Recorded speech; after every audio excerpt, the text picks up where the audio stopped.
Brr, pa. What's going on? How is everyone doing? We are live. We are live. How many we got? 17 in? That's not bad. It's not bad for the first couple of seconds. Hello, everyone. Good evening. Um, yeah, it's about time it's been a little while, hasn't it? So, thought I'd do a live stream and catch up with you guys, basically. And that's the number one driver. Hi, Patrina. Hello, Trill Black. Yeah, that's the number one driver for me doing this live stream today is just to catch up with everyone because it's been a little while and I've had my head down. I don't know how many of you have been engaging in my content.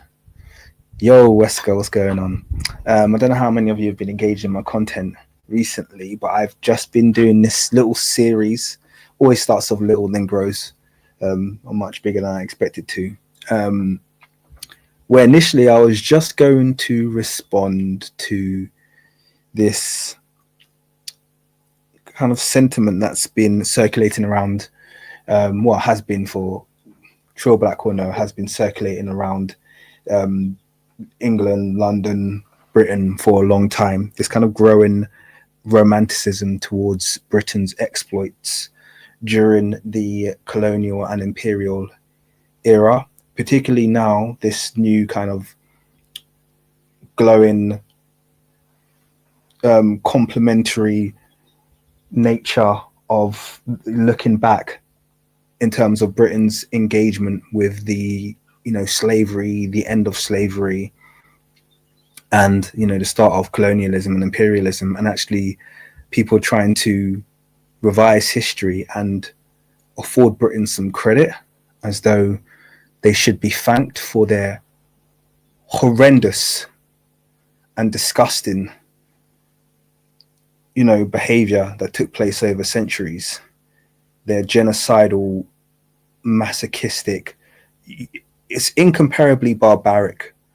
And I haven't even touched on that part yet. For those of you who have engaged in the content I've created 2 videos and 2 shorts, and I haven't even gone into the barbarity of what slavery by the British was and what imperialism was.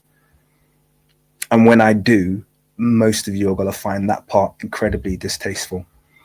But the point being is that it's the avoidance of these conversations and the deliberate obfuscation of what took place during that period of time, which has brought us to the stage where we are now, where the backwards media, academics, intelligentsia, whatever you want to call them, are now trying to, assign credit to the British for their barbarism. It's absolutely disgusting. So anyway, I started a bit of research. Let me go off on a whole side rant. I started a bit of research, which was just supposed to really just kind of like address that. And it has become a bit of a rabbit hole, as tends to be the case when you're an independent researcher. You kind of like start researching one thing and one thing leads to another. Before you know it, you open up an entire rabbit hole of information and things that you wouldn't believe occurred. But anyway, what I'm saying is going over your head. I guess the bottom line that I'll try and communicate to you all is to watch the videos, watch my last few posts. Like I said, I think I've got 2 shorts and 2 videos. Was it 3 shorts and 1 video? I can't remember, but I think there's 4 new videos that have gone up around this topic of kind of like Britain's involvement during that period. And it's really important. I'm not going to say it's really important, but I think you should watch them because I think they're good and I think they're quite informative, and there's still more to come. It's all they're all excerpts, by the way. All of the things that I've posted so far are excerpts from a longer documentary that I'm producing, which is going to be rather lengthy. I'd imagine it's going to be at least an hour in totality, but a longer documentary that I'm producing about Britain's involvement with the end of slavery. It's called Why Britain Killed Slavery. And yeah, hopefully it should be out in, I'm hoping, 1 to 2 weeks. But in the meantime, like I said, I've missed you guys and I want to do a bit of a live stream so we could catch up. And I thought, well, let's do a current topic. And I've been singing this song over and over again probably think you psycho. I don't care. I'm being real with you. I'm for those of you who had, if any of you had any doubts about the kind of person I am a radical black reformist. Let me put it that way. Let me create a new a new niche for myself. I am a radical black reformist. Okay, I don't do all of the, I'm happy to have these discussions and keep them in a very professional academic place, this, that, and the other. But don't ask me whose politics I prefer out of, Mugabe and putting any placating African leader. I'm gonna choose. I'm a Mugabe. I'm a Malcolm X over Martin Luther King. That's me. And if you find that upsetting, then yeah, I don't care. Leave. But that's so. Yeah, I've been singing this song on loop, and there's a reason why. I guess that's what we can have a conversation about today. Why do I like Julius Malema? First of all, do I like Julius Malema? Yes, I do. Always have done, by the way, to be very, very clear. I followed Julius Malema for 20 years now, definitely approaching 20 years. I think I started following him around 2007. So I was probably a bit late to the game, but I started following him around 2007. And I've always followed him. I like him. I like the fact that he riles people up. I like the fact that he's uncompromising about, the freedom of Africans. And I like the fact that he holds fast to what he believes in. And yeah, that's where I stand. I don't give a monkeys if you don't like it. And there's good reason for it. It's not just a case of, oh yes, I hate, white people, which is absolutely not the case. Or I've got a problem, but I do have a problem with people if they are unrepentant and still benefiting from crimes they've committed in the past and have not had to answer for any of that, and are still living the benefit of that whilst being equally as belligerent and evil to indigenous populations. Yes, I will be very hateful towards those people. I'm not going to return their hate with love or turn the other cheek. I'm not a Christian. I don't intend to be one. So that's just me being very honest with you. So Trill Black saying King not playing anymore. You're more correct than you Let me say hello to everyone, and then we're going to start getting through some of the content. Hi TKM and everyone. Just talk to friends about this topic. Is that the British topic or the South Africa topic? Either way, we'll get into this one. And by the way, if you're here for kind of like deep dive into South African politics, this, that, and the other, I'm afraid I'm not there at the moment. This is just kind of a catch up. We'll go through a few news articles.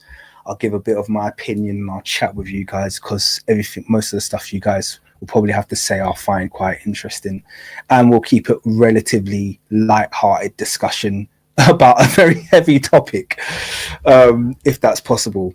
So yeah, big up Ibrahim Johore. I can vibe with that. Zizo, absolutely. Let's continue to see revolution in that area, and I guess that's very on topic in regards to. There is no. You put Ibrahim Johore here. Let's put the other one on. There you go. The bottom line is there's no tidy path to revolution. That's one thing I've found. There's no tidy path. There's no diplomatic, easy discussion-based path. They'll just make it impossible for you or just kill you. That's the reality. And I know I just said the K word there, so I might get demonetized. But they'll just unalive people essentially who don't toe the path. So the bottom line is you have to be a bit of a revolutionary. We all know what happened to Ibrahim Traore's, well, if you don't know, I'm sure you do know what happened to Ibrahim Traore's predecessor, Thomas Sankara, who would, I'm sure, have had, were he not brutally removed from power by, France's puppets in Burkina Faso, a nation that I believe he was responsible for renaming, the land of upright men.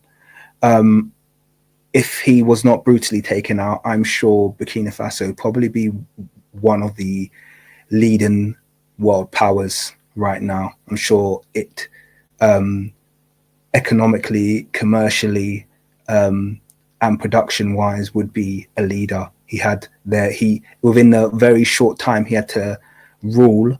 Thomas Sankara revived the fabric manufacturing plants. He had them producing fabrics. They weren't just pulling resources out of the ground and relying on that. He had the populace at work. He instituted domestically grown and manufactured government outfits. So if you work for the government, you had to work, you have to be clothed in the clothing that was produced by the nation. He had so much stuff going on in that nation. And we know what the French did to him. They had him murdered brutally in a military coup. And the person who was responsible for that remained in power until he was removed from power by Ibrahim Traore. And that happened his death was in the mid to late 80s. I think it was 87. So 40 years, that nation has been run by a murderer. That's the justice that you get as Africans living in this world. So yeah, I a long time ago learned that the whole romantic, nice path to diplomacy baloney crap doesn't work. We have to, if you want to see difference, you have to get militant. So hopefully that gives you a nice kind of like overview as to why I like Malema. And I'll always be a fan of people with Malema's politics over people who try to, apologetic their way into the good books of the West. There's no point in trying to, be in the good books of the West. You're always going to be in their bad books as long as you're African and have a brain. Yeah, you want to be in the bad books of the West, be African and have a functioning cerebral cortex, and I guarantee you they'll find a reason to hate you and remove you. So big up Malema. On that note, whilst I'm reading through some of your comments, let's hear the anthem. Let's hear today's anthem. Shoot to kill the mother, kill the poor, the farmer, kill the poor, the farmer. Brr, pa, pa, brr, pa, pa. Attention. Come on. Come on.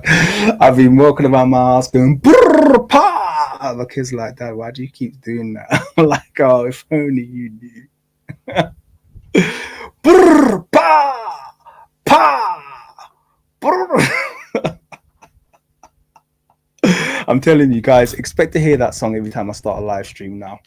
That's just me being honest with you. I love that song. Now, here's the important question. Why? You're just showing division. I know a lot of people are going to be saying, oh, why are you singing that song? Oh, you shouldn't be talking about unaliving anyone, this, that, and the other. The song's not about that. And actually, it's funny because there was a recent court case, I think, that took place in South Africa regarding the song. And the song was, as far as I know, legally pardoned as a legitimate, protest song that people can sing. And really, to me, it boiled down to two things. Okay, so this is where you have to, it's not a joke, by the way. If someone said, oh yeah, it's not shoot to kill, it's not a joke. No, it's not a joke. It's not a joke if you're African. It's certainly not a joke to me. It's actually really serious. And here's where you have to understand why I'm happy to sing that song. And I don't think they should stop singing it. Because after apartheid ended, there were two choices, okay? There were two scenarios that we could be in. Scenario A is the land could have been repatriated to the people that it was stolen from, not too long, not like centuries before or decades before. Yeah, it could have been repatriated to those people. Those people could be the landowners, the ones responsible, the ones generating wealth from the land. And by the way, when we talk about land, we're also, what doesn't get spoken about, what gets spoken about is the farmers. What doesn't get spoken about is the resources as well, because things like diamond mines, etc., are still under the possession of a very small minority of non-native, non-indigenous people in South Africa. So there's a lot of wealth that is centralized to a very small minority of people who stole the land during apartheid. Now, if the scenario was that all of that land had been repatriated and all of these people you see on the screen here, these native Africans, were in control of the land, and that minority had the equivalent amount of land that, you know, their population, i.e., I think was it 9% of the population, so they had 9% of the land, even though they don't really deserve that. But that would have been a gracious thing to do. Tell you what, have 9% of the land, and the rest of the land the natives have, and we'll now integrate as a single nation. And we're not going to come back for all of the wealth you stole, but maybe reappropriate some of that wealth that you've stolen from the native indigenous people. And there was some kind of work towards that kind of what I would classify as working towards, it wouldn't quite be, but working towards justice. Had that taken place and they were singing this song, I would 100% condemn this song with you. I'd say, this is outrageous. What are you moaning about? You got your land back. You got your resources back. You got your money back. If you don't want those people there, just, don't antagonize them. This is wrong. Don't do that. What they did was wrong, but hey, Bayek, we need to move on now. But here's the kicker. Africans are always asked to move on when Europeans have done nothing to show repentance, nothing to correct their mistake. They continue to do exactly what they were doing before the offense. Something's even worse. Okay? All they've done is remove we're no longer in power, so to speak. But everything else will continue to benefit from. That thing we stole from you, you're not going to get it back. Everything's ours, whatever. And then Africans are told, oh, just move on. Oh, that's the past. Oh, apartheid. Apartheid was 20 years, 30 years ago. Why are you going on about it, man? Because you're still benefiting from an apartheid economy. That's why. And so until those things are corrected, you know what you're going to get? You're going to get militia. You're going to get people who are angry. You're going to get people who are going to say, until we see justice, you are not our brothers. You are, yes, okay, fine. You might live in the rainbow part of South Africa. Yeah, cool, good for you.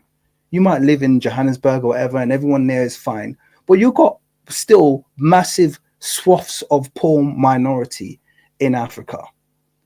People who perhaps remember down the line when their land was taken and never got it back. And they get to sing a protest song. But yeah, of course, if we're gonna sing God Save the King, they want to sing Kill the Bull. Go ahead. I've got no problem with it. Zero problem with it. That's 100% what I'm talking about. I've got zero problem with it. Okay. And you're not going to get me siding with this kind of like, I'm all for forgiveness and I'm all for reconciliation. That's what they called it, wasn't it? It was the something Forgiveness and Reconciliation Act. I can't remember what it was after apartheid. I'm all for reconciliation, but reconciliation has to come with repentance. And repentance comes with paying back, reparations given back. If you're unprepared to repent, give back, sow back, invest, do all of those things that you never did. I'll keep saying ancestors, but it was only 30 years ago, people. Yeah, 1994 was the end of apartheid. It was only 30 years ago. If you're unwilling to do that and you want to hold on to all of that, but then at the same time you want to go, oh no, forget it. It's the past. Whilst you're living life of luxury off the backs of the stuff that you stole, and then you want to get all uppity about the fact that there's a protest party and they like to sing about getting their land back with violence, that's your business. That's not my problem. It's not my problem. Don't come crying to me. I've got no problem with it. We Africans have been far too accommodating, if I'm going to be totally honest with you, historically. Far too accommodating. Anyway, let me not. Oh, I've already gone past the point of rambling. I keep saying let me not ramble. Let's watch some videos. Let's watch some videos. Well, actually, we'll hear the song again, and then we'll watch some videos that I think really sum this whole issue up quite well. Let's get for a reload. Oh no, I didn't want that. Okay, forget it. I'll tell you what. Let me play this one. And while this My Lord, as a younger generation in the struggle, we sing the songs those who came before us sang to put ourselves in the position they were before. And like we said, our songs are not in any way meant to engage in any literal engagement. They are songs for that purpose of the revolution, not to attack anyone. My Lord, from the times of Shaka Zulu until today, I've never heard that black people were given instruction to attack through song. I'm still to wait for example where the masses of our people were given an instruction through song to go and attack. My Lord, the EFF... And let me add to what Malema is saying here, actually, and this is an important part. If you don't like the song Kill the Boer, okay, or Kill the Farmer, here it is. Here's a really simple solution for you. Don't be a farmer. Because the song is not called Kill the YT, okay? It's not called Kill the, it's called the Boer, okay? The farmer. Boer is, by the way, is Afrikaans word for farmer. So don't be a farmer.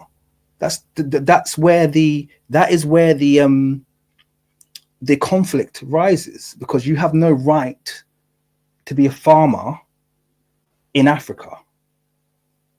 Let me say that again. You have no right to be a farmer in Africa on land that you acquired by violence. Okay? So that's why they're saying this. We don't want farmers here. We don't want you here farming our land. We'll farm our land. Go into the city, get a city job, work like the rest of us. Don't get rich off the land that you stole with the livestock, that you've acquired, through this time, through land that you should never have had in the first place, and then moan that people want to do you harm. Don't be a farmer. Like I said, we're not saying they're not actually saying we. It's not me. They're not saying leave South Africa. They're not saying shoot everyone that looks a certain way. They're saying the farmer. So once again, if you don't like the connotations of the song, I think the message is very clear. They do not want European farmers. Okay? There might be a time when they're okay with European farmers. Maybe they get all of their land back and this, that, and the other. And then you come. This is what happens. This is the way the real world works. What happens is Africans have all that land. And then you come as a European and you're like, I like this land. It's really nice. I want to buy this farm of you. And you go to that landowner and you give him a fair price for that farm. You acquire that farm. And you become a farmer. If you acquired your farm that way, guess what? No one will be saying brr, bah, bah, outside your front door. Yeah? But if you got a bunch of people line up going brr, bah, bah, outside your front door, it's because you stole the land and they don't want you there. Or they still remember. Not that difficult. You don't like, it's a hate song. How can you say the farmer? How could you say? Because the farmers are thieves. Farmer is a connotation for thief in South Africa. Just like it was a connotation for thief in Rhodesia. Before the land reforms, the farmers were thieves. And that's why No one felt, well, I didn't feel a way. When Mugabe did the land reforms, do you think I was going, oh, stop Mugabe, this isn't the way, now take back the land? What do we think this is? You're a thief. If you're not willing to give it back, then it's going to get taken back and you're going to go back with nothing on your back. Be happy that you left with your life. Surely that has to be, I mean, what world do we live in where this is, where you apply, flip this on its head. Flip this on its head. I like to do this. Flip this on its head, everybody. Imagine right now, yeah, all the farms in the UK, yeah, were owned by flipping Nigerians, yeah, and it happened in memorable history that maybe a couple hundred years ago, a group of Nigerian barbarians raided England and took all of the arable land, yeah. And right now, all is, you see what's happening right now. All these poverty is on the climb. Okay, food banks, this, that, and the other. But all of the Nigerians were just rich, but they weren't rich for anything they'd done. They were rich because they stole the land from all of the English people. Okay, they're just sitting there rich with their stolen land. How long do you think that situation would go on for? Do you not think that people would have songs, kill the Yoruba, shoot the kill? Like, you guys would come with all this. Forget, the songs would be done. Okay, the Yoruba would have got run out time ago. This doesn't work the other way. It only works. This only works one way. It's like when it comes to Africans, you guys can do whatever the hell you want to do and have no, oh, this song hurts my feelings. I don't like it. Stop singing this. Oh, kill it. Oh, it hurts my feelings. Get off the flipping land, innit? Talking about a song hurts your feelings. Give your land back and go away, man. You think this is? Yeah, I don't understand it, man. What's going on, man? Was formed in 2013. This song was sang way before the formation of the EFF. And to say people are being killed because of an EFF song, as if this is in the founding manifesto of the EFF, it's bizarre. It's the claim. This is the interesting thing that you do, because you try and create a straw man. So you say it's not our song. We didn't write this song. Peter McCarver sang this song, but you sing it now. Yes. You have embraced the song. It's part of your. But you call it EFF song. Oh, by the way, just whilst we're going through this, I've always thought Malema has a very, very pharaonic look about him. Has anyone else clocked that? Malema's got a very, very. I just say that because I do reconstructions, obviously. And he has got a very quintessential pharaonic look about him. He looks like a number of pharaonics. I'm looking at it now, actually. Have a look. This is just offhead, and tell me if you can see it. Just looking at him now, see the way I got it frozen. Have a look at Thutmose III of the 18th dynasty. Have a look at statues of Thutmose III, and tell me if I'm seeing things, or if there's a really strong resemblance there. Every time I see Malema, I see he's got a very quintessential kind of like pharaonic look. But let me know in the chat if you can see that, as well. Is it not an EFF song? It's a struggle song. Is it a song sung by the EFF? My lord, the EFF cannot expropriate this song without compensation. It belongs to the struggle. It's a struggle song. There is a saying, Yaori, when you steal a car and you pass over the stolen car to your children, it makes that child a criminal as well, because it's in possession of stolen goods. And that child passes that car, or doesn't even pass that car. He sells that car to go and buy another car with the money of stolen goods. It remains a stolen good, the property you bought. With the money stolen, got from a stolen goods, you are in possession of stolen property. Return it, please. Your parents have left you a very bad name, and don't blame it on us. But I asked a question earlier. Reparations are paid. I'd like to stop you right there. Yeah, so I like Malema. He's coming with coming with what I see is no one's gonna be very openly. They're not gonna openly admit, for the sake of being politically correct, that they support a lot of the things he said because they sound extreme. But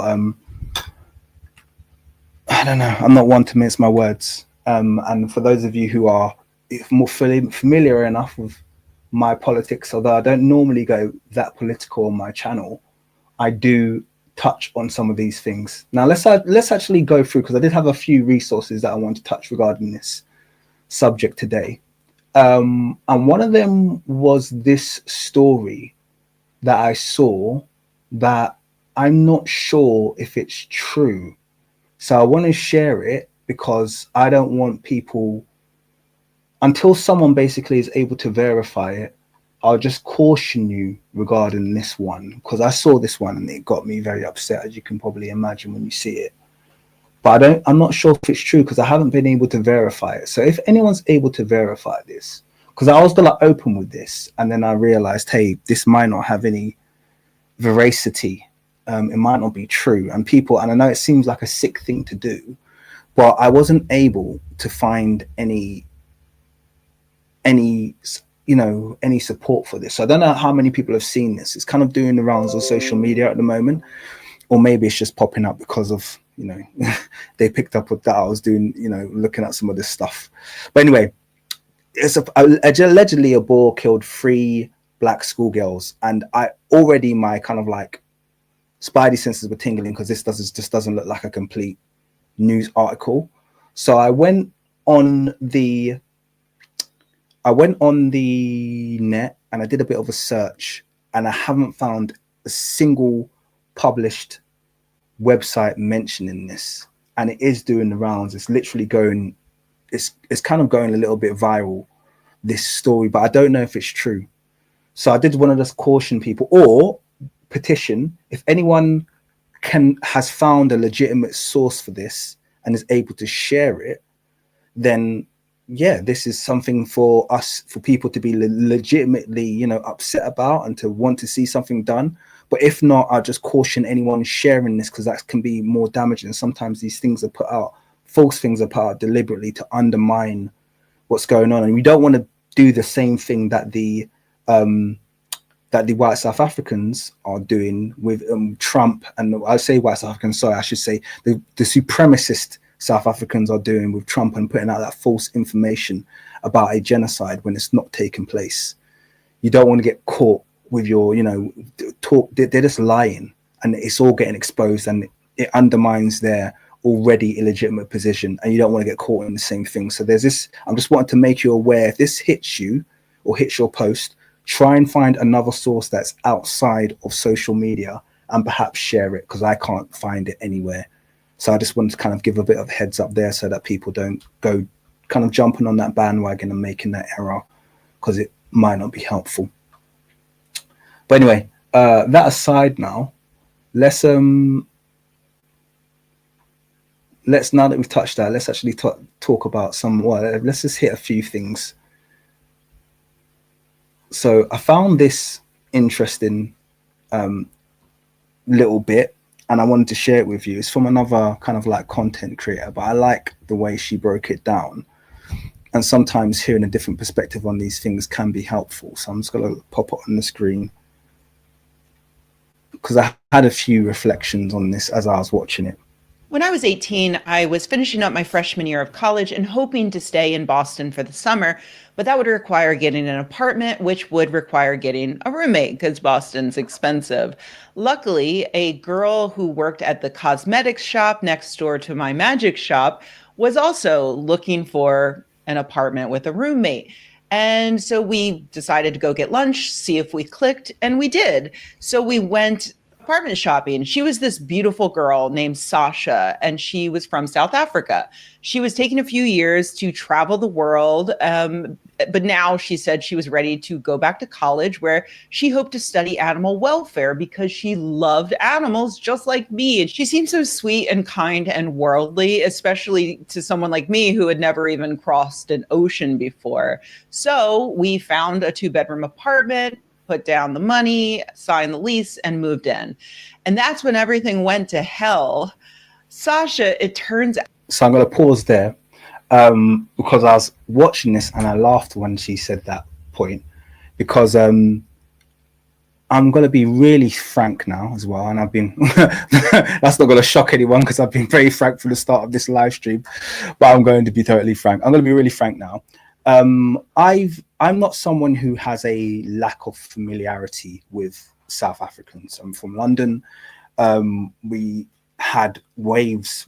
Every now and then in London, we get waves of South African immigration. And the irony is they don't see it as immigration as well. When South Africans come to London, even though they will tell you, they'll swear blind, we are African, we want to be classed as African. When they come back to London, they never come back to London as immigrants.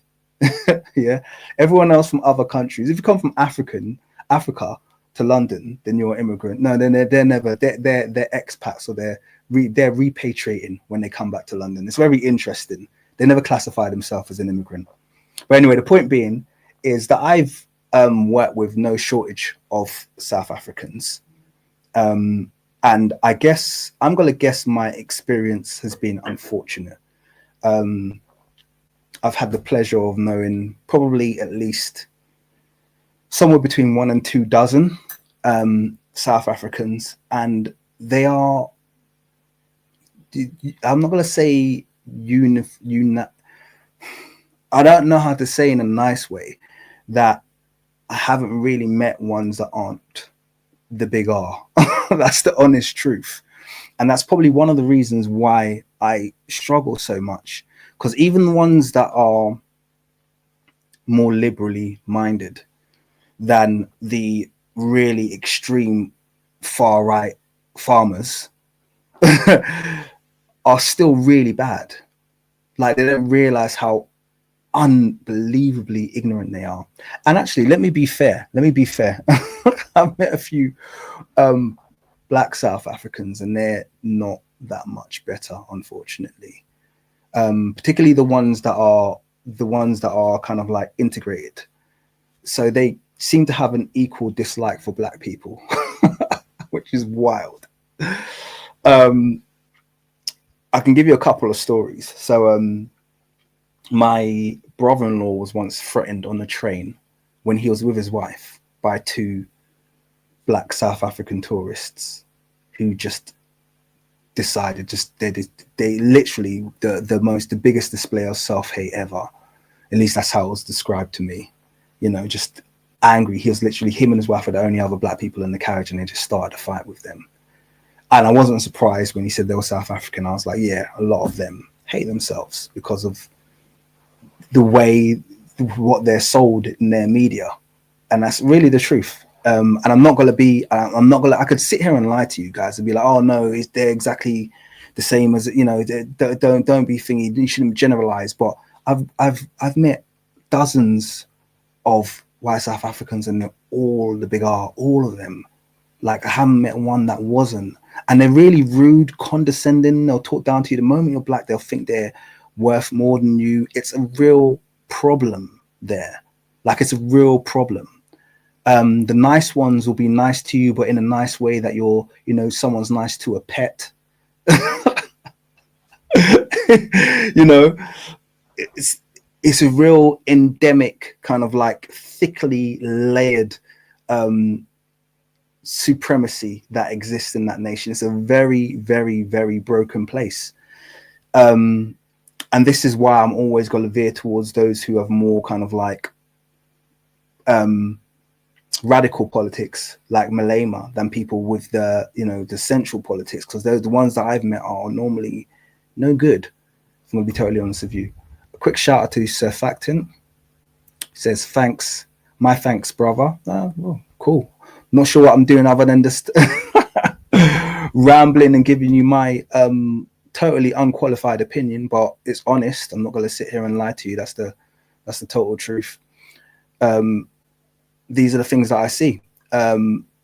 So yeah, when she said this, I was like, yeah, it's true. And I'm telling you right now, they are a special breed. Like, and I feel actually I feel the most pity for the Americans who just took in those 44 refugees from South Africa, because what you have there is already unequivocally probably the most racist people on the planet Earth, on God's green earth. These are the most R-word people you will come across, full stop. And then you've dipped into that population and you've got the 44 or however much many it was worst of them, the ones that actually like, we have to leave this place, it's horrible.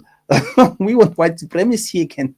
You've got the 44 worst, and you've taken them and you've plunked them into a mixed nation, which is America, which is horrible situation. We saw a little bit of that in the UK when they kind of opened up the EU border, and we had all these Eastern Europeans coming in, and they brought all of their racism over. And that was, I mean, we're still reeling from the effects of that. They changed the climate of England a lot.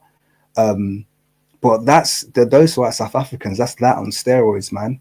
Hard times, man. I feel really sorry for I hope they leave America, man, because I don't think anyone in America, well, I don't think any of my brothers and sisters in America deserve that crap. Because these people are, they'll be straight to the KKK meetings, put it that way. I don't think they're going to skip a beat doing that.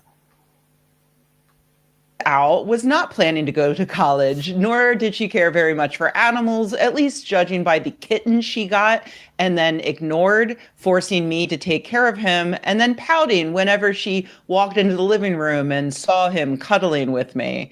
She didn't clean up after herself, except for the time I came back from a weekend away to find my floor-length mirror was gone.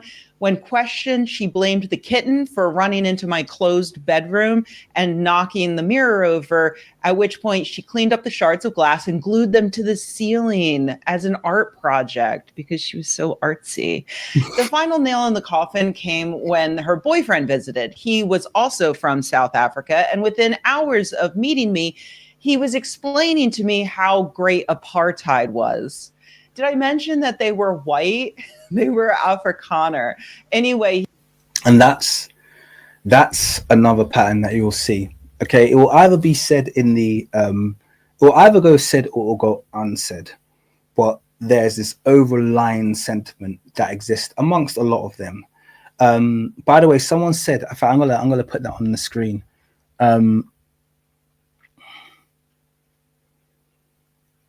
Someone said they worked with a South African and they were really cool. And I'm going to say, yeah, you know what? I have to also put into context that I've probably met some of the worst, because the people that leave are probably the worst. Let's be honest with you. It's like one of the things they say is the Cubans you meet in Florida, they tend to be the racist Cubans because they all hate Cuba. They all hate what's his name? Who's the Cuban? Castro. They all hate Castro. They all hate the idea of instant integration. They all hate communism. They all hate what Cuba stands for. So they've all gone to Florida, which is kind of like the home of capitalism, whatever it is. And so when you meet a Cuban in Florida, it's not really a representation of what Cubans are all about. So in the same way, you could make that argument with me. You could say, actually, you're meeting the worst South Africans, and I put my hand up. That could be very true. That could be very true. I could have met the worst, but boy, oh boy, I've met some real pieces of work. I'm not going to lie to you. So I have to be honest, and that does taint your view. I'll tell you one story that was really interesting. Actually, she's not South African. She was Rhodesian, but I'm going to tell you the story anyway, because I always remember it. So I remember one of my first jobs, I used to do this kind of like accounts work. And I met I used to work with this Rhodesian girl. By the way, she insisted on calling it Rhodesia. She knew it was called Zimbabwe, but she always spoke about Rhodesia, which shows that her family called it Rhodesia until the very end. And bear in mind, she was my age. So it hadn't been Rhodesia for a long time, but she refused to call it Zimbabwe. And so I remember we were sitting there one time, and she was like, oh, Rhodesia was such a lovely country. I was like, okay, yeah, I know. I was like, okay. She goes, another bloody Rhodesia, man. She's like, it was so lovely. I'd wake up in the morning and I'd walk down the street, and all the little kids, they'd come up to me and go, oh, you're so pretty, you're so pretty, you're so pretty. And it was just lovely. It was horrible that I had to leave that. And she said this story to me, and I don't know if she was expecting me to go, oh my God, that's really, oh, you don't get a bunch of poor kids running around you, complimenting you in the hope that you're going to give them $1 so they can have some breakfast. That ended. Oh, that ended really abruptly for you. Oh, poor you. Poor you. My God, this world is horrible. You know, when a girl of English descent can't wake up in Africa and be swarmed with compliments by the African locals who are hungry, that's when you know this world is really going to the shitter. Now, in fairness, it was in the workplace, so I was and I guess it took me a while for the offense to set in. If she had said that to the me of now, she would have been greeted with a barrage of condescending insults. But me back then, I was just like, oh, whatever. And I remember just coming home and just like complaining and moaning about this ignorant person that I had to work with. But that is just like a very, very typical. Someone just said the trauma of losing white privilege. I'm telling you, that is like 99% of the trauma of what a lot of globally Western people are going through at the moment. It's the trauma of loss of privilege. It's what's turning a lot of these young European males insane. The loss of privilege. It's like, oh my God, we're not the center of everything anymore, and we can't just get everything for no reason. They're making me queue up and work and study, and I still might not get the job. They're hilarious. I'm sorry. It's like, and that's what it is. It's this loss of privilege. The idea of equality is what most of us wake up wanting, and it terrifies these people. And it's no place in the world is this more amplified than in South Africa. Those people who are like, oh, you can't sing that song, they're terrified of equality. They're terrified of having to give back what they didn't earn. They're terrified of correcting past errors. They are absolutely terrified of it. That's what it is, you know? I want to get to, she does a good debunk of Donald Trump's rubbish. I want to get straight to that now. Yeah, but even for me, being around people with such open, wanton bigotry really opened my eyes. I'm thinking of that story now because in the 20 years since that happened, South Africa has come a long way, but the bigots have somehow become even more mendacious and have gained in popularity.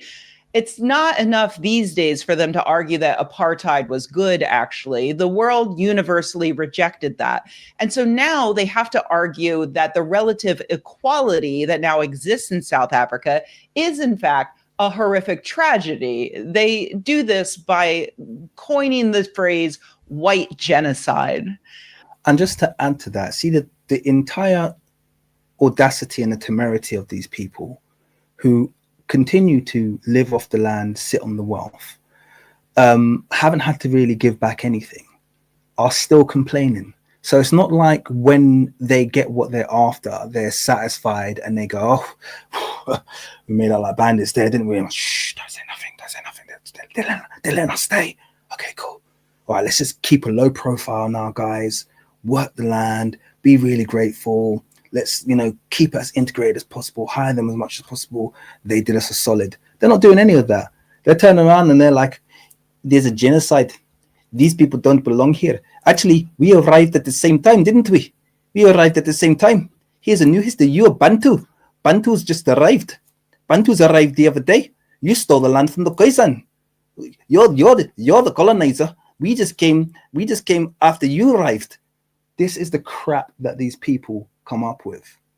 They do, like, there's no limit, there's no end, there's no we're satisfied. They won't be satisfied until they own that nation. And when they completely have kicked out every indigenous person, or every indigenous person is nothing more than a slave, then they'll move on to the rest of the continent. This is why people sing about Xing the farmers, because the farmers are the thieves. Like I said, they don't belong.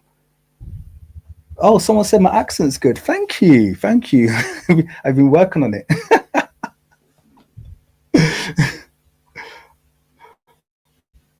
And that's I alluded to this a last compliment coming from you, Wildflower. week in my video about how easily AI chatbots can be manipulated, using the recent example of white South African Elon Musk obviously manipulating his chatbot Grok over on Shitter to respond to every query as though it relates to the white genocide in South Africa. But Musk is so terrible at programming that he couldn't even get Grok to say that white genocide is a real thing, or in fact, anything other than a horribly racist delusion. Musk has had more. Real quick question for the community here. And actually, I want everyone who's on this live stream who feels like typing to respond. I'm going to ask a question and then I'm going to let it play on. Who was blindsided by Elon Musk's extreme R word? Because I'm just to give some context, I had no idea he was like that. I always liked Musk on the come up. I did. Even up, I think up until the point where he bought Twitter, I didn't know any of this stuff about him. I just thought he was a cool guy who was a little bit quirky. You know, I respected his business acumen. I thought, you know, he's built two excellent companies in Tesla. Well, built is a strong word, but, you know, in Tesla and PayPal, which are, you know, anyone could turn around and go, those are good companies. They're both groundbreaking in their own ways. So I always thought, oh no, these are cool dude. Like, oh, and then he just went real full psychopath. I don't know. Let me know. Did I miss some obvious signs? Was I just being naive and stupid, or was anyone else blindsided by that? I'll let it play as I kind of ask that question.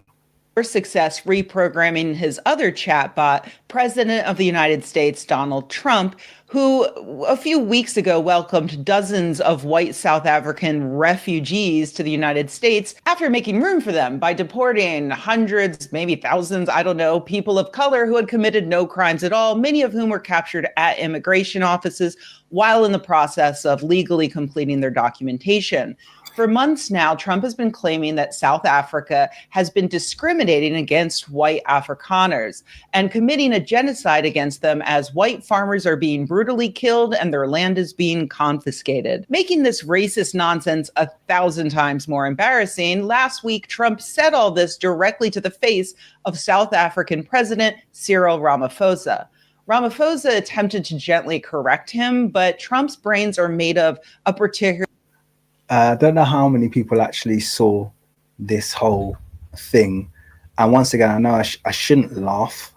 Well, I mean, I shouldn't laugh, but this entire scene when it unfolded, I laughed when the whole Trump and Zelensky thing went down. And this is someone, I don't watch the news, but when these kind of things pop up, I saw that and I was just cracking up. I was like, this dude's so unhinged, yeah. And then this one came up with Trump.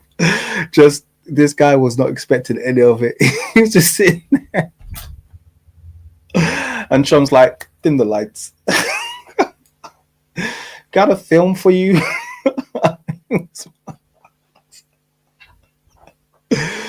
Oh man, it was not a good look. I was like, Trump is a real psychopath. He's like, sorry. Oh, sorry. Part of the reason why I'm laughing, and I'm not gonna say I didn't feel sorry for him, but once again, weak politics doesn't work. This is just my point of view, particularly in a nation like South Africa. South Africa demands strong reform. And when I say strong reform, it doesn't need to be like violent. I'm a massive, massive fan of Thabo Mbeki, by the way. So those of you who kind of like know a little bit of South African politics historically, I thought Thabo Mbeki was one of the greatest presidents of the modern era. I thought he was excellent. He was brilliant. He was a part of the reason why we have the Timbuktu manuscripts. He was Pan-African. He brought topics to the table. He defended Africa against the kind of whole AIDS onslaught and that will go above people's heads if you don't know, but those who know will know what I'm talking about. If you know, you know. But he defended Africa when the whole AIDS onslaught was taking place, and they were, you know, trying their best to X the population of South Africa by, you know, medical means, for want of a better word. And he was just brilliant as well. Whenever you caught him, if he was caught in a situation like this with Trump, he would have destroyed him. He would have, Thabo Mbeki would have entirely destroyed Trump in this situation. So I was a massive fan of Thabo Mbeki. And I was very sad when his presidency came to an end. But I'm hoping they can get someone like him again, because he was that's the kind of leadership you need. Strong. He put billions in the hands of native Black South Africans by making reforms to the governments, big massive contracts, making sure that they went to the indigenous people. He was definitely my guy. Got a lot of time for him. So that's the kind of politics that I think is strong and works, and we needed someone to build off the back of that. Unfortunately, I think it was Zuma that came after him, and he wasn't quite on the level, to say the least. So Factin, thank you again for another donation. Appreciate you. He says his entire life is a lie. He never really did any of what he claims. He bought his degree. He's a complete idiot and he can't do basic maths. I think that's true now. This is the thing. I was blindsided. I know, by the way, he's talking about Elon Musk, and I was blindsided. I didn't see this. I literally thought, A, he's a smart guy, and B, you know, I do somewhat rate the ability to pick a good company, to know when a company has potential. And in fairness to him, he picked up Tesla when electric cars were a massive gamble. And you have to say the marketing and the technology behind Tesla was good. They are good cars. Teslas are good cars. That being said, I obviously never drive one now that I know he's a total, idiot, total racist piece of crap. I wouldn't wipe my, with a Tesla anymore. Do you know what I mean? I have no respect for Tesla. And if you drive one, I suggest you sell it, immediately. But they were good cars and they were groundbreaking, and he did some good things there. But I guess I don't know. He blindsided me big time, and I'm glad to see a few of you kind of agreeing with the fact that I don't feel like a complete idiot now, because I did before. I was like, how did I not know that this guy's a psycho? What's going on? No one told me this dude actually hates black people so bad. I had no idea this dude actually hates black people for no reason, but he just lived up to all of the stereotypes that I already held about South Africans because of my interactions with them. I was just like, oh, he's just South African, isn't he? He's just Afrikaning. What do you expect? Isn't that what they all do? Once again, I'm glad to be corrected. Like I said, I could have an extreme view because of the ones I've met, so I'm not gonna pull that back. South Africans here, tell me what is the feeling like on the ground? And I don't want any of that romantic crap. People say, oh, Rainbow Nation crap. Please spare me that crap. Okay, don't give me that rubbish. But for real, I don't want to know about people throwing you a bone, and I've got I've been to a white person. I want to know, like, on the ground, when someone has got the fabric of supremacy and privilege in them. Is that dying there? Is it changing, or is it growing? What is the sentiment on the ground? I would like to know. It would be interesting to know. Macy says, I think the media pumped him up. Maybe. I mean, I was, like I said, I in fairness to me, and thank you for your $2 donation, by the way, Macy. In fairness to me, when I took a liking to Elon Musk, it wasn't really because of the media. It was, I was like, I followed him from, like I said, from PayPal days, and I was a big kind of like eBayer. A lot of you, this will definitely be history to a lot of you guys. eBay was like the first place. The only reason, here's a bit of history for those of you who don't know, by the way. No one put their details, like, bought stuff online before. And I know that sounds crazy to you guys, but no one ever trusted putting credit card details online. PayPal was a big reason people started trusting buying stuff on the web. And it all started through, well, I wouldn't say it all started, but eBay was a massive part of that. And this was, I know you all know what eBay is, but eBay used to be like what Amazon is today, as in everyone would like just buy lots of stuff from eBay. You're either buying it used or you get some people selling new stuff, but people felt safe putting their credit card details into eBay because eBay used PayPal, and PayPal somehow had made the entire experience really secure. And so from back there, I was like, okay, cool. I heard about this Elon Musk guy. He went and he bought Tesla, and I found out he was the one who used to own PayPal. And I was like, this dude is smart, because that was a that whole PayPal thing is dope. That my PayPal, I've still got my PayPal account. Obviously, PayPal was a game changer in terms of me feeling safe. That was the first place that I put my card details into. I wouldn't trust anything else. So that's, I mean, that's a guy with acumen. That's not, you can get lucky once, you can't get lucky twice. He's kind of done two groundbreaking thingies. It's such a shame he's such a racist piece of shit. Sorry. Excuse my French, sorry.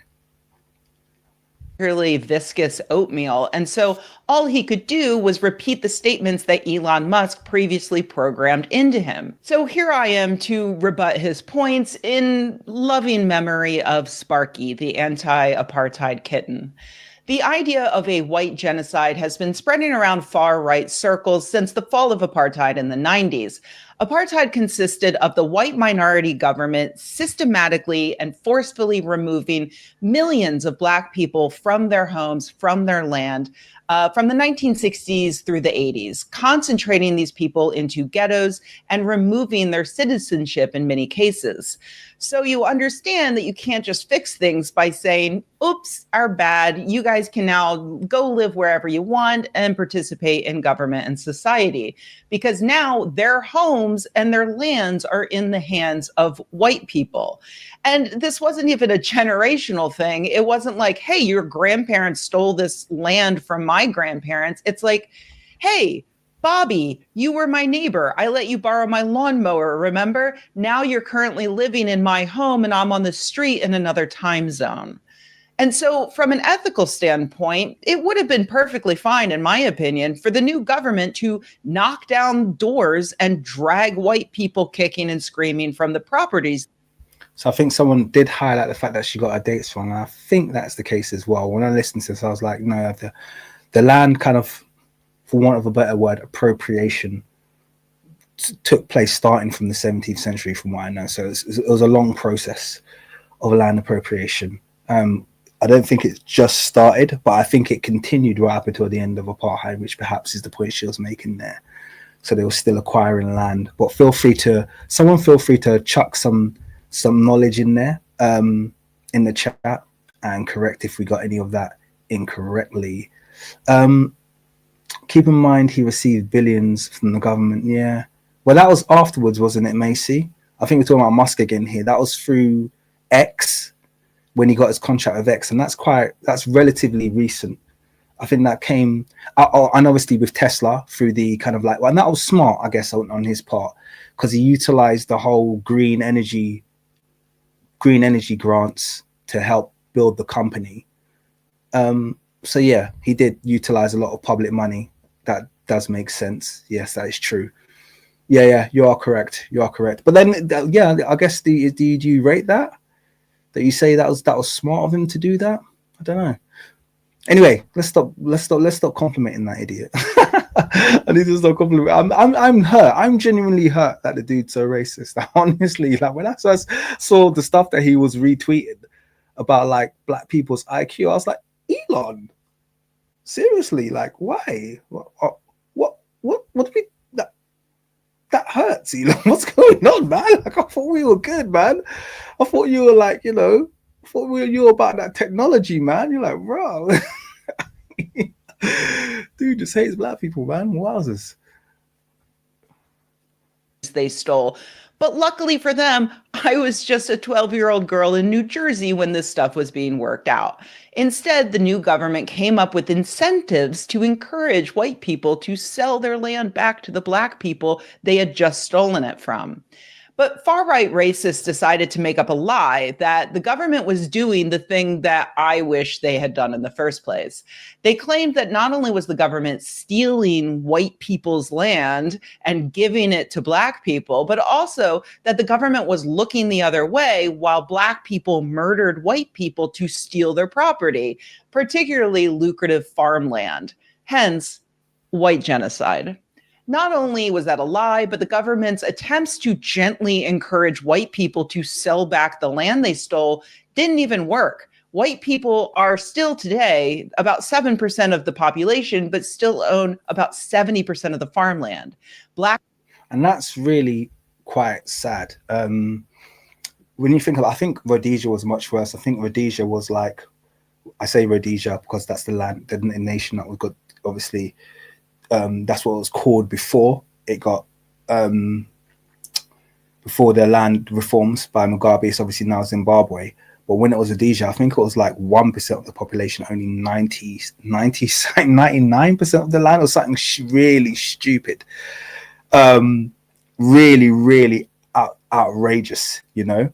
So that was really bad. But I think in the case of South Africa, there have been some land, I guess there's been some land reacquired, because I remember that figure was up in the 80th percentiles before.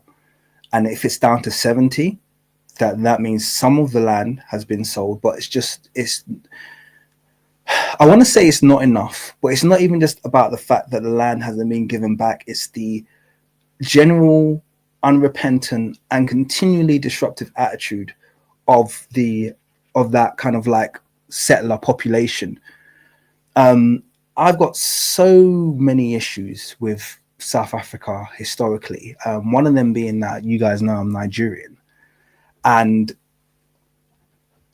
one of the things about Nigerians, we're not welcome in South Africa.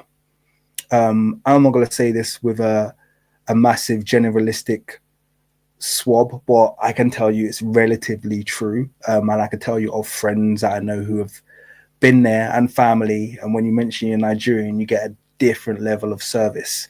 And a lot of people don't know that this can be traced back to the media, where there's been a very, I'm not sure if many of you remember the xenophobic attacks that took place in South Africa about a decade ago, maybe more, maybe a couple of decades. I think it was about 2 decades ago, actually. It's a long time ago. But there was these xenophobic attacks, that's what they called them, with South Africans attacking other Africans, mostly Nigerians, I think.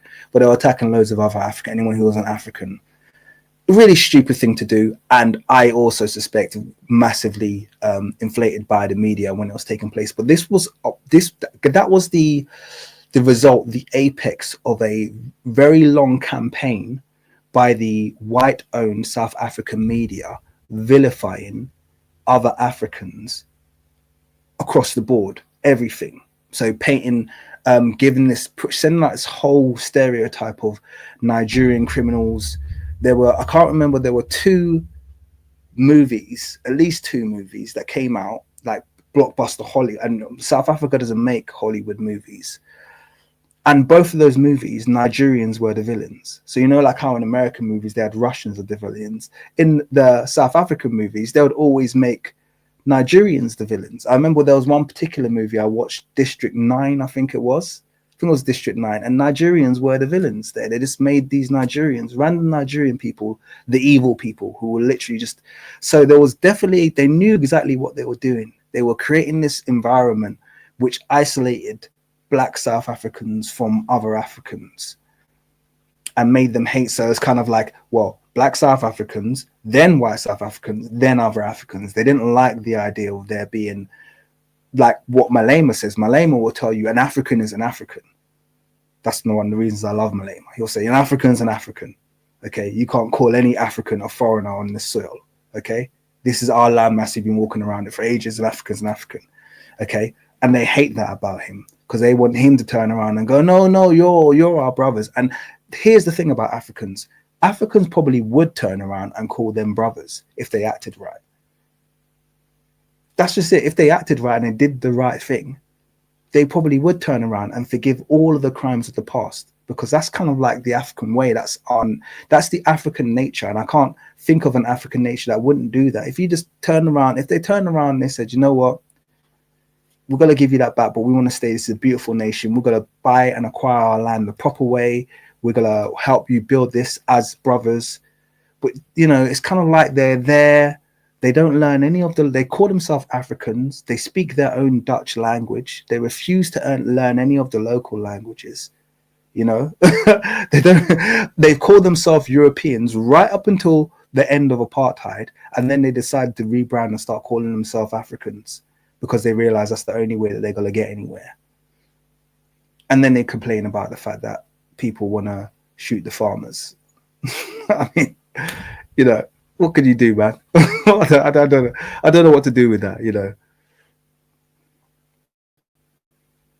Black South Africans make up 80% of the population and own about 4% of the farmland. Great job. Because of that abject failure, in January, Ramaphosa signed a law that gave the government permission to expropriate the land for the public interest without paying the owner, but only as a final effort if all other negotiations with the owner fail. It hasn't been used yet, but that's probably how this far-right conspiracy theory finally broke containment via the genocidal South African Nazi who bought the US government. So we know for a fact that the South African government has not, in fact, been stealing the farmland of white South Africans. Let's just bring that back as well, because this one, once again, I shouldn't laugh. I know, guys, I know I shouldn't laugh, yeah. But when this guy did this, yeah, and no one cared, I was like, we are living in a really, really strange world. Honestly, think about, like, if someone told me 10 years ago that during the president's inauguration, you might as well call Musk his running mate would stand up and give 2 full-on Nazi salutes front and back, like one for you, and then turn around and one for you, like full on, like proper, like he gave like the exaggerate, like the version that even, like, you know what I mean, Himmler might have turned to him and been like, dude, just settle down, this is fine, yeah, we just need to, you don't need to do hard, just nod, yeah. You don't need to do all that. That's too much. You know, you make them scared, you know? Like, he went and gave the, like, that was look at the face. People could, I'm glad I got that freeze frame. Look at his face. And the worst thing is he did this, yeah? And this is when you know we live in a crazy world, yeah? He did this and he's still just like walking around like free, hasn't been cancelled anywhere. He's in the friggin' White House.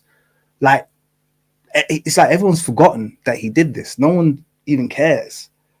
It's like everyone's just like, this is mad. You look, like, I hope people are kind of like fathoming how crazy this is. This is crazy. This is like, I don't know, man. I feel like I'm living in a twilight zone because this happened.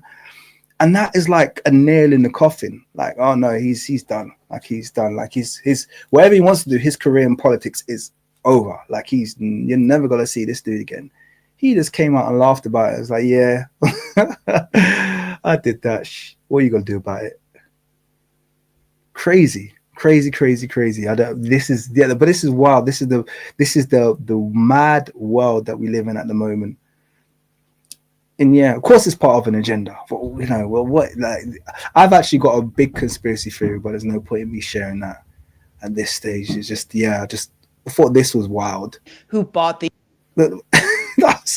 He almost like threw out his shoulder with that U.S. government. In case he missed it. So we know for a fact that the South African government has not, in fact, been stealing the farmland of white South Africans.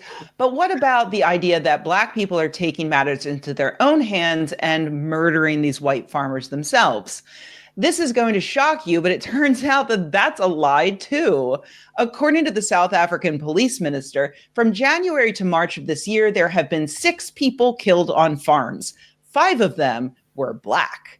The one white person wasn't even a farmer, they just lived on the farm. In the previous quarter, he said that 12 people were killed on farms, and again, only one of them was white. Just for funsies, let's compare that to another ongoing conflict. So I'm going to stop the video there, but I'm glad she got to that statistic, because what it goes to show you as well, and this is something you'll see a pattern throughout the world, is the equivalency of the value between the life of indigenous melanated people and the life of Europeans or people of, white European descent. They will riot over the loss of one person. This is something, by the way, that's encouraged by the media. They deliberately feed this when they do things like go to war with a nation and then report on the news every time a soldier is killed. Have you ever wondered why that's the case? Imagine we've decided we're going to go to war with a nation, okay? So we've sent thousands of troops abroad to Iraq or to Afghanistan. Every time a soldier dies, so 6 soldiers could die or 5 soldiers, they come back and they report it. Like, makes headline news. 5 soldiers were killed in XYZ. 3 soldiers were killed here. Have you ever wondered why they do that? It's the equivalency. It's the reason that they do it. They want you to understand that every life lost on this side is worth far more than 1,000 lives lost at that side. You see the same thing with the Is and Palestine conflict. You see the same thing everywhere. So even what you're seeing here with the fact that one farmer is too much. One farmer is enough for them to go full on. We're getting the president of America down. We want, you're not going to kill a single farmer, because it's the equivalency. They are making it very, very clear our lives are worth much more than you. The very easy thing that anybody should have been able to calculate or equate from this entire situation is that if Trump was concerned that lives were being lost in South Africa, why has he restricted it to white lives? Shouldn't it just be all farmers? If there was a farmer genocide going on, shouldn't that refugee offer be available to? Wow, how could you restrict it to just white people? Like, this is like the most open far right racism we've seen for a long time. It's crazy. It's absolutely crazy. But there you go. That's how they'll react. They will not tolerate a single one of their lives being lost, even if they're in the wrong. So yeah, that's probably why. And if you actually watch back the whole thing between Trump and Ramaphosa, you'll notice that 90% of the content centers around the song. So all of this is about trying to get the song banned. That's what this is all about. I realized all they're trying to do is they don't like the decision that was made in the High Court in South Africa to uphold and to say they are allowed to sing this song. It doesn't break any laws. It's fine. It's constitutional. It's just a song of resistance or whatever, this, that, and the other. They didn't like that ruling. And so they've created all of this propaganda, everything to have that overturned, because they hate it when decisions go against them. They hate it when they're not being heard. They hate it. They want to be able to control everything, and not being able to control that narrative within their nation, failing at that attempt to control the narrative, failing at that attempt to stop Black South Africans from singing that song. They've now said, okay, well, if we can't win this battle within our own courts, we're going to take you to international courts. We're going to get the president of the most powerful nation on the earth to get you to stop singing that song. And that's why I'm going to play that song at the start of all of my live streams. Because I don't like them telling us what to do. That's the bottom line. I don't like it. I don't like them telling us what to do or thinking they could tell us what to do. So that's my protest. And so that's why you're probably going to hear me playing Kiss the Ball at the start of all of my live streams, because I don't like them even attempting to tell us what to do, particularly in Africa, on African soil. Yeah, so to me, all they've done is they've made that song really famous, because I didn't really, I mean, I'd heard the song before and I was like, whatever. But then, like, now, like, the brr, pa, that goes hard. Pa, brr, pa, pa. So yeah, I'm sorry, that song's gonna get played all the time. Yeah, they can kiss mine. Anyway, enough of this one. Let's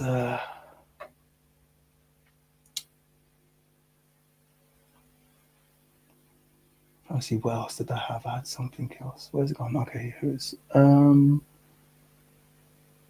we won't watch that. I was gonna show you a video about Orania, but I don't want to watch that anymore.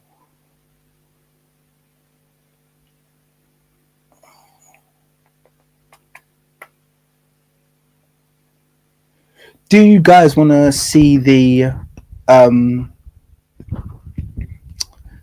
see what actually happened in that White House meeting? I'm sure most of you have seen it already. Put a 1 in the chat if you want to see what actually happened in the White House meeting. It's actually quite good fun. Okay, let's do that then. I've got a couple of yeses already, so let's do that.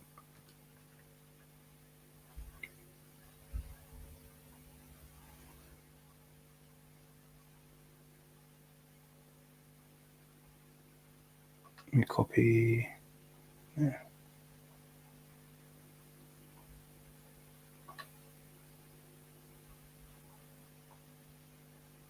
Just bear with me one moment. I'm just copying my link. There we go.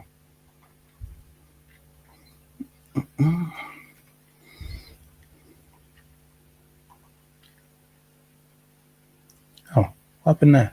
Oh, I put it in the wrong place. No, I didn't.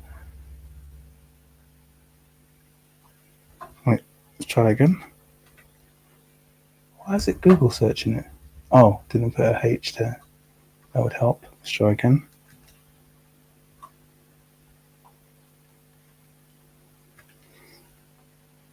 Okay, here it is. What would it take for you to be convinced that there's no white genocide in South Africa? Well, I can answer that for President. It's for him.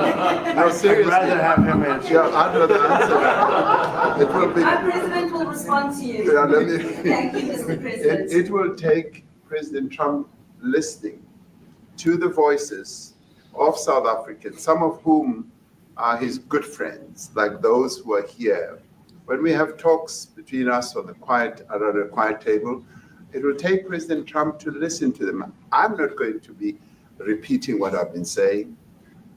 I would say if there was Afrikaner farmer genocide, I can bet you these three gentlemen would not be here, including my Minister of Agriculture. He would not be with me. So it'll take him, President Trump, listening to their stories, to their perspective. That is the answer to your question. But Mr. President, And it's funny here because I feel like he thought he had done so well, and he did. That was a very diplomatic answer, but he wasn't ready for Trump. Sorry, I keep laughing. I think it should be past the point now where I find Trump funny, but I have to admit I still do. I still find the guy funny. He's funny in an annoying way, but he's still really funny. I must say that we have, no, wait. And see what he said? Wait, sorry. Oh, this guy. Sorry. We have thousands of stories talking about it. Sure. And we have documentaries, we have news stories. And is Natalie here? Somebody here to turn that? I could show you a couple of things, and I have to, it has to be responded to. Yeah, sure. Let me see the articles, please, if you would. And turn the lights down. Turn the lights down and just put this on. It's right behind you. Johan. There's nothing this parliament can do. With or without you, people are going to occupy land. We require no permission from you, from the president, from no one. We don't care. We can do whatever you want to do. Who are you to tell us whether we can occupy land or not? We are going to occupy land. Yeah. South Africa occupy land. That's who we are. So whatever you want to do, we can withdraw my membership from this useless parliament. So you can hear him there saying clearly, like, obviously to a lot of people, this is, oh my God, they're saying they're going to occupy land. Yeah, they're saying they're going to occupy stolen land. So the choice being there, sell it back, give it back, do what you need to do, but your land's got to be occupied if you don't. It's like you wanting to have your cake and eat it. It's like the government or, the people of South Africa and turning to you and going, give the land back. And you're like, no, I don't want to. They're like, well, if you don't give it back, we're going to take it back. Well, I'm not going to give it back. So do whatever you need to. And then when they say, okay, we're going to occupy it, you record them saying it like they've committed the crime. I don't know, man. How do you negotiate with this kind of ignorance? Yes, honorable member. Must never be scared to kill. A revolution demands that at some point there must be killing, because the killing is part of a revolutionary act. Shoot to kill, Namaza, kill the poor, the farmer, kill the poor, the farmer, pa, pa, pa, pa, to kill, Namaza, kill the poor, the farmer, kill the poor, the farmer. The mayor of DE is a white man. So these people, when you want to hit them hard, go after a white man. They feel a terrible pain because you have touched a white man. Not because Pashava and Suni will not be touched. They will be touched, no one. But we are starting with this whiteness. We are cutting the throat of whiteness. And also, I think it's important to put into context here as well the fact that for people who are perhaps not familiar with South African, I want to say, norms, politics, when they hear someone using terms like white man and this, that, and the other, to us who perhaps don't live in such a heavily racialized society, it all instantly kind of like pricks up your sensitivity and your sensibilities. You're kind of like, oh, I don't like that. That sounds really racist. Yeah. But in reality, this is a nation, if you go to, people are still classified as white, colored, or black. Okay. Those are terms you'll hear thrown around every day. It's perfectly normal for people to talk in this way. What the sensibility part, because notice they wouldn't show any clips of Afrikaner people talking about blacks. They won't show any clips of that. They won't show any clips of European people in Africa talking about the blacks, but they'll show you a clip of a black leader talking about the whites, and then all of a sudden it's, oh, he's a racist, he's racist. And it's like, come on, man, give me a break. We know exactly what you're like in that nation. We know exactly how you speak. We know exactly what kind of politics take place in that land. You cannot try and single this guy out and make him to be some kind of a villain, because he isn't. What he's saying is perfectly reasonable. You might not like his rhetoric. You might not like how strong and persuasive his arguments are, but what he is saying is entirely reasonable. If you don't want to be a part of the violence in which you acquired the land, if you don't want to be a part of the retribution, you do have the opportunity to not be a farmer. And that really is what it comes down to. This is about land reappropriation. This is about land reform. There's no scenario where this plays out where Europeans are going to remain in control of 70 to 80 or 70 to 90% of the land in South Africa. There's no scenario where that's going to happen. You're going to give up the land one way or another. So you can either give it up diplomatically and, go by the means of selling it back or working with the government reform plans, this, that, and the other, or you're going to have to give it up in a more violent way. But you're going to have to give it up. There's just not going to be a way around that. That's just the reality that I think people are going to have to come to terms with. You know, this is not gonna go away. You know, South Africa is a problem that needs to be solved. You know, let me give a big shout out to Keo for your really generous $50 donation. He says, salute. Can't believe Son took your whole video word for word, bar for bar. Also, are you familiar with channel Mind Unveiled? They recently had a 2-part on Spain being the capital of Tartaria. You were the first person I've heard say Moors were there already.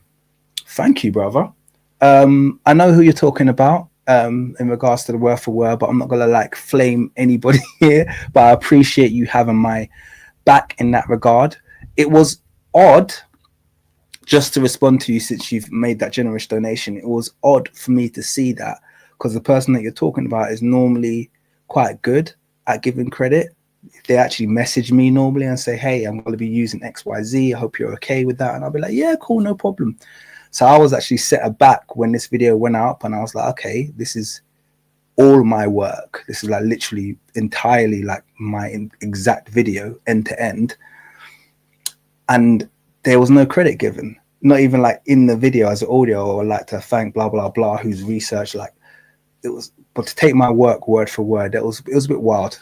I'm not gonna lie, it was a bit wild. And you know me, I'm all about us getting the information out, getting the truth out, getting the research out by any means necessary. But if you are gonna, you know, take something that took me literally 2 to 3 months to write, I'm not gonna lie, and that's not an exaggeration, like it took a long time for me to write that piece, and not give me any credit, that was a bit wild. So yeah, thank you for having my back here. You're a real one, and thank you for your donation, man. I really appreciate it. I will check out that Mind Unveiled as well. Yeah, well, I'm glad I was the first person that said that. More is coming out now. This is a good thing about the whole impact of melanated people in Europe, and our indigenous founding of most of the stuff that we see is now really coming to the front. It's really come to the fore, and I think people aren't going to be able to ignore it for much more, because there's just too much data supporting it, too much research supporting it. So I'm just excited to hear there's other channels doing it. So thank you very much for sharing. I appreciate you very much. There's a big comment, that's the only reason I took off the screen there. So thank you for your very generous donation. Yeah. I'm not sure how I feel. I mean, I appreciate you guys' support. Bamboo Shoot, I know you're a real one. You've been around for a long time as well. You said, you unsubbed for that. I'm not sure how I feel about that, because I love that channel and I want the support to be there. I always want the support to be there. Hope he learned, from it, and he, just will make sure that he doesn't do that again, and a bit more transparent. I don't want you to unsub. I don't want anyone else to unsub, because I like that channel a lot. And I got respect for that, brother. I hope the respect is mutual, though. Don't know if that's the case, but yeah, I hope it is.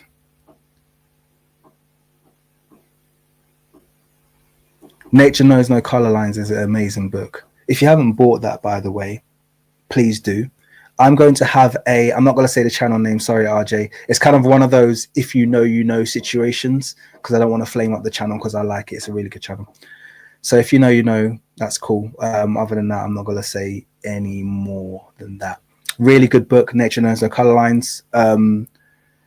I've gained a lot from that book. There's some stuff that he wrote in that book that, this is a good thing about, when our people go out and they do primary research, you don't realize how valuable that's going to be in the future. Like, there's so much that I've been able to tie together thanks to the hard work done in that book. I'll give you one example, actually. So people have said, I'm one of the people that have said the word Moor has got nothing to do with being Muslim. I've said that quite strong. I've defended that quite strongly, because there's no evidence of it ever meaning Muslim.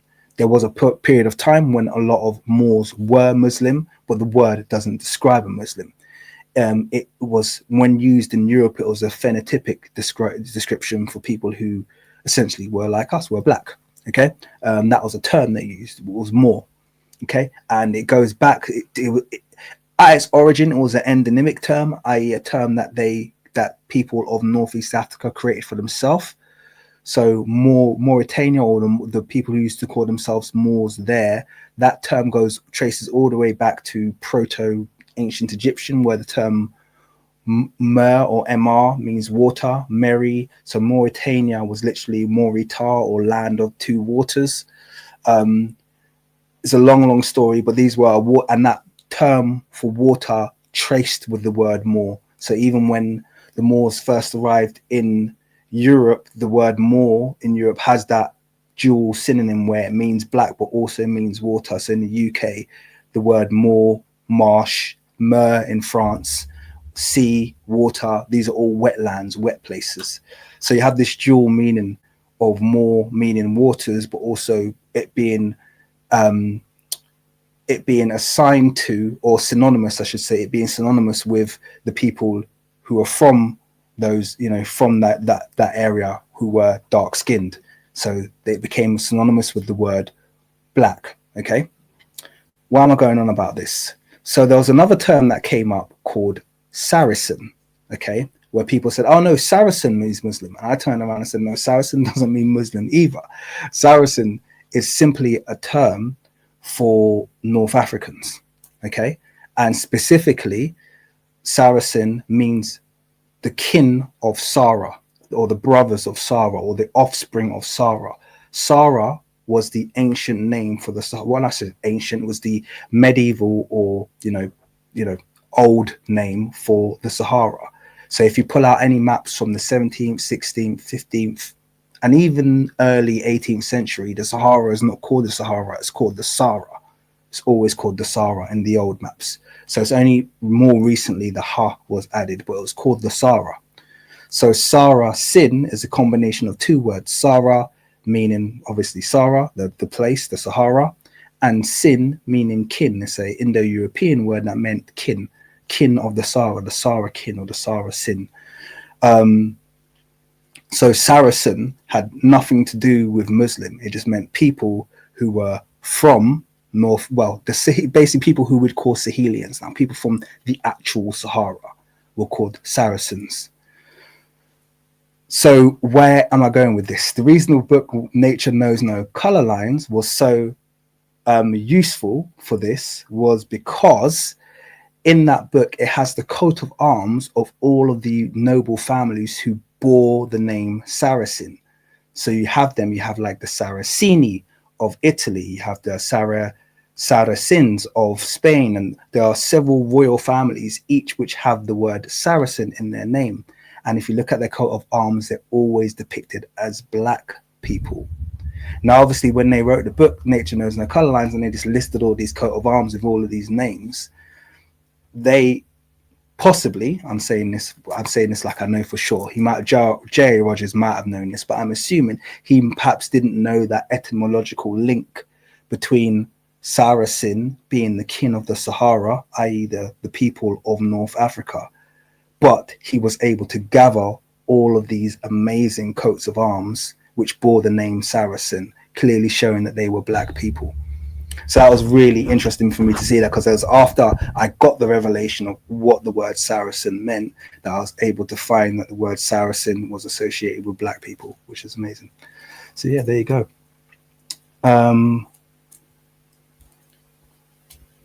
And yeah, so you got someone with the name Sarah Sarah, what's going on, brother? Has jumped in because I'm sure you're very familiar with the word. Yeah, so you said desert dweller, Saracen. So desert dweller, or kin, if you wanted to break it down etymologically, it would be kin of the Sahara. Okay, so that would be with the Indo-European word CYN, kin, and Sahara. So there you go. Let's move on. We were watching the video. Sorry, that was a massive sidetrack, wasn't it? Let's go on. The brewer, the farmer, the brewer, the farmer.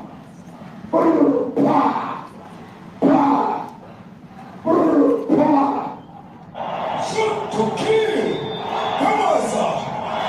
Kill the brewer, the farmer. Kill the brewer, the farmer.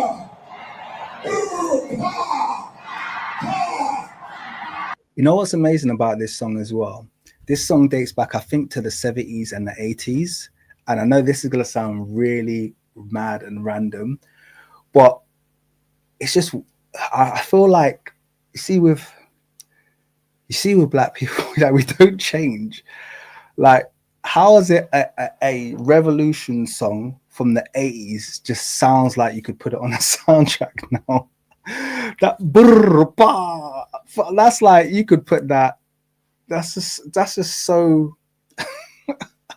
that's just so black. I'm sorry.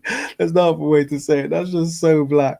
You could put that on a vinyl, put it in the, you know what I mean? Put it in the Caribbean. You could put it in freaking Afrobeat track. You could put it in a hip hop track. That brr, pa, pa, it's always gonna drop. Like, you know that someone, when they were writing that song, just said, "Now, come, let's put this in, please, please." Put the brr, pa. Everyone's gonna go crazy when we do it. Yeah. Put it in. You know that's how that song got. I'm sorry. You have to. I guess you have to be from the culture to appreciate that one. Move on. I don't know what's going to happen in the future. I'm saying to you, was not called for the killing of white people. That's a very good point that Alfarius Knox said. Call and response is a very typical African musical style. Very true. Very true. African music, black music has always been about interaction. It's always, that's one of the things I feel that elevates it. That's what elevates black performances, is the interaction between the person creating the music. If you go to a concert, you're much more likely to get the attempt for interaction between kind of like the performer and the crowd when you go to, you know, the concert of black. It's just a part of it's always been a part of the performance. So I think that's actually a really good point that you made there. I like that. At least for now. I can't see the future. Yeah, but I mean, you understand somebody watching that, especially as it gets shared on Twitter, they freak out. It sounds like a genocide on I can't take it.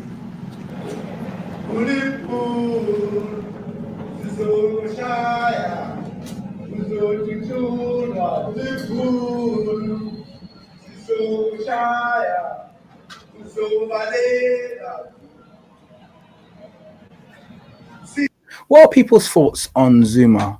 I was never a massive fan. Maybe I was influenced negatively by the media, but even back in the day when I used to read like New Africa magazine, I was always like, oh, this guy don't know what he's doing. He don't know what he's doing. But I could have been wrong. Wildflower says Zuma was radical. So maybe I have been negatively slanted by the media, because I always thought that he wasn't able to hold the coattails of Mbeki. So I'd like to hear from more. Yeah, I'd like to hear from you guys. Tell me what you thought of Zuma. And if he was like, I don't know, it did feel like progress regressed underneath him. He could have been in the shadow of the land reforms in Zimbabwe.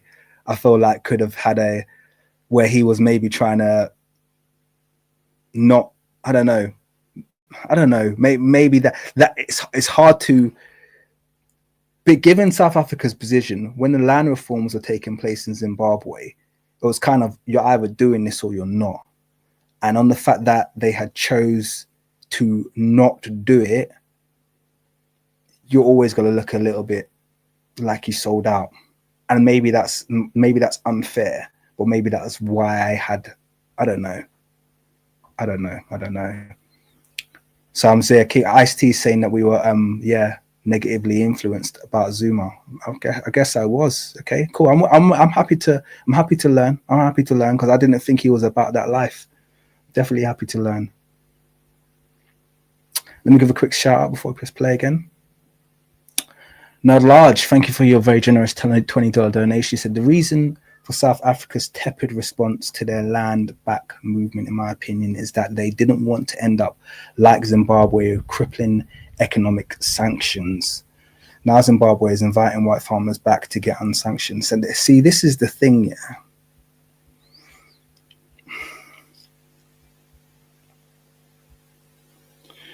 That whole problem,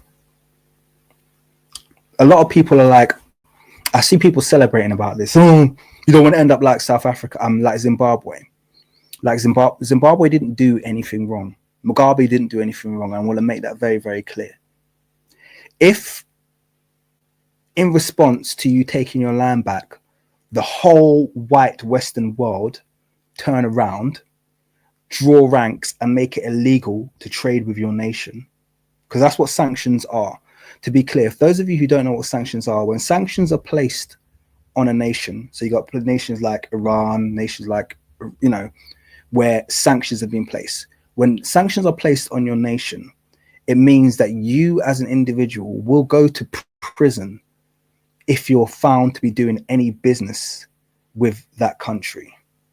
So when sanctions are placed on a nation, it's like making it, closing up all of the international markets to them. It's totally 100% against what should be the rules of free market capitalism.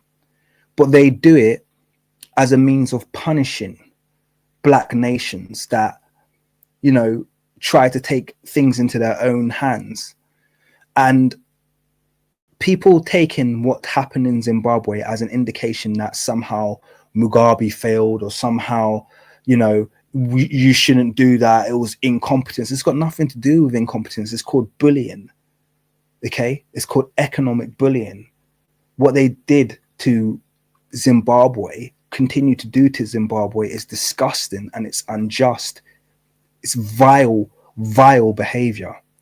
But on the other hand, there needs to be some kind of effort to figure out how to survive without needing to trade, because you have a nation like Zimbabwe that has the ability to feed itself, and has the, in my view, ability to place value on its own currency without needing for that. They have a value to do that. They have enough natural resource to peg their currency against perhaps one of their resources. And I know this sounds really complex, and this probably goes into an area that I'm I'm outside of my, area of comfortability and knowledge too. But I felt like something radical needed to be done on the currency side, because this was continually being used as a tool to kind of just like beat them into submission. And them inviting the white farmers back is not saying, oh, we don't have an ability to feed ourselves, this, that, and the other. It's just to say we want these sanctions lifted so we can continue to trade. And I don't even think giving land back to the white farmers guarantees them everything, because if you look at what led up to the land reforms, it was broken promises. I remember specifically when the land reforms took place, it took place because the Labour government was in the UK, and Mugabe had made a deal with the Tory government that at a certain date in 1998, by the way, and England had rescinded on this several times, but they had made a deal with the Labour government that on a certain day, with the Tory government, on a certain date in 1998, the land reforms would begin, i.e. they would start repatriating the land back to, appropriating the land back to the native people. Then that date came, Labour were in charge. The Foreign Secretary, who was then Claire Short, I believe, turned around in the usual white supremacist, arrogant, British, I'm better than you, you dirty African kind of way, and literally just turned around to Mugabe and said, well, you didn't make that deal with us, you made it with the Tories, and we're not going to honour it. Maybe we'll come up with a new Lancaster Agreement. Bow, shout out to you, Liz. Power to you. Yeah, the Lancaster Agreement. It turned around and Claire Short said, no, we're not doing that. So basically, Mugabe, kiss our butt, we're not going to go through with it. And he was like, okay, cool. We'll start taking the land back today. And that's what started the land reforms. So why did I say all that? I say all that to say this: there's no guarantee that they're going to do what they promised to do. So you could give back every drop of land to them and make Zimbabwe 99% land owned by whites again, and they could still have you under sanctions. They'd make sure that all of their farmers are living a life, and they make sure they're all getting paid in dollars, so they don't have to worry about the crazy Zimbabwean exchange rate, but they will look after their own. and you just can't trust them. That's the bottom line. So there's no point in doing these deals with the devil. In my view, they might as well bite the bullet. They've been there long enough and figure out a way of getting some kind of stabilization to that currency. By the way, and what the IMF are doing to Zimbabwe is entirely illegal. It's entirely illegal, but they don't care because there's no legality when it comes to dealing with Africans. They can break laws, do anything. They could do what they want because they don't view them as partners or human beings. Once again, this is why you have to be like Malema. Okay? It's the only way. There's no point. There's no nice negotiating tactic that you're going to do. You know, I was reminded the other day about what happened to Patrice Lumumba, the democratically elected leader of the Congo, because I think, you know, they just returned his tooth recently after they assassinated him and they boiled him. I think they boiled his body in acid, and the only thing that was left of him was his gold tooth, just because he wanted to liberate his people. He didn't threaten violence against anyone. He didn't say they were going to take any kind of revenge. He just said, we are going to be an amazing nation. We're going to keep our profits. We're going to, we're going to build, we're going to manufacture, we're not going to consume. And Belgium and the CIA did not like his language. They did not like his Pan-African, nature, and they murdered him in broad daylight in front of everyone, just like they did, in front of the whole world.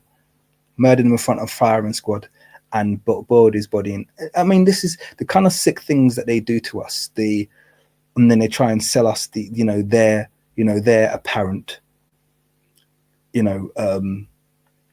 horrific things that have happened to them and act like they're the worst things that have happened in the world. No, let me make this very, very clear. No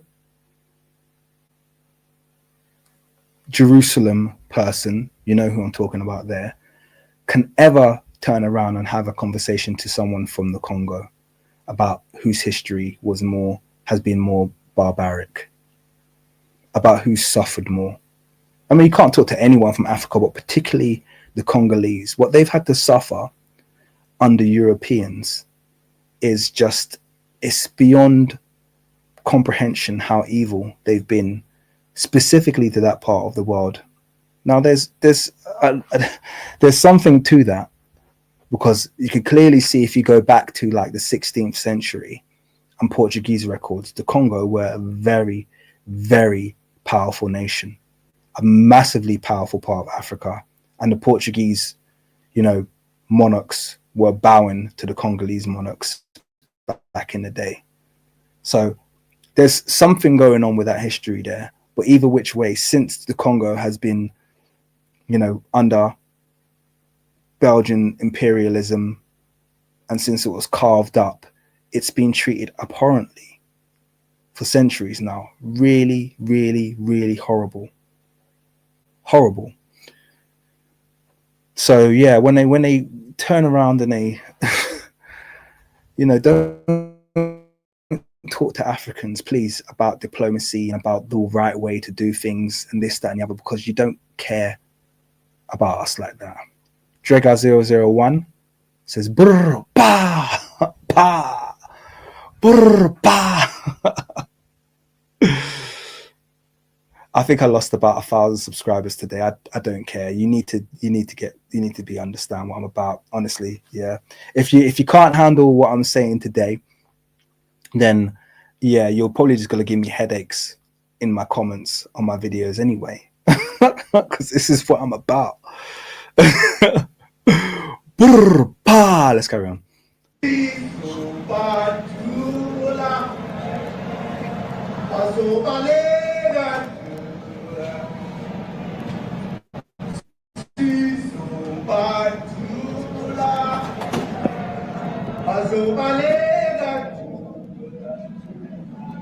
Who will expropriate land without compensation, whether they like it or not. If they object, they can seek refugee in America.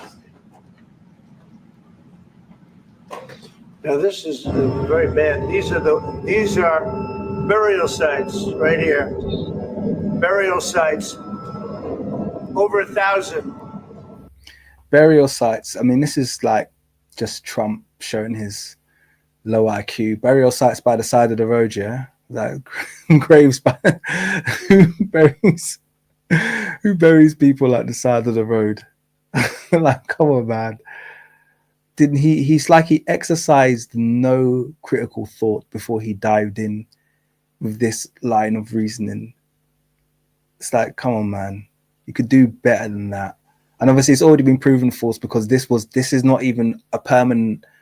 There was a BBC of all the channels as well, BBC, which is just a despicable news outlet, to debunk this, and who basically walked along this street. None of these crosses are here because this was just like a protest thing that they put up and then they took down immediately.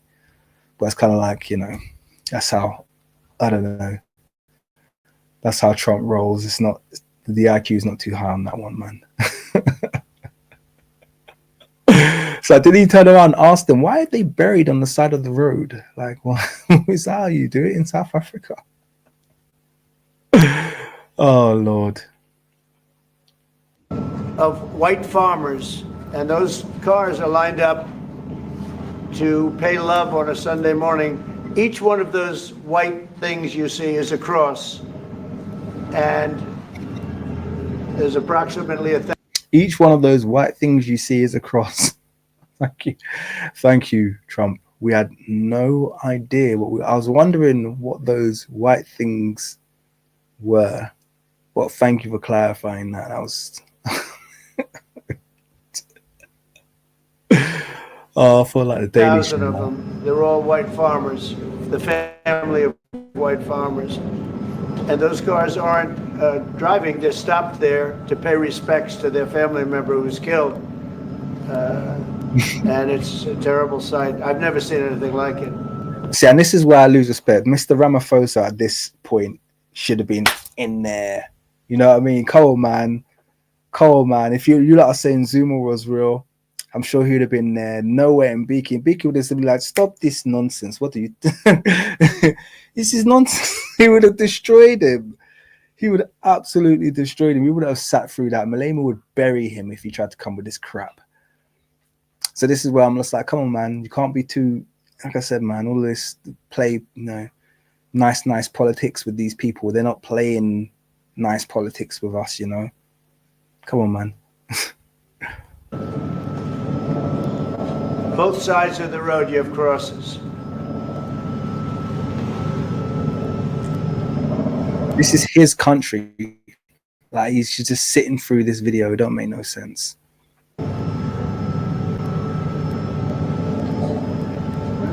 Those people were all killed. Have they told you where that is, Mr. President? No, I'd like to know where that is, because this I've never seen. I mean, he could have just turned around and be like, we don't have that many farms, Mr. President. We don't have enough farmers for that. It's like, come on, man. It wasn't that hard to debunk this. It wasn't that hard. Come on. Should have done better here. Should have done better here. Okay. And someone just said, yeah, Ramaphosa is too busy with Israel. Okay, and I will take my hat off and give him some props. Yes. It was nice to see you do the whole ICC thing against Israel, but it would have been nicer. It would be nicer to see African nations stand up for other African nations than to always have to wait till, you know, the world's media turn around and give you the okay to say, you know, what's happening in Palestine is wrong. Because that's really what it is. A lot of these people who claim they're about this kind of like free Palestine conflict, they're not about nothing. These are the same people who always wait for there to be enough media backing and enough weight and enough, you know, enough of a cosign from the mainstream news outlets, CNN, when they start reporting, that's what I turn around and go, oh, yeah, this is horrible, free Palestine. Yeah, but when it's difficult, when the mainstream is not on your side, when you're standing there, you know, and people are saying, oh, I'm not sure about this, and you stand in their face and you're like, brr, bah! Yeah, do that. Let's see you do that. I'm not saying you have to do that, but I'm saying let's see you stand up for, you know, parts of the world where parts of Africa or parts of the world where you haven't got mainstream support, because that takes more guts. That takes more guts, you know. Shout out to you, Ice-T. He said that was a ceremony to commemorate the victims of crime, black and white, in SA. It was attended by all South Africans. So that makes that scene even more disgusting. That makes it so the fact that these white supremacists have hijacked that and lied about it is vile. Honestly, it's absolutely vile. And it's the kind of things they do. I've realized there's just no line that white supremacists won't cross. You know, they'll just do anything. I realized that there's just no line. There's no limit to the kind of things that they'll say or try and uphold that are indefensible. The fact that you've shared that with us, and thank you, Ice-T, you clearly South African, because you paid me in Rand there. Thank you very much for your 70 Rand donation there. The fact that they did that, I'd love to know what your thoughts are, but it must be, you know, people in South Africa must be livid about that. It's actually disgusting. Actually disgusting. But thank you very much for your donation. I very, very much appreciate that. I mean, it's in South Africa.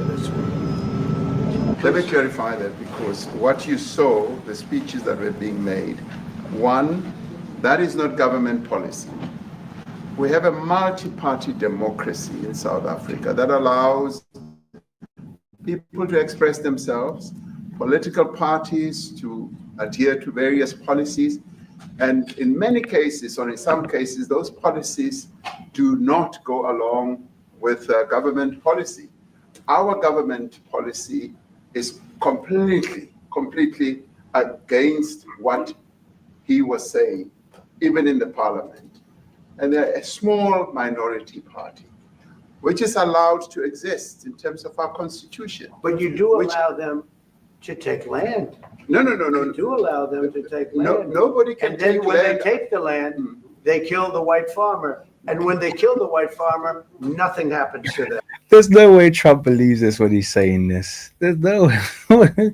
You allow him to take the land and kill the farmers. Like, what?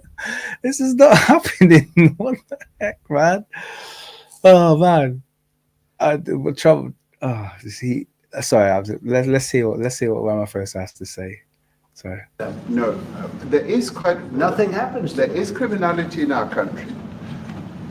People who do get killed, unfortunately, through criminal activity, are not only white people. Majority of them are black people, and we have now been utilized. The farmers are not black. I don't say that's good or bad, but the farmers are not black. The fact that he's, I wish I had I thought that was the full thing there.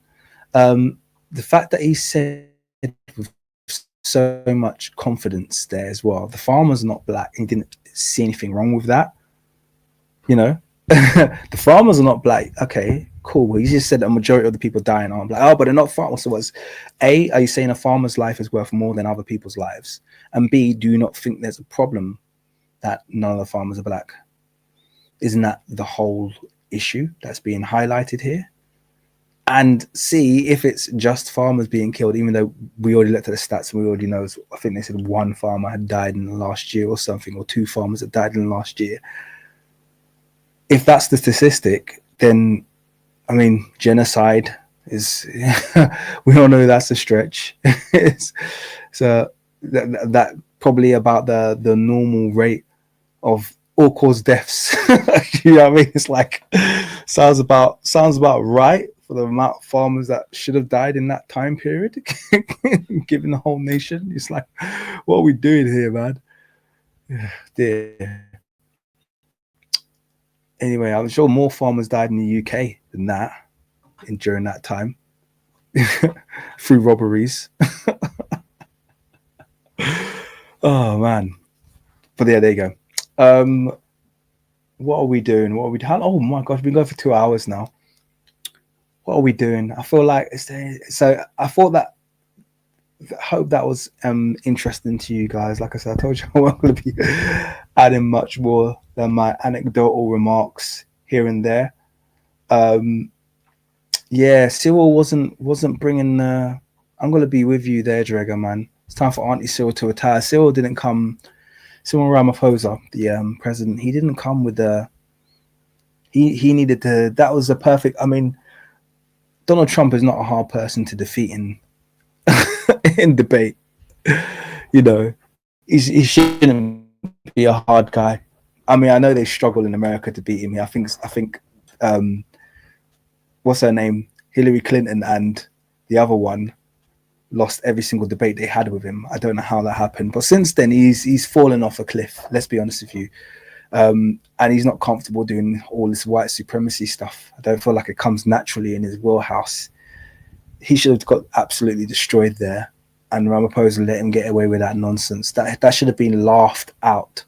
Laughed out. That's your nation. You don't know what's going on. You don't. It's like it's not good enough. That's the real. That's the real.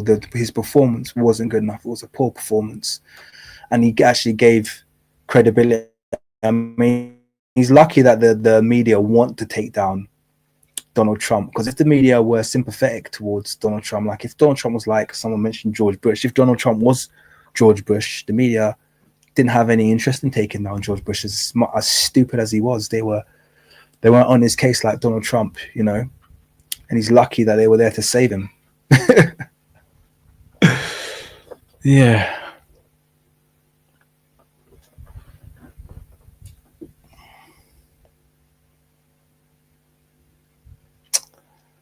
I'm just reading through a few of the comments. I'm thinking about wrapping this up, but before I do that, actually, I'm going to open it up. I'm going to put the StreamYard link in the chat and pin it. See if anyone wants to join me before I wrap the stream up.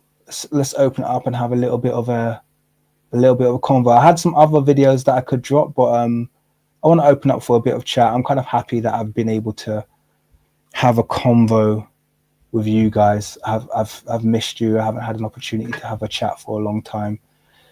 Having my head down doing stuff can get a little bit, it gets a bit boring. So there you go. It's pinned to the chat now. If you want to join, you know the deal. Just hit on the link.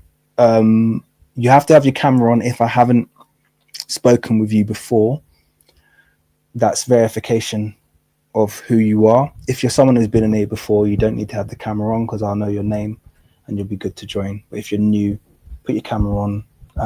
You could turn it off before I add you to the stage, so I won't show you to everyone, but put your camera on so I can see you, and then I'll drop you a little message in the private chat to say you're good, and then I'll add you afterwards, okay? But yeah, okay, so I'm gonna add regular to the stage, Mr. RJ Mackenzie. What's going on, sir? I'm doing good. How are you? Very well, thank you. Very, very well. It's good to hear from you. How's things in Canada?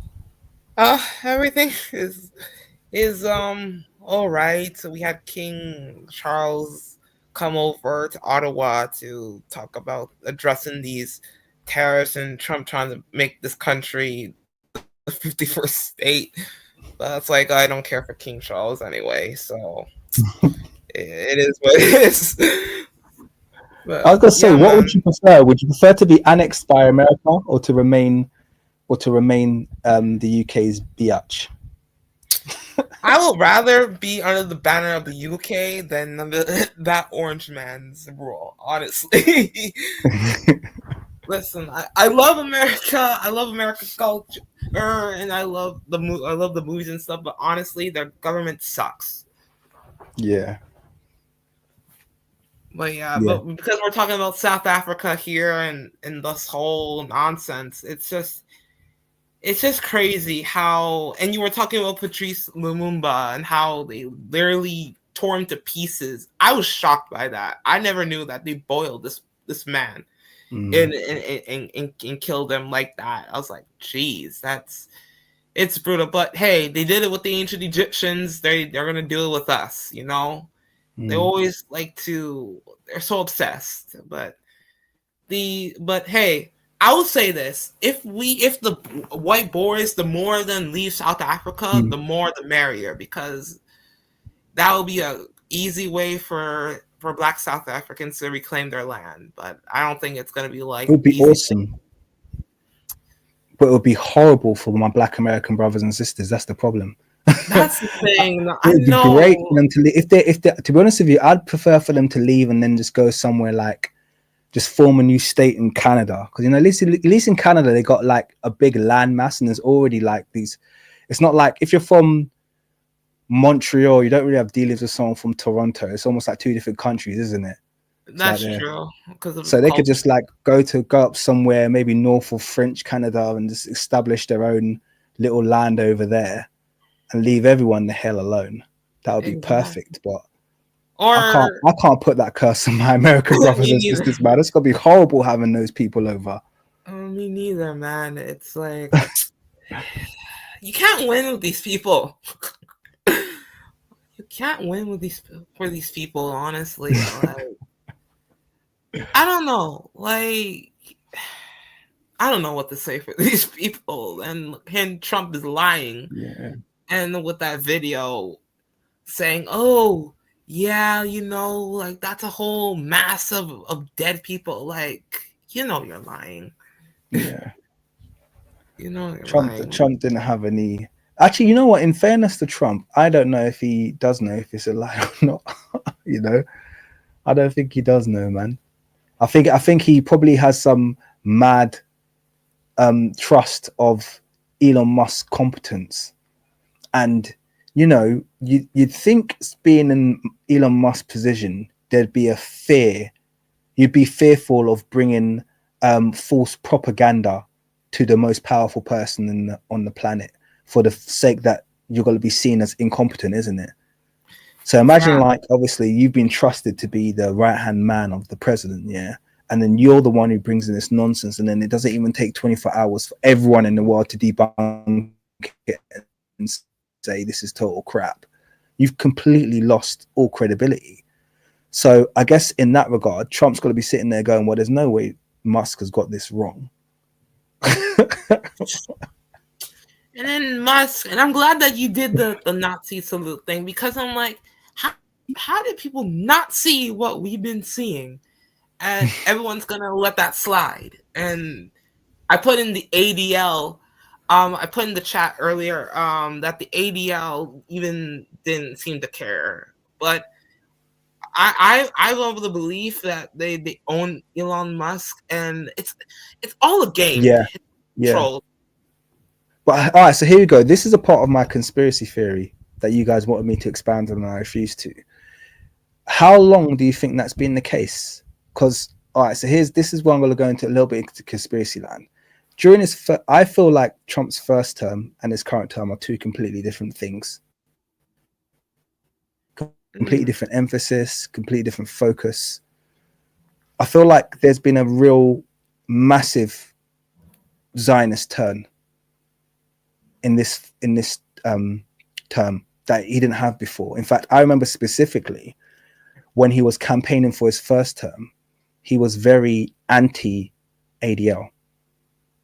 Very anti, like he was like, no, they're not going to control our politics. Where he was very much Americans first. And now he's like full on, like, he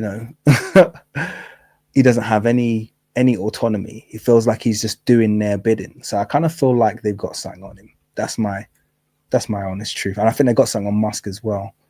That's why I feel like they've both, like, the turn's been sudden. Even like with have you heard of a guy called Russell Brand? No, I haven't heard about him. Okay, so Russell Brand is a kind of like, he's a bit of a famous character in the UK, comedian / presenter, very articulate, really funny, and he kind of had his own channel where he'd kind of like be very anti-establishment. But he, in the last year and a half, 2 years, did a massive right-wing swing. Like, he's gone completely, the actor, Nerd Large, that's the same guy, yeah. He's gone completely right-wing, like full-on ADL. And he wasn't like that before. Whether or not you liked him or didn't like him, he was kind of like a relatively decent character in terms of his viewpoints and this, that, and the other. And now he says he's Christian, which is like totally against what he was about before.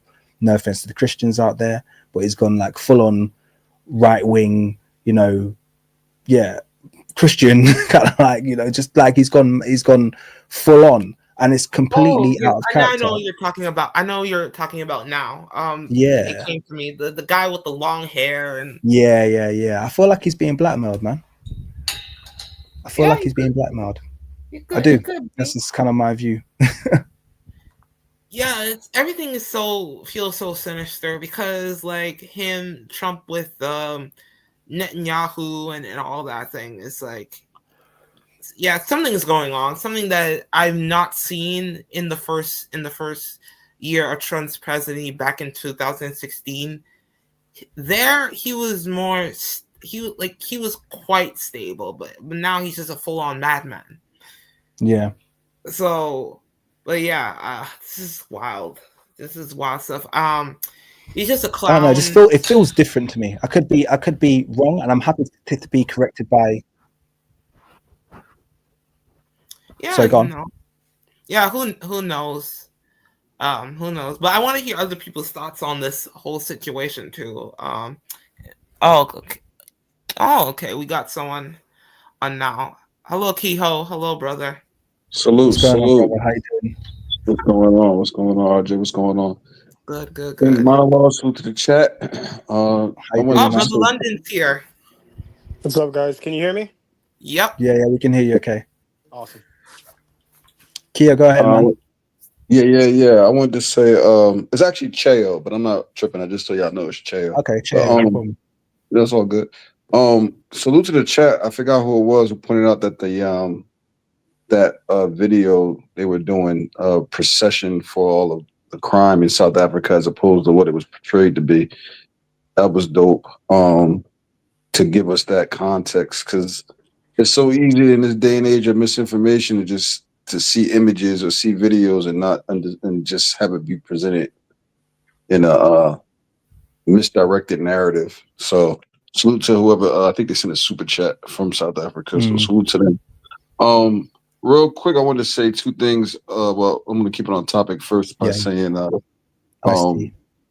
definitely interesting how this is all playing out. I mean, it's like, it's just like the Twilight Zone, but it's playing out in so many ways. I mean, what you're seeing between, like you already pointed out, this topic and the topic with the chasers and Palestine, and the topic with even the Ukraine and Russia. It's just it's funny how the narratives are the victimization and it's just crazy. It's really it's very very eye opening. So salute to everybody who's trying to keep objective and present the facts in a clearer light, such as yourselves. Real quick, I just wanted to make sure I said this. I can't really type it all out. That channel I told you about, be clear, it's a non-melanated channel, so you gotta read between the lines. You know what I mean? You gotta read between the lines. You get what I'm saying? Like, I didn't know that. Yeah. I mean, in the sense that it's not a negative channel. I'm just saying, in the sense that I didn't know that. So do you have that confirmed? No, not the one that not yours, not that, not the word for word, bar for bar. The second point. Oh, okay, okay. Spain being the capital. No. I like that channel too. I felt the same way you felt. Everything you articulated, I agree with. Like, I like that channel. Channel has a lot of good information. That was just wild. You know what I mean? That was just wild. That was just very, and that's one of my favorite videos of yours. Actually, I actually watched that video with a lot of people. So it's like if I show somebody your channel, I'll show them that video usually. So it's like, seeing that specific video, I'm like, wait, what? Is this a collab? Like, I had to look twice, but I guess on one hand, I mean, getting information out of character, wasn't it? It was like, I was hit left for that. I was too. I was just like, wait, I seen this, but I was talking about the second channel, the Mind and Veil channel. It's a non-melanated channel in the sense that a lot of times I say with the truth seeking movement, you got to read between the lines to see what they don't kind of see, if that makes sense. Like, they allude to a lot of things, but they don't. I'm trying to put this very like diplomatic. A lot of times when you're in a lot of truth seeker, Tartaria, et cetera, they'll say a lot of things like they know something's not right, but they won't attribute it to like the not rightness is the absence of the melanated perspective. You know what I mean? Yeah, they'll say things like, it's just like they'll know like so when not to get too crazy and get off too much of the subject. The whole point that I brought it up to you for was because the point was that Spain in its architecture and a lot of the points was Spain kind of might have been the central point because the narrative says that the Moors invaded Spain and then they improved Spain and then they brought enlightenment to the continent of Europe and but he was coming to the conclusion that maybe the story is not correct and that they were already there. And you were the first person I heard say that on a live. I think maybe your last live, but last live I caught where you were saying you just alluded to it. You didn't go in deep, but you were saying that you thought you had the idea that maybe that story is not correct. And I remember saying like, damn, I wish he would have went more into it. So I was when I saw the video, I thought of you and I was like, I wonder if he knows this channel, and if he does, I wonder his opinion on it because I'm very curious. But and the last thing I'll say to land my plane is that I wish you, and I said this last time you had a live that I was on. I wouldn't. I know you're very meticulous and you like to be very and you should be because people are going to attack your content if you're not crossing your T's and dotting your I's. But I wish you had like a monologue after dark or like where you go off on your rabbit holes. Because I mean, I know you can't. I know it takes time to make all these things, and I know you want to make sure you're saying information that's very researched and at least very well. But something like for example, to tie it into my second point was that I would love to hear more about why you think like your idea about the Moors already being there or that there was a black presence that didn't necessarily invade Spain. You know what I mean? I remember you told me this was months ago maybe. So I wish you had like a little like, but I know like if you go too much on the rabbit hole, people will start to take away from, you know what I mean? So I get it. But I would like that. I'm very curious of what you think of, I mean, I would like to hear your response. You know what I mean? Like your not a whole video per se like you normally do, but I would like to hear your thoughts on just that topic in general. But anyway, I was talking long enough. Salute to you. Salute to RJ. Salute to London. Salute to the chat. Appreciate all you do. It's a good, Chio. It's a good shout. It's a good shout that you've given there, because the reality is that I can't do videos all the time because obviously like I get this massive backlog in terms of the research I need to release. And as you can see, I've got to be, as you've already alluded to, I've got to be careful in the way that I release information so that when it comes, it's the right progression from what people already know so that it don't go wild. Like for instance, to give you an example, I've got a reconstruction of Queen Elizabeth I, yeah? I've shared it on my Insta, but I haven't shared it on any of my other platforms. I haven't shared it on YouTube yet because I know what the response is going to be. So I know a part of me getting there is me doing the current series I'm doing on why Britain ended slavery and introducing people to concepts like primitive accumulation and all of these things, so they have a background or they have some grounding as to why this would make sense. If I just come out and I'm like, here it is, I know people will be like, oh, you're going too far, you stupid man. So I got to be really careful about the way that I slip out the information, because people need to have some kind of grounding as to how I got there and as to what supports that. So yeah, I think it would be good for us to have some kind of space. In reality, in order to filter that, I'd probably do that on somewhere like my Patreon. Realistically, because then I could control. I know if I do it on Patreon, it's going to be a small community of people regardless.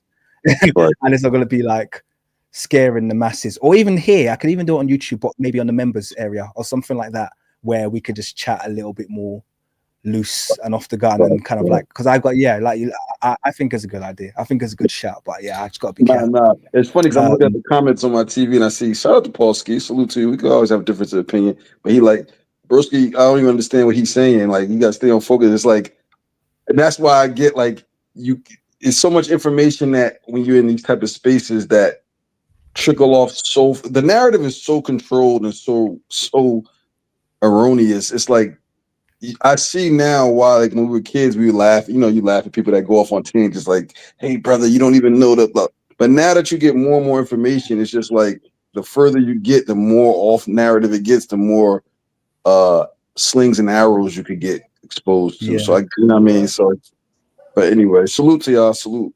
Peace. Yeah, now respect to you, chair, man. Good having you on. Thank you again for your very generous donation, man. Appreciate it, brother. Sure. Keep doing what you do. 100%. Shout out to Trill Black, fellow creator and visionary. He says, even if it's true, Africans are taking the land, it's nowhere near what the Bagel folk are doing in the Middle East right now.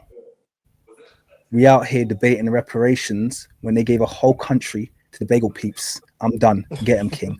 I like what Chair said. I think we'll just say chasers. Yeah, talking about the chasers there. 100%. If you look at what's taking place at the moment, they're complaining about a song, and that song was enough to get the president of the United States to fly there, and the school being blown up, which was the latest thing I heard today, by the chasers in that place of the world, in that part of the world, isn't enough to get him to even make a speech. So no, you're very good point, Troll Black. And thank you, brother, for your generous £20 donation. It's much, much appreciated. Good to have you on, man. Good to have you on. You've been killing it, by the way. I loved your interview with Dr. Onyeka Nubia. But anyone who hasn't checked that out, you need to check it out. That was pretty groundbreaking. And actually, I have to give you a compliment in being able to get him on the channel, which is something that I hadn't managed to do. Also, to get him to open up the way you did. Because I know, well, and yeah, I'd say I know of him quite well. I've had some good conversations with him, and I know he's very measured and can be very closed off because of how far ahead he is in academia and how much responsibility he has for the things that he says. Your ability to get him to open up about things was really commendable. So yeah, well done with that. That was a fantastic piece of content to watch. You did really well.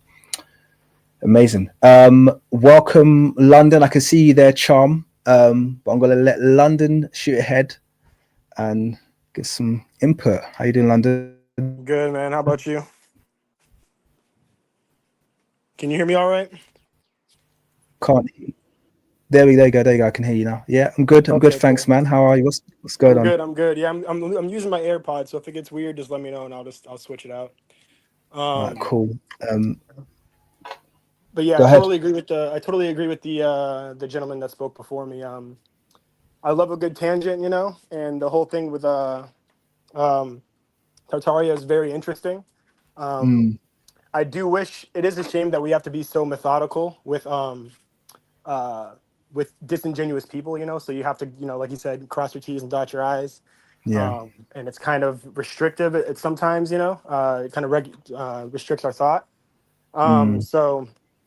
Yeah, I would love to see tangents like that, but like you said, you do have to be a little bit deliberate. But back on the South Africa thing, I don't know if I should be surprised by the audacity of the whole thing, but it is wild to see pretty much, and I'm down here in Florida.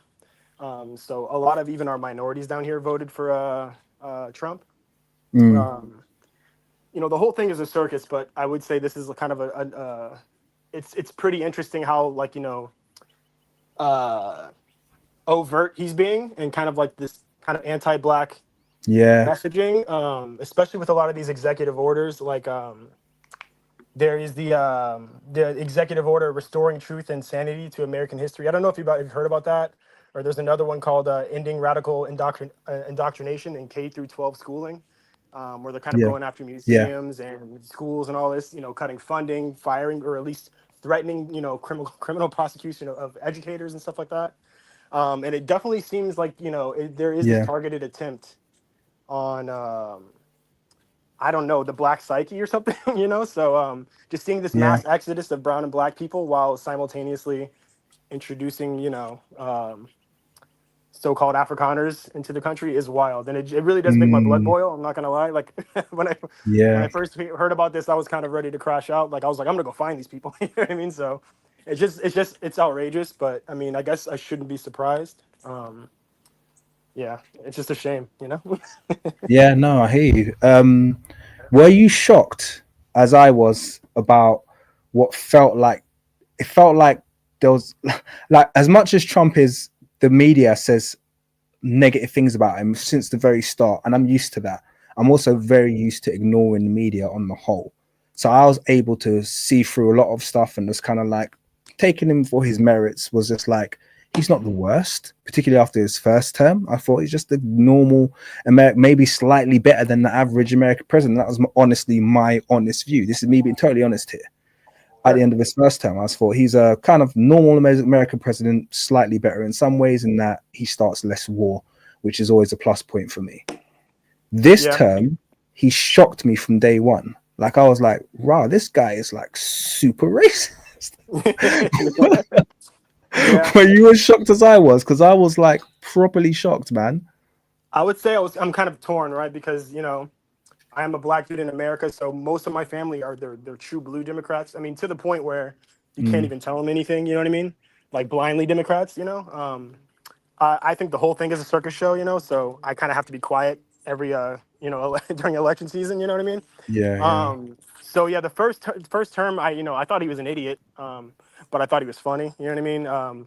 yeah, I didn't yeah. really mind that being I didn't really mind funny as a president, but I would say that this term I was definitely a lot more concerned.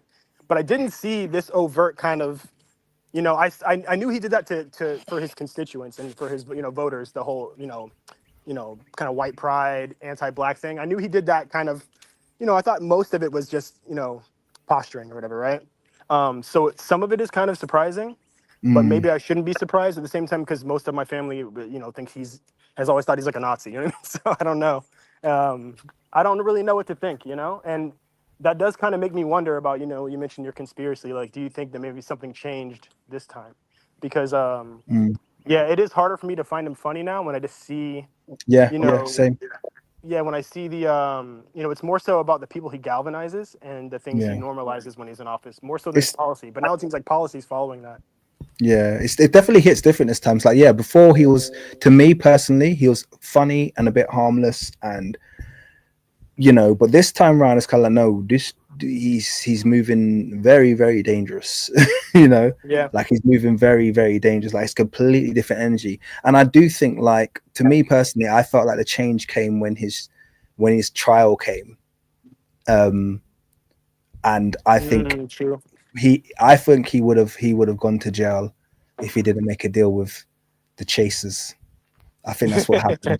I think they were Good like, point. no, well, we know these are trumped up truck. I don't think the charges were genuine. The whole kind of collusion with Russia is just ridiculous in my view. But Yeah, agreed. we all know they don't need a real crime to have Absolutely. taken place. They're making it clear that it don't matter how much money you got, we're in control here. That's at least why. Well, maybe I'm giving him too much credit there, but that's at least how I saw it. It just felt like there was all, yeah. Anyway, thank you for that input. I'm gonna just let Charm jump in now. He's I been waiting patiently. Hi, how you doing? I'm good, thank you. I Good to have I'm you on for the first time. Thank you, thank you. I didn't really know you had this section in your live stream, to be honest. And Not sometimes I always often. catch your live stream like later, your like I rewatch your live streams and I see your reconstructions and I think they're pretty amazing. Thank you. And well done to you for what you do. Um, so like for today's live stream, I think the thing that struck me the most was when you talked about misinformation and how a lot of the times, like mainstream media will present a thing, but it's not really like they haven't really given you the truth of the matter. For example, the white crosses in South Africa, it turns out that this was something totally different. But doesn't that speak to a lot more to the people that Trump has surrounded himself with? I mean, Elon Musk was standing there in the room, and you can't tell me, as someone who's from South Africa, that he didn't know that those crosses didn't mean there were it was for white farmers that had been killed, and that the procession there were for, the families of the white farmers, in mourning their loved ones and blah, blah, blah. This was something different. But Musk stood there and let Trump make it, a whole, full of himself. outside of the people who even organized all of that showing and everything. They have to have put that together. And I'm sure they didn't put it together on the day. This was something that they had planned, put together, done the slides and everything. And then, it turns out that actually this is not what we're talking about, you know? So I feel like it speaks more to the people he has surrounded himself with, and they've allowed him to make an ass of himself. And the fact that mainstream media is not calling him out on it, because I don't think I've seen it anywhere, BBC, CNN, anywhere where they've actually said, actually, this is not crosses from, what's it called, white farmers. This is something entirely different.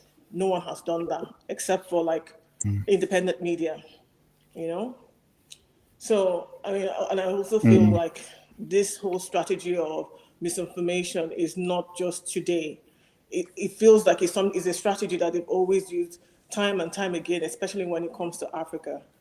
When they talk about slavery, it's funny how when they talk about slavery, the only good people that comes out of slavery are the slavers, right? Not the Africans. They make it seem like the Africans sold their brothers off for mirrors and, all kinds of trinkets, and things like that. It's ridiculous. So at the end of the day, right, it makes it seem like the so-called colonialists, the so-called slavers, the white people, they all come out smelling like roses, but the Africans end up looking like the bad guys. The point that you have, I think they say, foundational Black Americans who feel like Africans sold them, have this thing against Africans and stuff like that, And it occurs to me that misinformation cannot be a strategy that you started using today. It had always been something that they've always used time and time again, and they're only trying to perfect it, as what they call it, as the time goes on, they keep perfecting the whole misinformation and things like that. Yeah. I have to say that I agree with most of what you said there. So there hasn't been any. Yeah, I think to offer him the olive branch of not knowing is the same. It would be wrong for me to do that, because I don't offer that olive branch to, for instance, UK politicians who like to fall on that as well. They like to put on this kind of veil of incompetence every time they corruptly spend 50 billion pounds incorrectly, and just go, oh, whoops, we're just not that smart. It's kind of like, no, you don't get to fall on that when you're running the country. So Trump doesn't get that excuse of not knowing what he was stepping into. It's ridiculous. It's absolutely ridiculous. I'm not, trying to excuse him. Like you said, he's supposed to be the president of the so-called free world, at the end of the day. So if you put people around you to who made an ass out of you, that's your fault. Because in as much as you're the president and you can delegate these things, you should also be asking some deep questions as well. Asking the deep questions of the people you surrounded yourself with. So I'm not excusing Trump at all, or saying that, he's the commander in chief at the end of the day, right? He is responsible for making sure that he surrounds himself with the right people who will not mislead him. But he hasn't done that, has he? But now he has made it, like an ass of himself. I'm not excusing him, and I find that because I know there are other people like trying to come on the online. I think everything you said here today, what has stuck with me and struck me is that if Africa is to be free, right, we really need to start pushing Pan-Africanism, because I think that's the only way that we can unshackle ourselves from, the colonial, I don't know, whatever it is that they've done to us. Because, like you said, take for example, Congo. We know there are two Congos. There's not one to Congo. There's the Congo Brazzaville and there's the Democratic Republic of Congo, who speak the same language, but yet they're divided by a river. And these two countries hate themselves. Now, this was prior to. Sorry? Okay. So Karen. Yeah, so these two countries hate themselves. Why do they hate themselves? When we had the scramble for Africa and they divided up Africa, carved it up and all of that, created all of these countries and then sowed divisions. Now, until we get over those divisions, until we understand, like Julius Malema said, that as long as you're an African, you're meant to be here. There's no difference between, the African from Burkina Faso or the African from South Africa or the Nigerians. And I really don't like, I know you're Nigerian, I'm Nigerian as well, but I've always been of the opinion that Nigeria is a slave name, right? A slave name given by the colonialists for at least 4 nations, right? The Yoruba, the Middle Belt, the Igbos, the Hausas, and all the other nations in there, right? So until we unshackle ourselves from all of this, divisions and see ourselves as one country, right? Or one continent and one people, they're always going to take advantage of us. And I wrote there in the comment section that, you had the African Union. When Zimbabwe was sanctioned, right? The African Union should have been stepping up and saying to the West, okay, if you're going to sanction them, this is what we're going to do. We will no longer buy to trade with you as well, and such and such. But they didn't do that. They stayed loudly quiet, right? Which is the same thing that's going on in South Africa. That's what the African Union is supposed to do. Step up and say to the governments of the West, you can't do this. You can't treat us this way. African Union has no power, though. That's the problem. They have no They power because they were not constituted. It's not an organic constitution from Africans. This was put together, engineered by the West. So it will There's also be a Western tool. There's too many puppets in the as African leaders, and that's not. And I'm not blaming. By the way, I'm not one of these people who blames Africa for puppets being in power, because for every puppet that's in power, there's a revolutionary that was murdered to put them there. True. So I'm not one of these people. People love to turn around and be like, "Oh, Africa's full of these sellouts and these puppets." I'm like, yes, that's true, but for every single one, they've killed or removed by violence someone that the African people wanted. The people who are in control are often not the people that the people voted for or the people wanted to be in power. Absolutely. But it's going to have to take something very radical to happen. This is the coast. Ouattara was placed in power militarily. You remember in 2013 by France, they overthrew Laurent Gbagbo. They threw Laurent Gbagbo, who was a democratically elected leader, who was beginning to make reforms in Ivory Coast. They threw him in power. Over 2,000 Ivorians were killed when France invaded, and no news outlet even reported that France had invaded an African nation. They put in this black French guy who's probably not even Ivorian with a white French wife. And now everyone's turning around going, well, look at that sellout who's letting him set up AFRICOM and who's trying to, make threats against Ibrahim Traore. He's doing exactly what he's supposed to do. Exactly. He's doing exactly what they selected him for. What they selected him, that's a good word. That's what they selected him to do, and that's what he's doing, right? So, but it has to take something radical. Something radical has to happen. I've always felt that there are wars to be fought in Africa by Africans.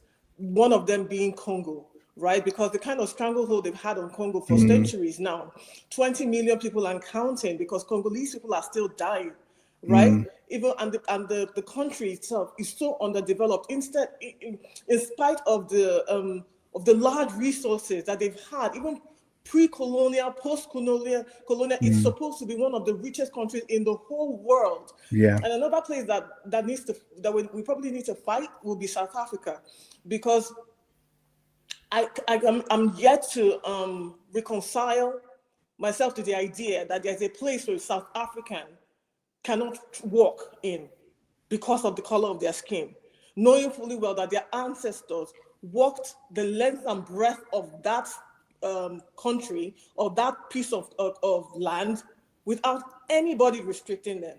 So that's another place. Whether it's going to happen in my lifetime or in any other lifetime, but you see, those Africans will be removed. They will have to go because the land doesn't belong to them. Or we will have to have some kind of understanding or an agreement that makes it fair for them to be there, or live, I don't know, compatibly with the indigenous owners of the land. You can't just come and tell us what you want, right? This is our land, and that's a place. That's another war that is going to have to be fought. But before we get to all these fights, we need to, as a people, come together, right, and start to put things in the right place. Otherwise, we can talk about all of these things and all of our brilliant history and stuff like that. But these colonialists are still going to be there doing whatever they want to do, doing the most. Let me let other people have a chance. Thank you, Charm. That was fantastic input. Really enjoyed that conversation and your really sharp insight. Thank you very much. I'm going to add Yeshua to the chat now. Unmute yourself, sir, and yeah, feel free. Hey, Yeshua, what's up, man? What's going on? How you doing? I'm good, man. How are you? Yeah.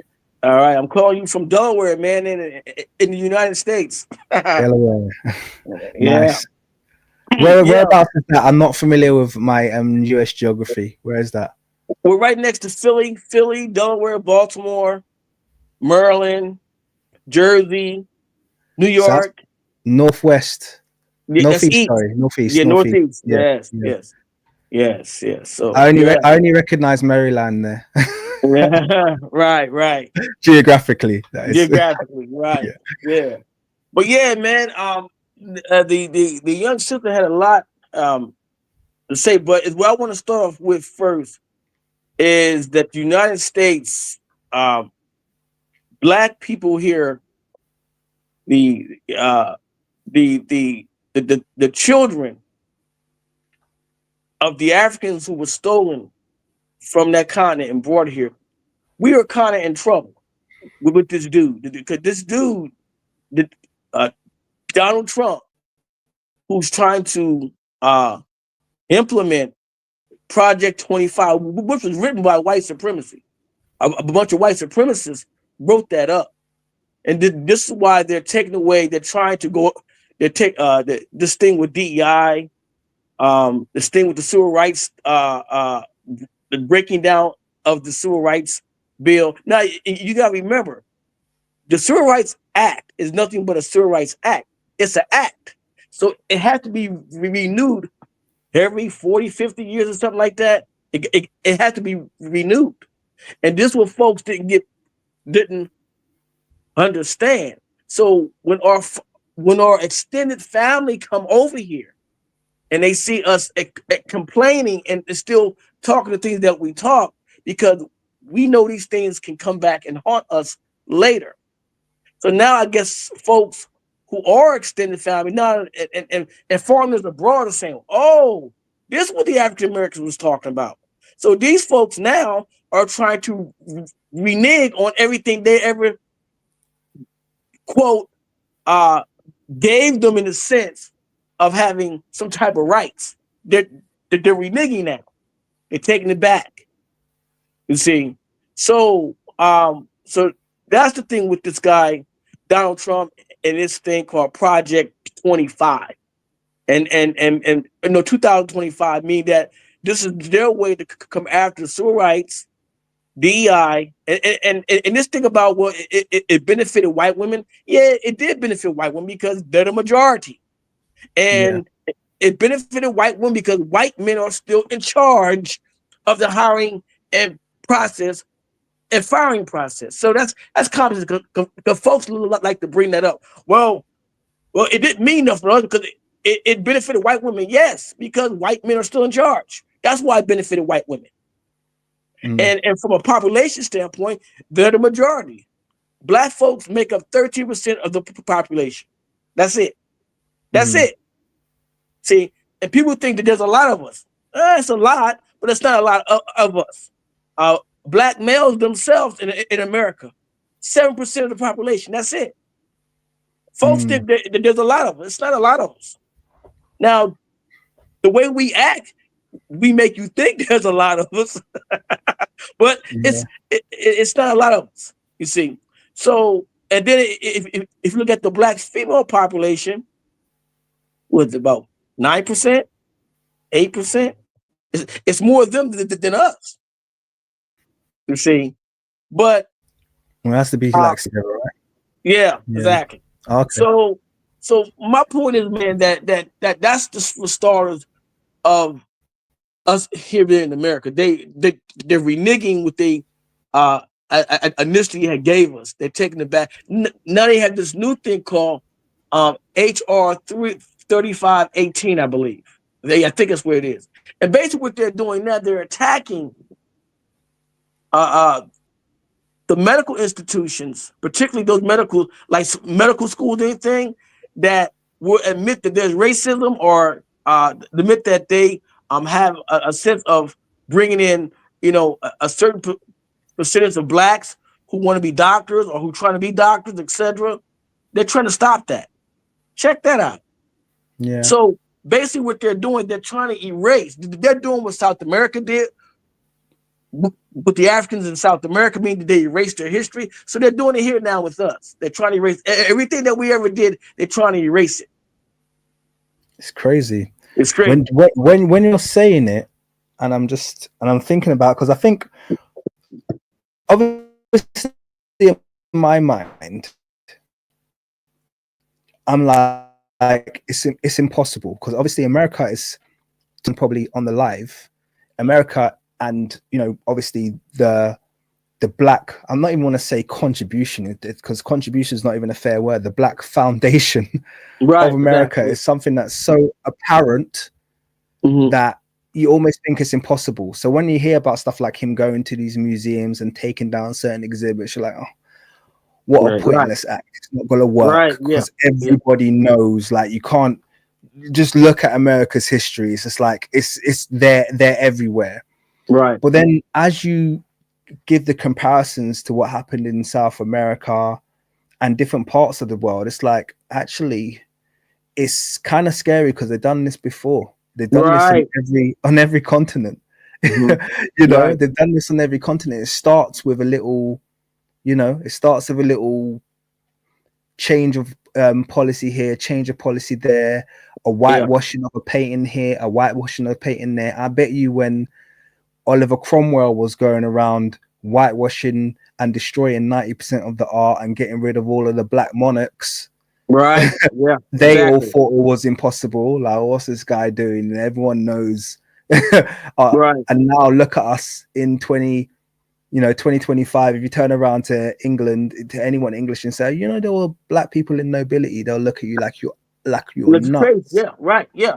So what we're seeing is scary, because it's a playbook they've played from over and over again in history. You just didn't think they'd do it to a nation like America, but they can't succeed in this, because they're trying. They're trying to do that. They done took a page from their European brother. they done took a page from him. Say, this is how you get rid of them. First, you got to erase their history. You got to erase everything they did.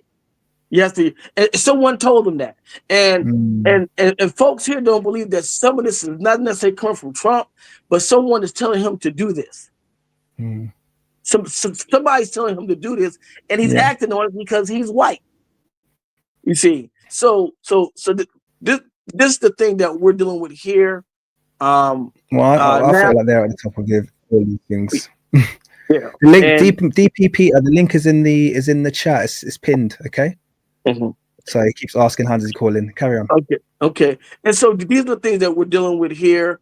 As far as the us being, understanding who we are. I heard the young lady talk about the confusion with the foundational Black Americans. Now, I am considered to be someone who's born in America, but I'm not that. I am an African first. I'm not down with none of that stuff. I tell folks in a minute, my ancestors came from Africa. Okay. And the argument here amongst us is, for me, the way I look at it, whether or not we accept that our ancestors came from Africa or not.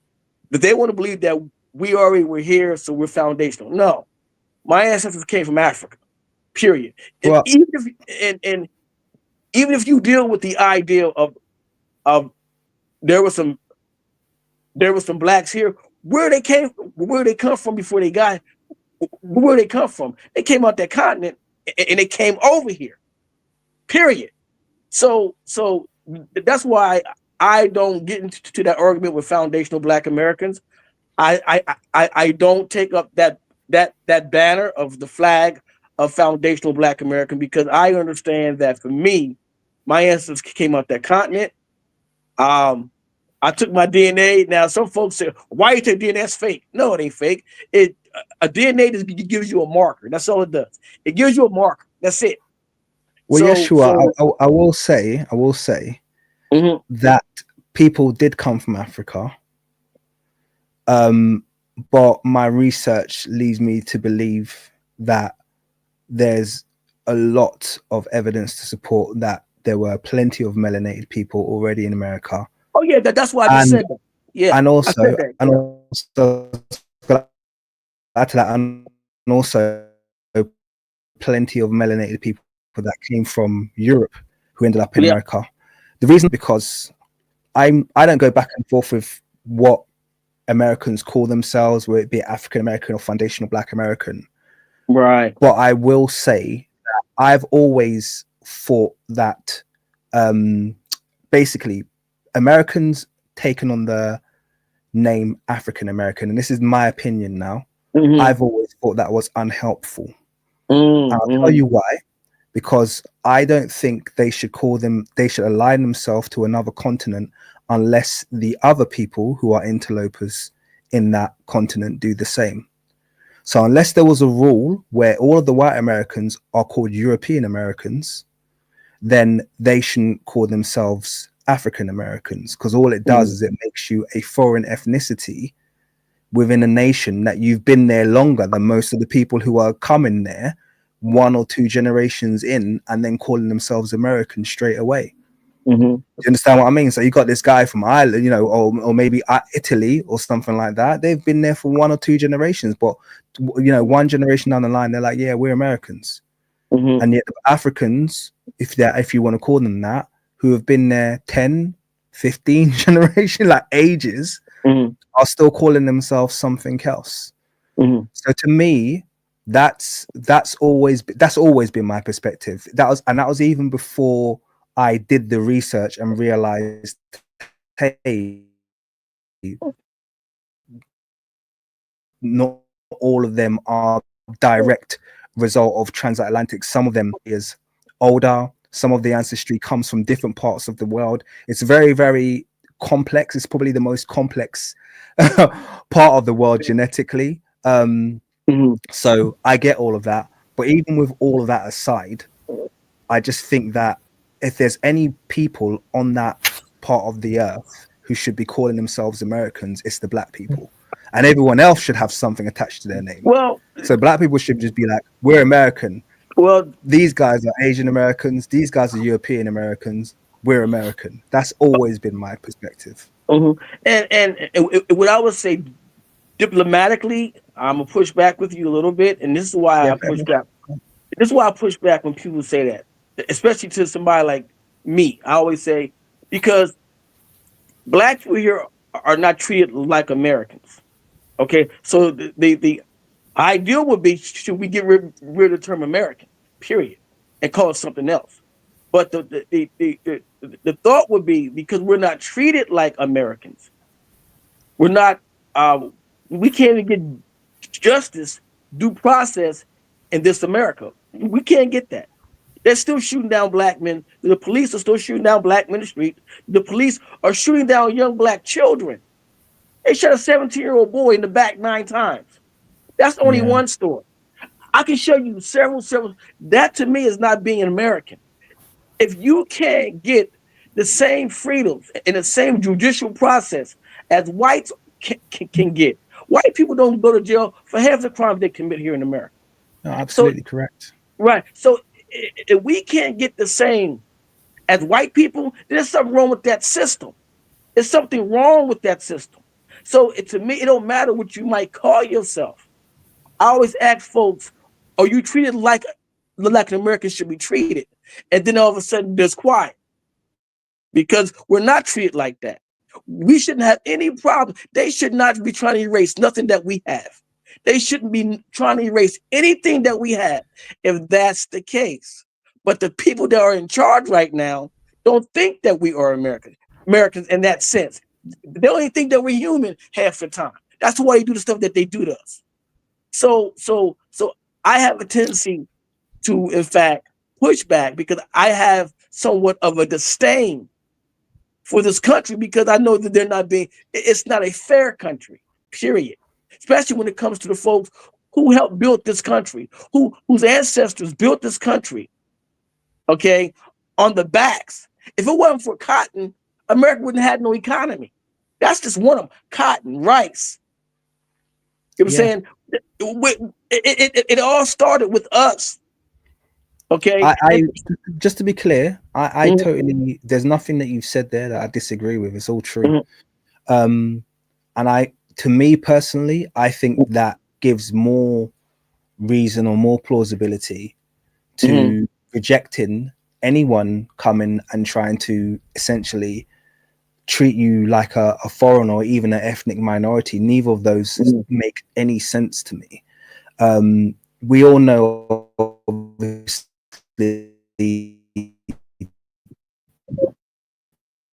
your phone went out. There's of black, there's a reason for it.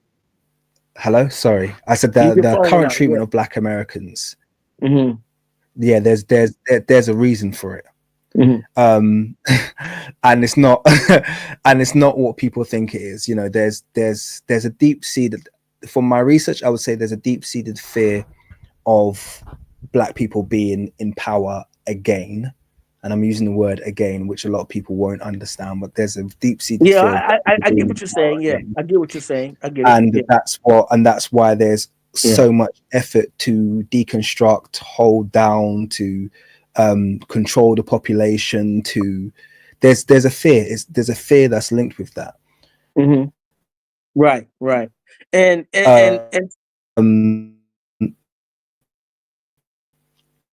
your phone went out again. And yeah, like I said, if a black American turns around to me and says I'm all for them, yeah, cool. If they turn around to me and say I'm an FBA, I won't argue against it. To me, I understand personally that there's so much obfuscation in terms of your past as a black American, as all melanated people's past, but particularly the past of black Americans has been so deliberately poisoned and confused that I almost try and spend a lot of my time just getting people to try and understand each other and not to say and that's my wrong. Right, and that's my, because you are fine if a FBA turns to a Pan-African and says you.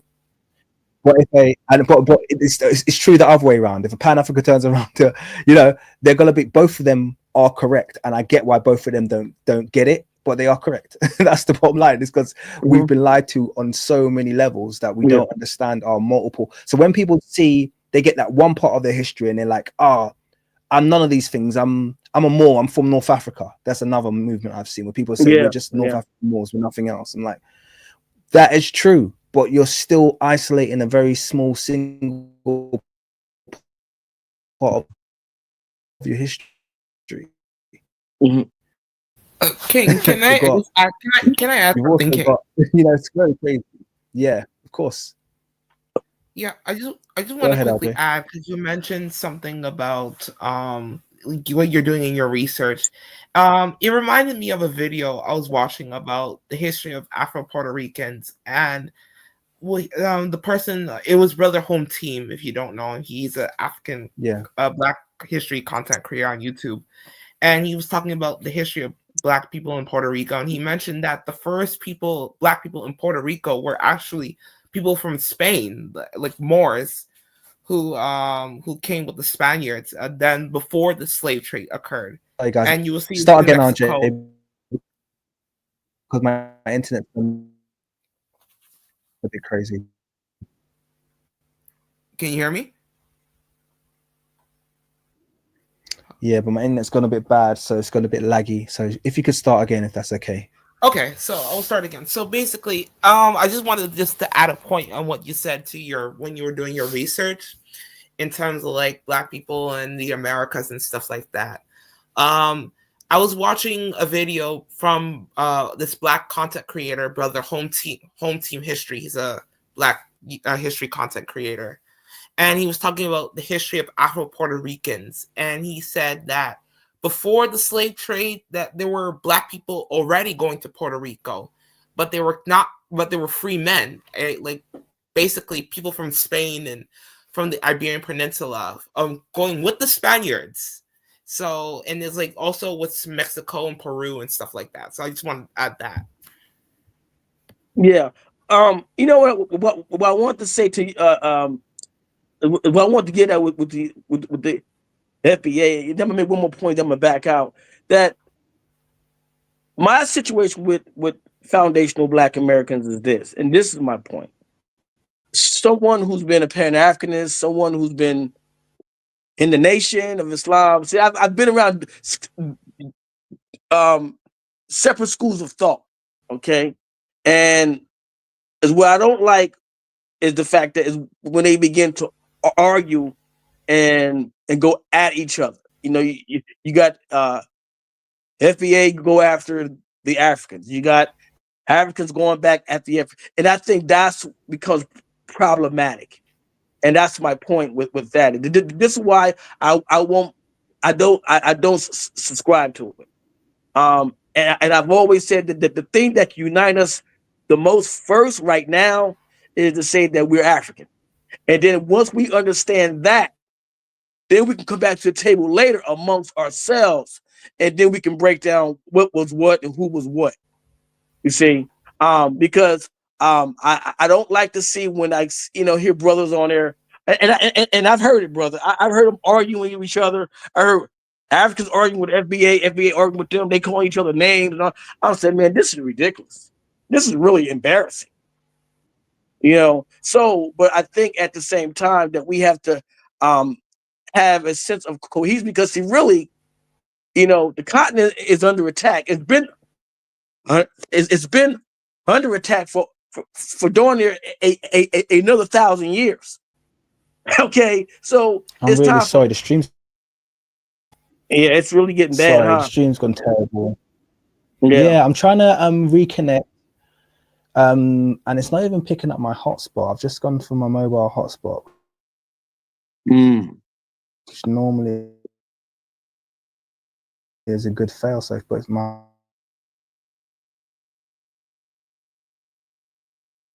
Wi-Fi is not even picking that up. If I can connect to my hotspot, that would be ideal. Horrible.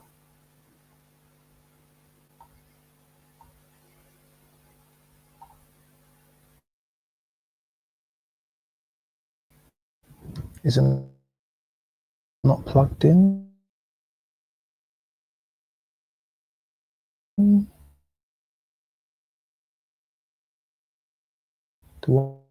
Wi-Fi?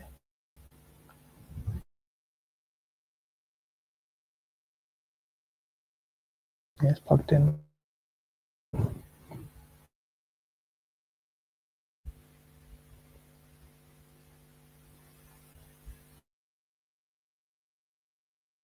Sorry, guys. I don't know what's going on. My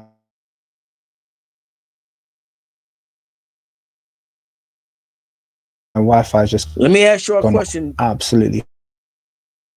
Do you all hear me saying something? You all hear me now? I can hear you, but everything's crashing. My Wi-Fi's gone absolutely pants, and it doesn't even want to pick up my mobile. I don't know why. This is bad. It's not normal.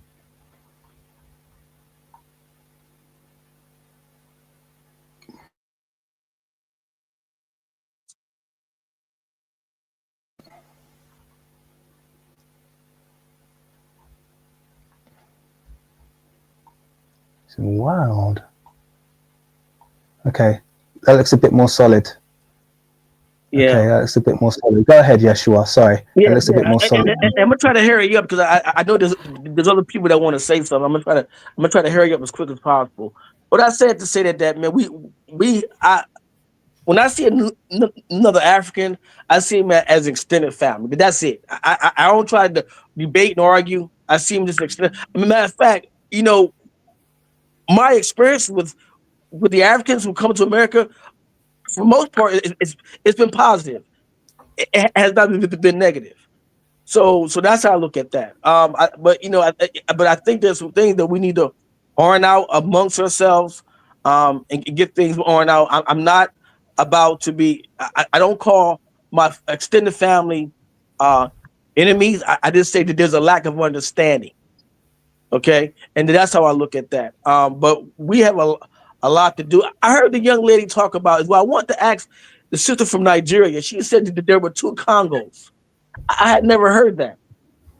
So can she explain to me what she meant by that? There's two Congos.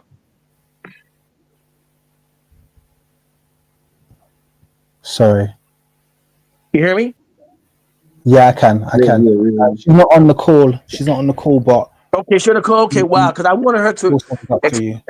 I wanted her to explain that about the two Congos, but she's not there. But yeah, man. So but there's work to be done, man. Like I said, this thing in America is getting crazy. We don't know what's coming down the pipe. Our leaders, our so-called politicians, are selling us out. Period. Of course, you know about the reparations. They're not signing these bills on the floor because whatever the case might be. So that's happening too with us here as well. So there's a lot going on, man. Etc. So, but yeah, but I'm gonna step back. Let me show you something. Let me show you something quickly before you go, just so you know. Okay. A bit easier than explaining. Open image, new tab. Will it let me?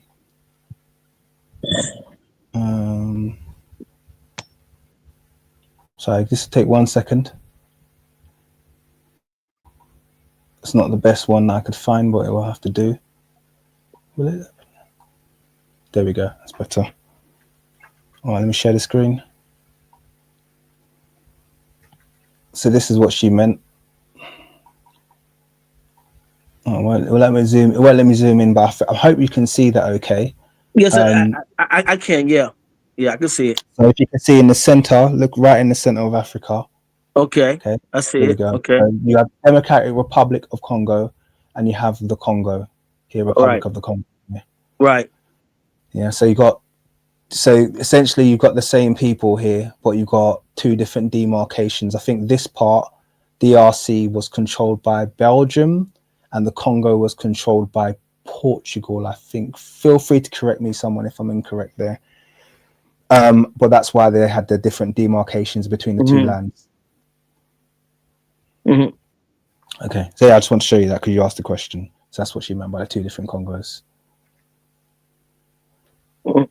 Okay. All right. Great. Thank you, Yeshua. Let me give a quick shout out to Chio, who I'm gonna hand over to in a second. He said, had to send another super chat because you articulated the points of the obfuscation of our past, particularly FBA. Thanks for understanding. No problem. And I want to give another shout out to, and thank you for your $20 donation. Appreciate that, man.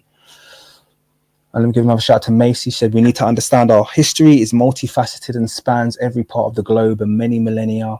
So all perspectives are technically correct. And I totally agree with that point of view. It is difficult. It is difficult. Yeah. And I get that people also get kind of passionate about a certain perspective, particularly one that we've grown up with, but it doesn't negate the validity of sometimes stuff that will even sound really crazy. You just got to kind of give people a chance. Because a lot of stuff that I know I grew up with and I thought was batshit crazy. Yeah. And now I know is totally correct. You know what I want to tell you? I was talking about my DNA a little bit. You know, when I took my DNA and I got my results back, when it came back, I was 48% Nigerian. I was 48% Nigerian. Should I tell you a story about that though? Yeah. 48. And that's not that, what was the rest? Huh? What was the rest? Oh, then it was 48% Nigerian. I was 29%, 20-some% from Cameroonian, 14% Malian, 4% Bantu. That was very interesting. I said, really? 4% Bantu. Then of course I had the Scottish thing in there. They said like 4% Scottish. I said that part don't count. Why don't it count? No, but I was 4% Scottish. There was another one where I was Mali. Oh, and I was like 9% Senegalese.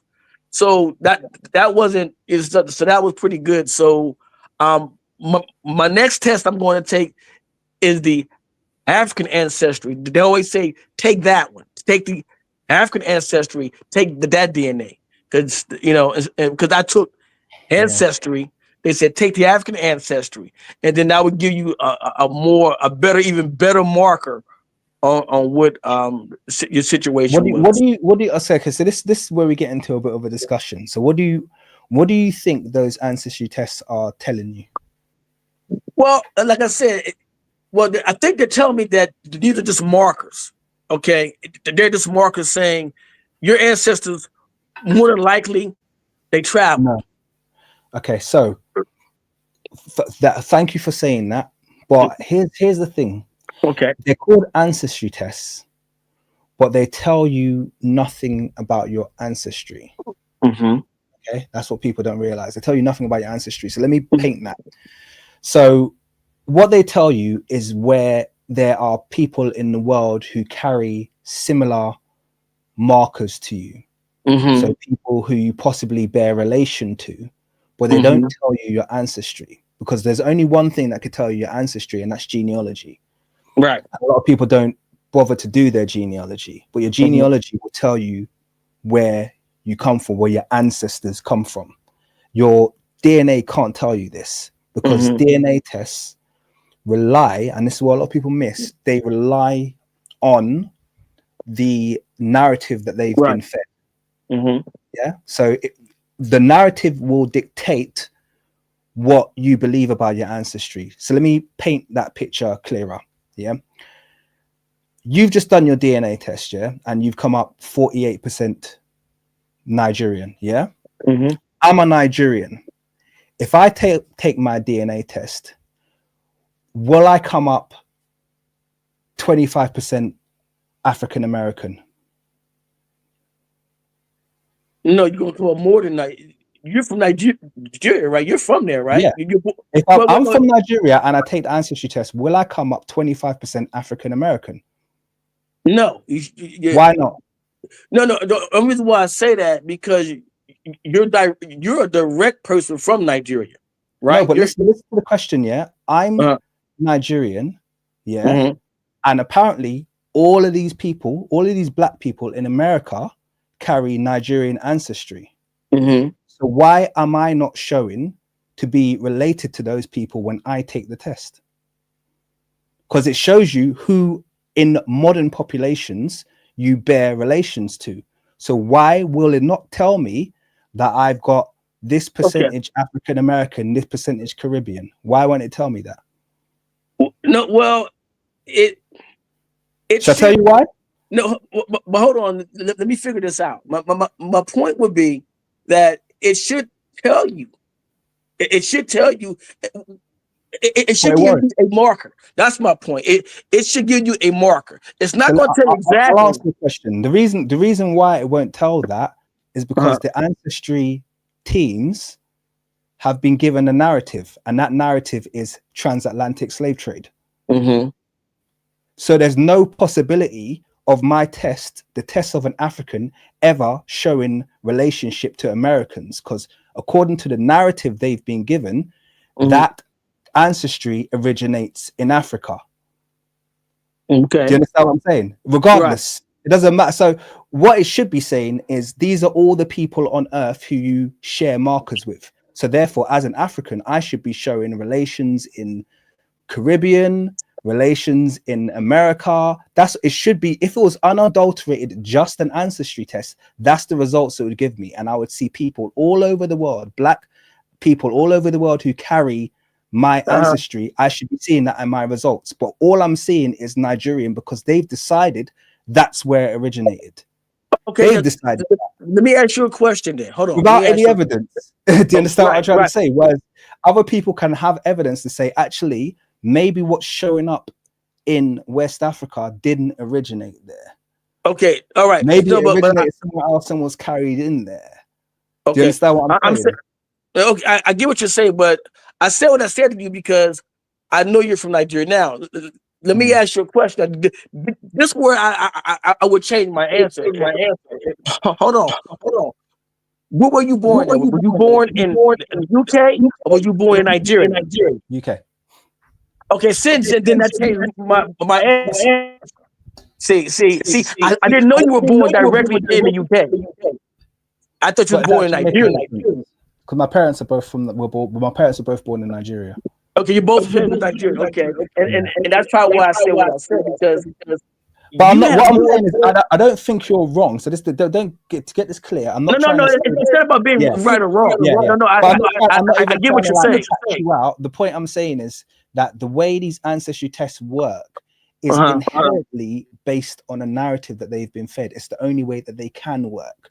Do you understand? And a lot of people these ancestry tests are now being basically saying every black person around the world comes from Nigeria. And I explain this to people all the time. I was like, if all those people around the world all came from Nigeria, Nigeria would be empty right now. And the fact is the opposite is true. Nigeria is literally the most populous nation in Africa. Okay. By a factor. It's the most populous nation in Africa. What I heard that's not always true. They all don't say Nigeria. I've had a young lady from America. When she did hers, they said hers was from Uganda. So now I don't know. Again, who her ancestors are, which so-called slave ships came over or not. But what shocked her, she said no. She said, "No, mine's from Nigeria." She said, "Mine came from Nigeria." I mean, not Nigeria, Uganda. Okay. Yeah. The point stands. So that's my point. Yeah. No, I hear you. So I guess the only thing I add to that is like there's narratives that will feed into these results, and until until we start to analyze our own history through a non-biased lens, not through the simplistic everything happened through the transatlantic slave trade lens, we don't even understand the results that are in front of us. I'll give you an example, and this is something that I've literally researched today. So I was doing some research today based on, I was posting all those videos about British history, and someone commented and said, "Oh, did you know there was a large movement of people from London, black people from London to Sierra Leone, in and around I want to say that it was just before Liberia was colonized in the early 1800s. So it would have been like the 1800s. I think the German name was Coffee. The last name was Coffee. Yes. So in the 1700s, there was a massive exodus of black people from London to Sierra Leone. And it was very large. I think by the time Liberia was colonized, the population of those people in Sierra Leone was in the hundreds of thousands, nearing 1 million. So it had become a massive population. But these people's origination point was London. Okay. And I can testify to that, because if you go to Nigeria or certain parts of West Africa to this day, you have loads of Nigerians who have Western surnames. Kennedy, West, Williams, King, all of these names are super common, not like rare. My best friends are Halliday, not rare. I mean, super common. It's very common in Nigeria for people to have surnames that clearly come from the British Isles. Now, you have to understand, on the Nigerian continent, we don't have a history of being enslaved.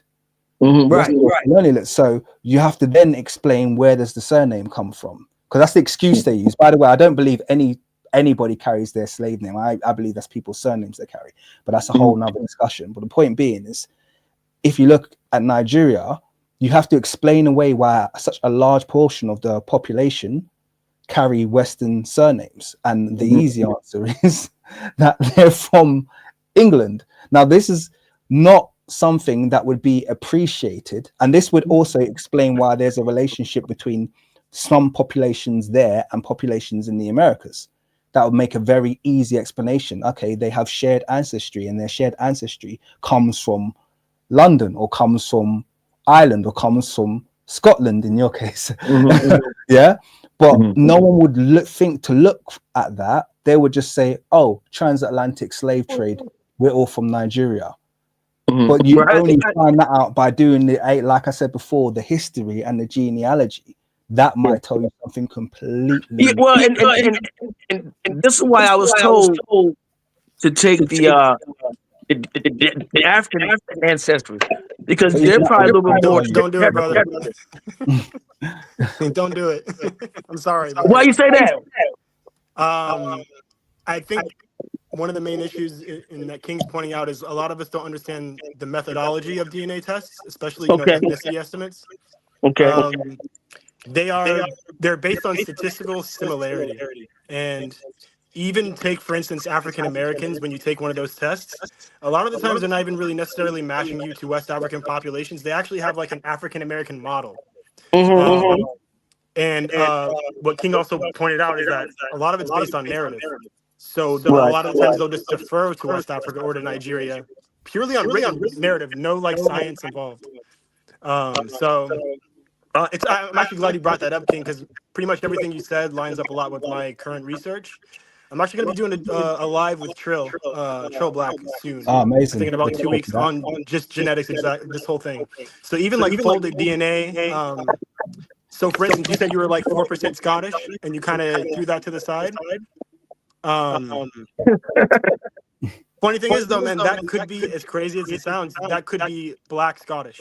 So I wouldn't really throw that to the side, because these matches are based on S&Ps, and S&Ps don't degrade over time. So for instance, if there was an ancient admixture of like let's say a Black person in Scotland, 13 generations ago, mated with a white Scottish person, the S&Ps that could be matching when you get your 4% Scottish could be that Black person and not that white European Scottish person. So a lot of it, the reason we have a lot of these attitudes is because we're still learning about a lot of our history. So a lot of these things seem crazy, but the further you dig, they're not that crazy.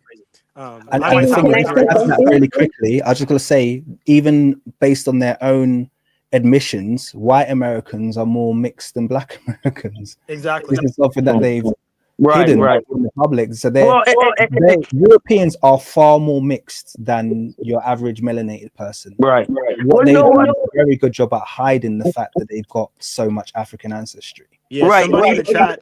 Let me ask you a question then. The German that's closer.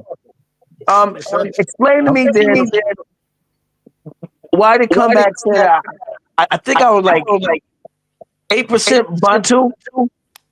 Explain that to me. Why did that come up?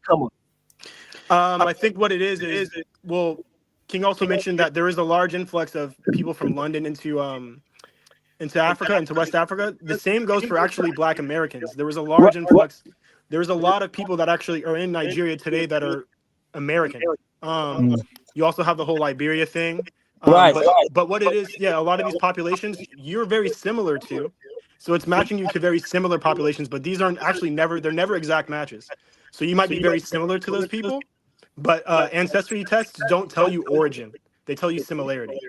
Okay, right. I get that. Right. If you don't mind. Sally, I'm going to let Sally Mae jump in really quickly because she's been waiting for ages. So please. I'm sorry about that. No one's fault. She's been there for time. Does have this conversation. There's a couple of things I just wanted to add to you gentlemen's point that you have been making. And to start off, I just want to give a little bit of credit for my opinion. That is not just personal opinion, but I've done 3 decades of research. I majored in African history, African American history, and anthropology, and I've been studying within those fields, which are extremely Eurocentric and agenda-filled field.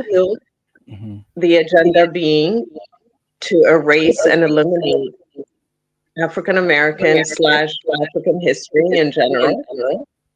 And this particular plan, the agenda to erase the history as it is funded by very, very wealthy what you would call conglomerate billionaires that have been behind the curtain for centuries now. They have an agenda. Hold on. They I don't want to also touch your wisdom, but it's a big echo going on. Somebody got my mic is muted. So one of the other gentlemen, if you're not talking, y'all should probably mute your mic because I don't want you to waste. It's like a big echo been going on for a while now. I've been trying to tap my ear to tell y'all. Yeah, mine's muted as well, so I'll put it back on mute. Okay. Oh, there it goes. Yes, it's cleared up. The echo has cleared up. Thank you very much, gentlemen, for giving me this opportunity to say something. I've been following you, King. You're quite amazing because you have come on this forefront at a time for 30 years. Myself and my colleagues who happen to be in this field have not had the opportunity because there is a blackballing of us if we were to translate any of the history according to the African narrative. You're only allowed in universities to become a professor and go and profess if you follow their agenda. Universities are a place where people are indoctrinated in the Eurocentric view. So even if you look at the African history departments in every university in the United States, Canada, and Europe, including India and Africa, their narrative becomes the predominant narrative that controls those departments. So all of the scholars that come out of these departments become little scholastic mafia that makes sure that African-centric history is not disseminated to the people. And it's global conspiracy. This has been going on for a couple of thousand years. Nonetheless, the Europeans who have fueled this movement in the background have done it for a very long time, but they started gaining too with the development of weapons of mass destruction, as in the development of the gun, for example. Prior to the development of the gun, there was really not a very viable way for Europeans to control world trade and to have the sort of dominance that they have been able to have today. The development of the gun was very crucial in terms of them waging war against, whoever they felt they needed to dominate, due to the fact that most of the resources in this world were really manned by Africans. Africans have a great amount of resources and are in no way in any term in need of aid. And this has been known for thousands of years. And due to that fact, one of the propagandas is to control African history. This is why a forum like this is so important, because there's a lot of African scholars who have been sidelined and kind of blackballed from being able to teach their own history according to their terms, because these institutions are controlled by powerful behind the curtain families, as they call them, or factions that are within a secret society of people with a particular kind of agenda. So as an example, when you talk about DNA testing, the reason that this DNA testing has come onto the world forefront is not really to let you know whether you are African Bantu or Igbo or Yoruba or Somali. That's not the purpose of these testing institutions. These testing institutions will have you sign a letter when you send in your DNA, which is basically your footprint on this planet. And so these DNAs that we send in to these institutions have been flagged by very powerful lawyers who also have been blackballed and sidelined due to the fact that they're exposing the fine print behind these institutions, that they actually have you sign something that says they own your DNA. When you send into Ancestry 23andMe or Ancestry.com, what you sign, you don't read the fine print, but they own your DNA from there forward on indefinitely. And these are the legal consequences of people wanting to know, oh, what tribe am I from? Or who are the cousins that I may not know that are attached to my markers and that they could give me a list of. Nonetheless, this flag has been put out there by a lawyer a few years ago, and he was silenced, meaning you don't see him come up in Google searches, you're not seeing a whole uproar, you're not seeing videos on YouTube, because YouTube will delete you if you try to disseminate certain information or they'll just bury your video amongst the billions that are online. So one of the very, very important things is that why are they wanting to own people's DNA and what are they planning to do with it? In the same sense that when you have a child in a hospital in the United States and in the European countries, they will ask to take a blood sample of your child from the first hour that that child is born. Sometimes they'll request that you give them your placenta so that they can take it and study it to save the world, as they say. But in fact, what they're doing is they're storing your child's blood and that placenta indefinitely. This placenta gets taken to a warehouse and it's stored indefinitely. And this is without consent in most states. I think in the United States, there was a consent in the state of Maryland and Virginia and one other state that you needed to have that person actually consent to the storing or taking of that DNA material from that baby. But this is done all throughout the United States and it's been done for a while. And you can request to have that blood sample returned to you if you have the gumption to do so and you know who to contact and how to do it. Nonetheless, a lot of people who are giving birth don't have that sort of focus on trying to track down their child's the blood sample, but it is stored indefinitely in the United States. This much I know. So I'm telling you that there is a caution to be put out there in Africans, whoever it is, really, the human family, when they are sending corporations their DNA, their gene material, by signing over also that you are giving out that gene material indefinitely, that they will be able to use it as they please. Second, I wanted to touch up on this is a long conversation that needs to be held by itself, the whole DNA ownership that they're planning. So the second thing is also, I wanted to say the African in the US, the African in the diaspora, or especially in the United States, Latin America and North America.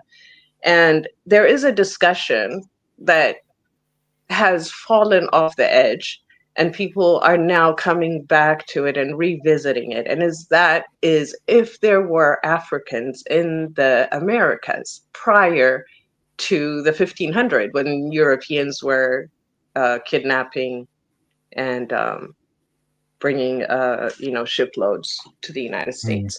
So this topic is a very wide range of topic, because when you have billionaires and the Vatican in conspiracy to disseminate a particular kind of narrative of European dominance, to where you can go to a continent such as Africa, which has had a complete dominance of world civilization for thousands of years, and actually bring 40 million people to the United States or to the Latin Americas, that is a mathematical improbability. One of the things that people have to understand is there's a mathematics to history. And I could provide some mathematicians calculations of how a lot of the history that they've written is improbable mathematically to be coincided together. So that it has lost the chronology, because they have tried to put Europe in the center of every event that has happened in history, and that cannot be possibly mathematically possible. So one of the things that cannot be mathematically possible is that that amount of millions of people were transported from the African continent into the United States. But what has happened really is that a lot of Africans, as you know, have clairvoyance powers. A lot of them were connected, of course, ancestrally. So there is a lot of memory within our genes, within our DNA, within our mental faculties. There are memories that are transmitted generationally. And one of the things that a lot of people you're hearing today, a lot of young youth even who haven't had the chance to study this for decades are saying that we've always been here. And that is the fact, is that Africans have always been here. Uh, One of the things that is buried within these departments, especially in anthropology, is the usage of ships in the ancient world. They would like for you to think that people actually walked around the earth to get to the United States prior to the Europeans shipping, across the Atlantic Ocean. But this is a very false narrative. But if you don't have questioning minds and you have young 17-year-olds and 18, 19-year-olds going into universities, being indoctrinated in this way, they will forever in their life believe this to be. And when they do go into these arenas, they will act so, to think that the human population did not have shipping capabilities and that they didn't travel the oceans. But the fact is that they did. They traveled the Ethiopian Ocean, which was what the Atlantic was called prior to being called the Atlantic. It was called the Ethiopian Ocean, and it was dominated by Africans. And Africans did travel into the United States and the Latin Americans and Brazil. And there was a population of Africans living in these areas, along with those who traveled the Pacific Ocean from the Asias and India. And they tell them when they are asked that they traveled from the Asians in 7 footsteps, they call them. And these footsteps in the Pacific Ocean are basically the islands that are populated by African people, or I would say African Asian people. So Indians and Asians traveled the Pacific Ocean for thousands of years. And that's why a lot of the islands were all manned by the time the Europeans started traveling via the ocean. And so in a way, there was a sense of great isolation that they were experiencing due to the fact possibly being resource poor for many thousands of years. And so that could have created the isolation for the Europeans. But by the time the Greeks and the Romans were setting foothold in history, there's books now that we have that were written closer to modern history by the Hebraist or the Hebrews and by the Greeks that there were shipping or shipbuilding that's been there for thousands of years. One of the things is the Bible. You read the story of Noah. Noah built a ship to escape a flood that was imminent to save his family and his people, right? And so this is considered very many thousands of years prior to modern history, prior to 400, 500 years ago. So there were shipbuilding abilities. When they excavate Egypt, there's full-blown ships that have been reconstructed, that have been found buried.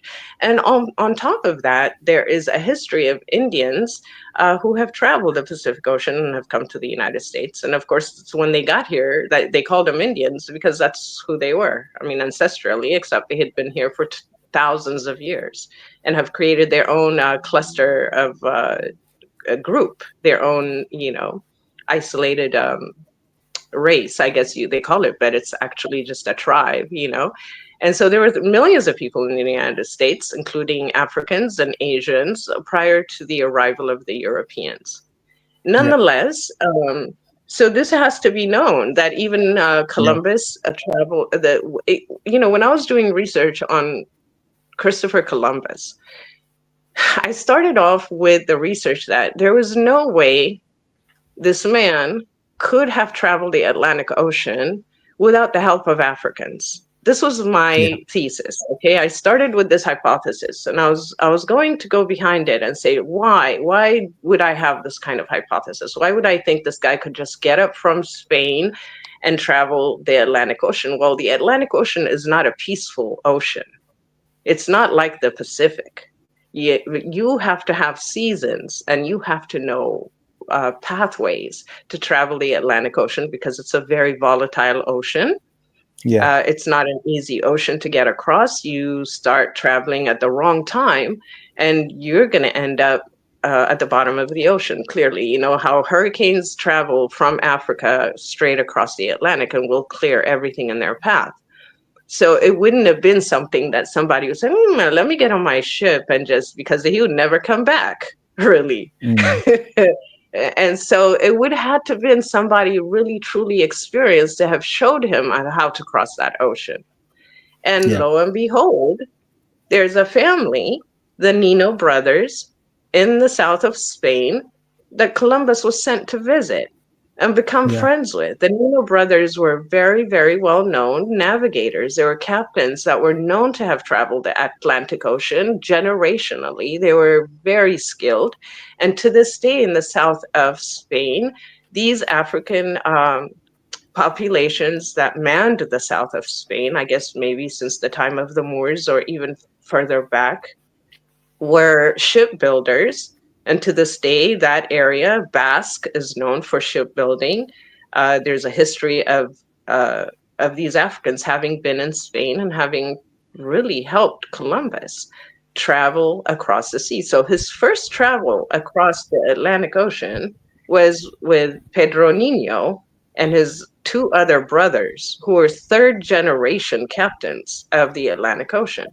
So Columbus may have been sent as an adversary or a diplomat from the royal houses in order to procure the services of the Nino brothers to travel across the ocean, and which they did. The history is written, it's there. It will never be taught in these schools because these secret societies have made sure that this is not in the books. You would have to be a researcher and dig it up.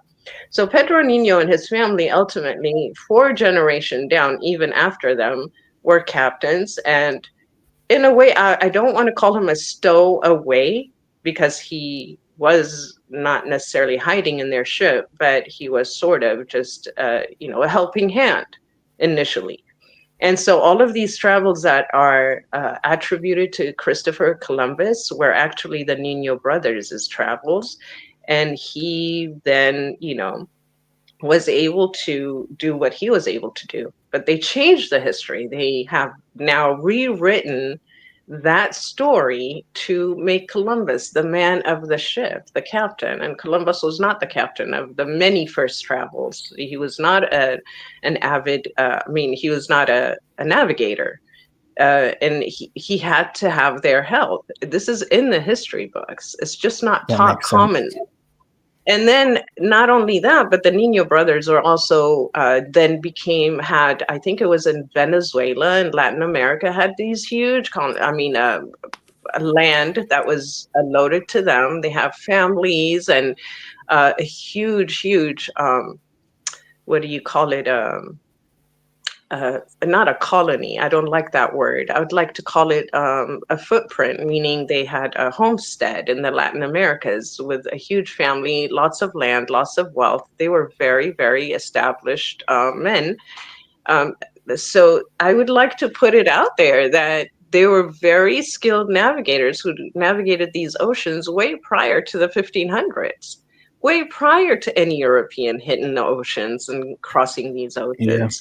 And so these stories cannot be taught in these schools. These schools are predominated and monopolized by these conglomerates. One of the things that people have to understand is when people wage a war, they wage a war, and the war that they've waged is generational. A lot of what they've written is that they believe if they don't take the action of actually terrorizing and dominating the human population, they would fall off. So one of the strategies, and I don't mean to come off to you guys as a very religious person, but I am extremely a religious person. I'm a person of faith, due to the fact that, not just because I'm African, but because I I was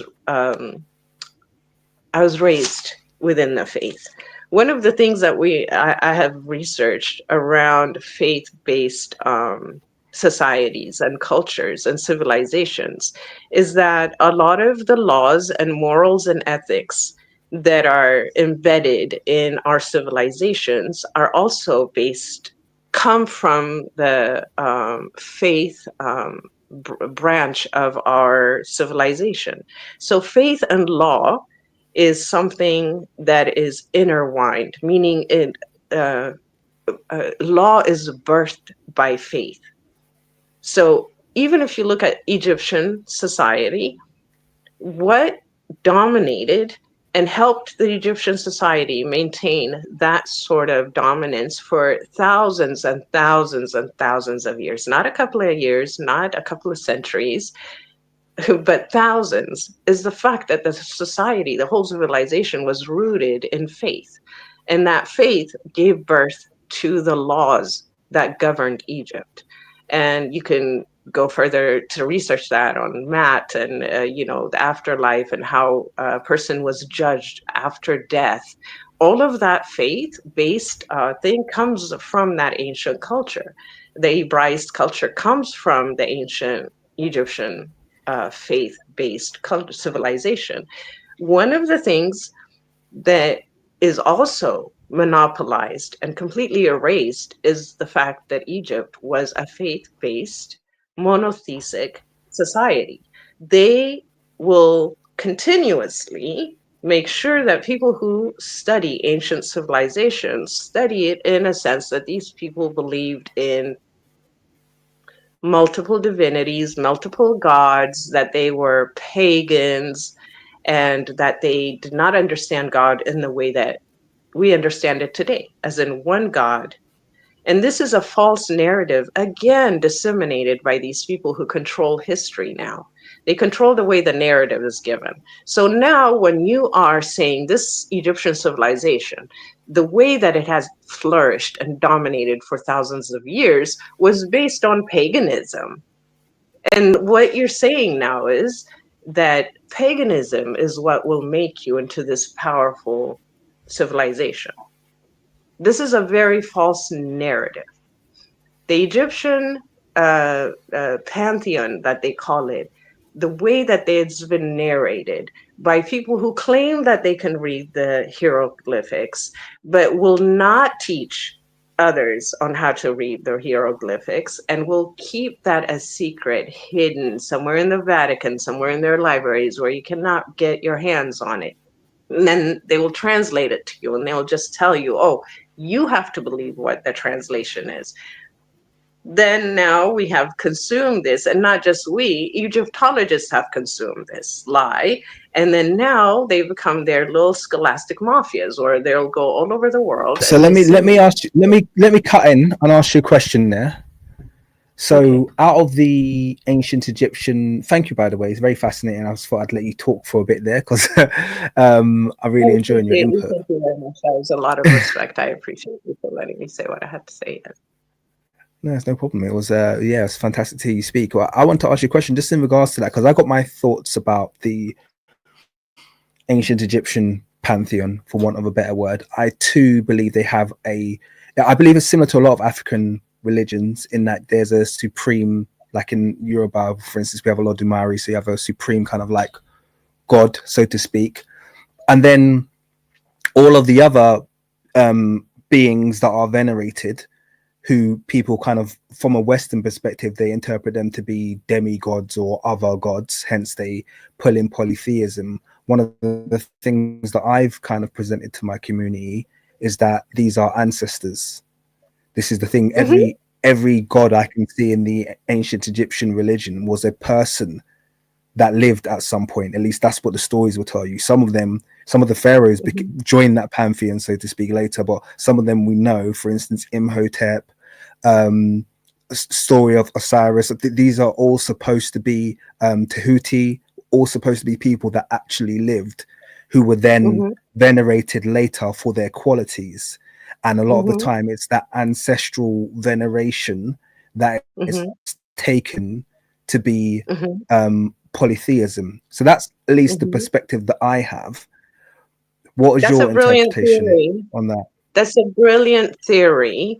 And not only that, I could back that up for you with a little bit of knowledge and research. Okay, so originally I'm from East Africa.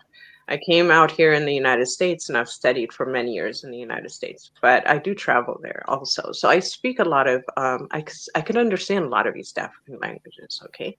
And so one of the things is that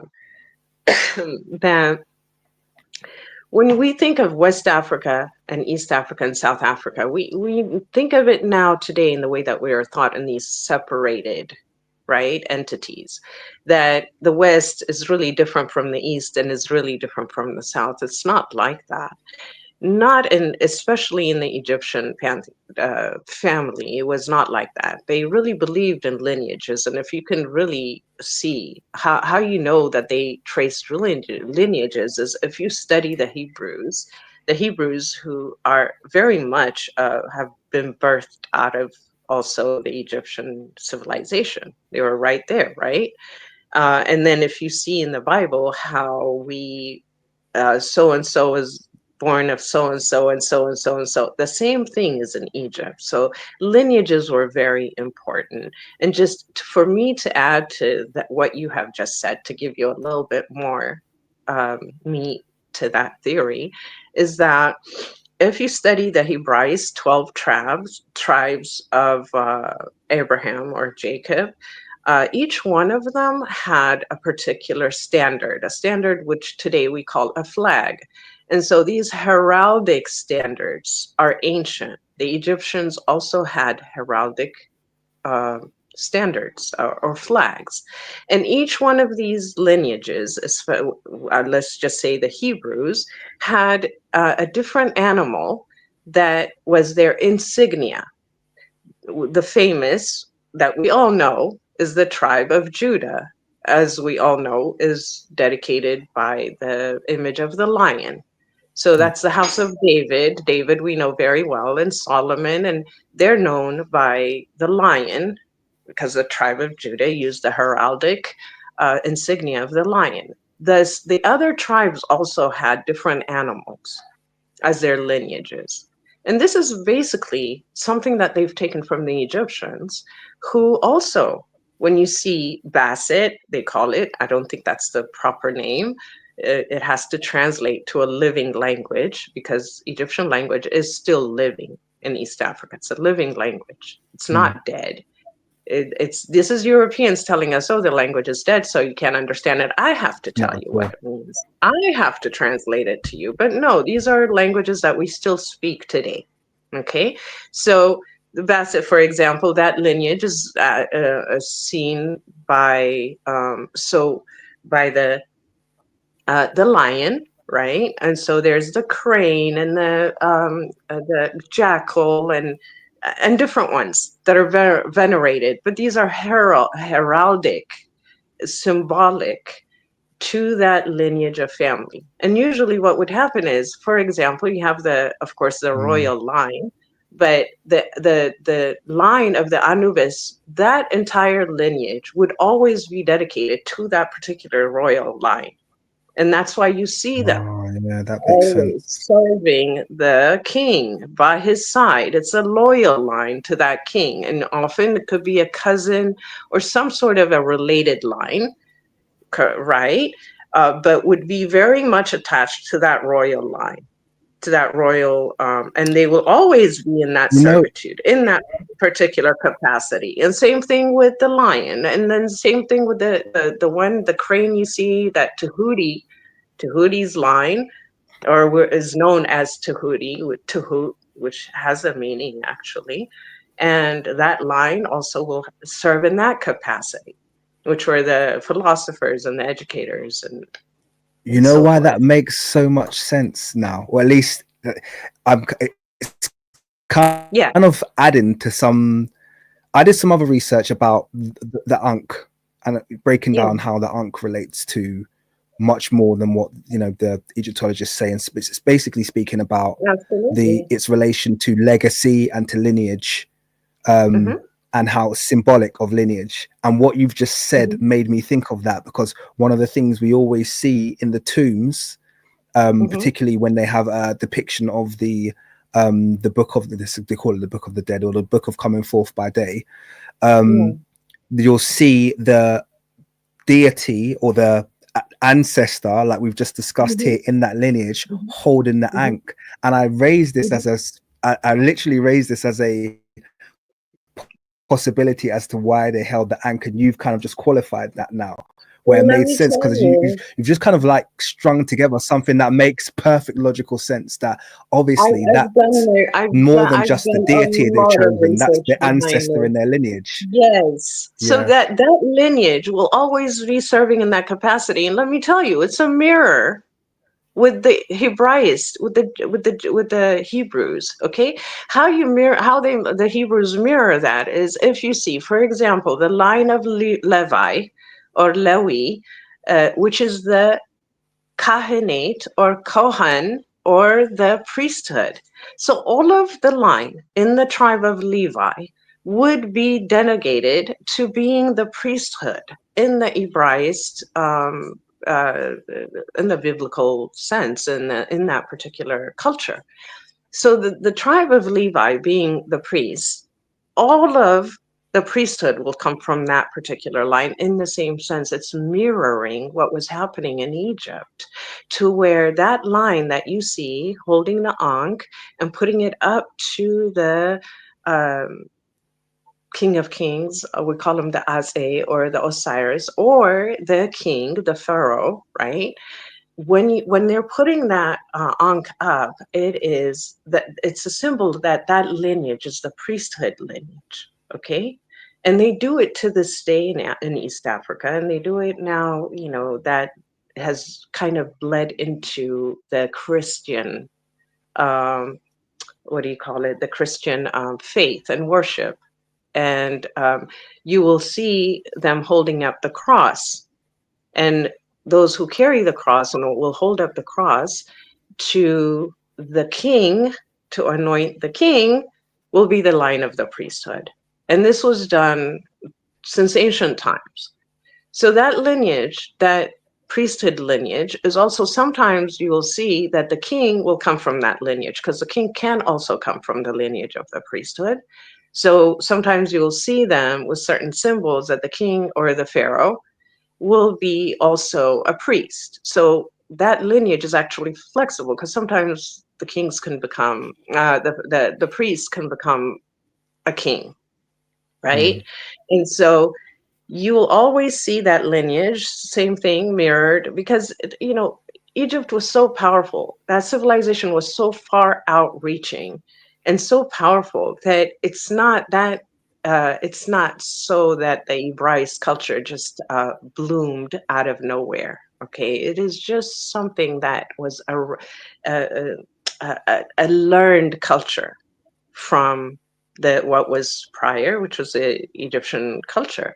And so they were just like a child that was raised under that culture. So a lot of what you see in the Bible, you can just immediately know that this is something that was really learned from the Egyptian civilization, okay? And one of the things that you separate the Hebraist from the Egyptian is because we are consistently being bombarded that the Egyptian culture was a pagan culture, that they had all these different gods and they were doing all this like paganistic weird stuff. And it's a very false narrative. And that's one of the things that is very, very, what do you call it? Insulting.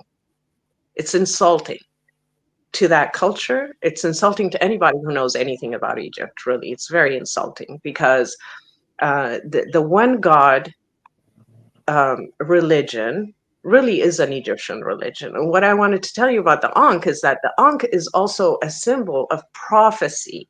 Okay, so prophecy, like if you study the Greeks, they'll tell you they had the oracle, right?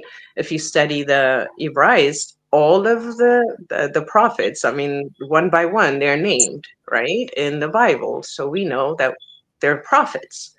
meaning those who are seers, who will prophesy or who will communicate to their people what is to come, what is to be. That all began in the Egyptian civilization. So the Ankh is a symbol of the coming prophecy, which means life, that there is a coming that is going to bring this life onto the earth. Okay, and how that prophecy started in Egypt for this is thousands of years prior to the Hebraist biblical prophecies. This is just the Hebraist was just birthed out of that.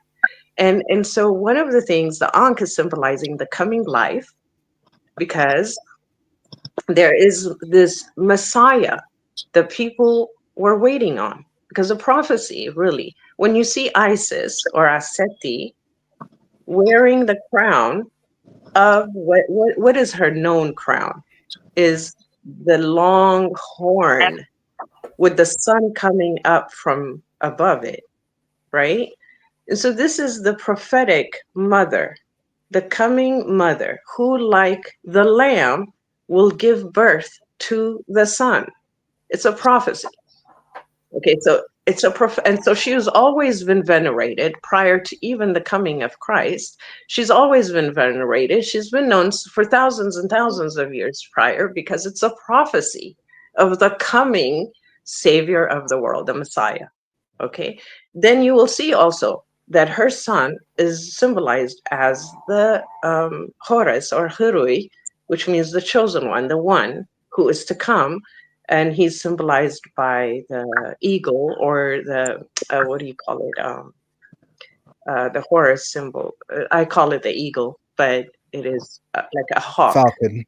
Yeah. What can So I ask you a then, question quickly, Sally? Very quickly, sorry yes. to cut in. What part of East Africa are you from?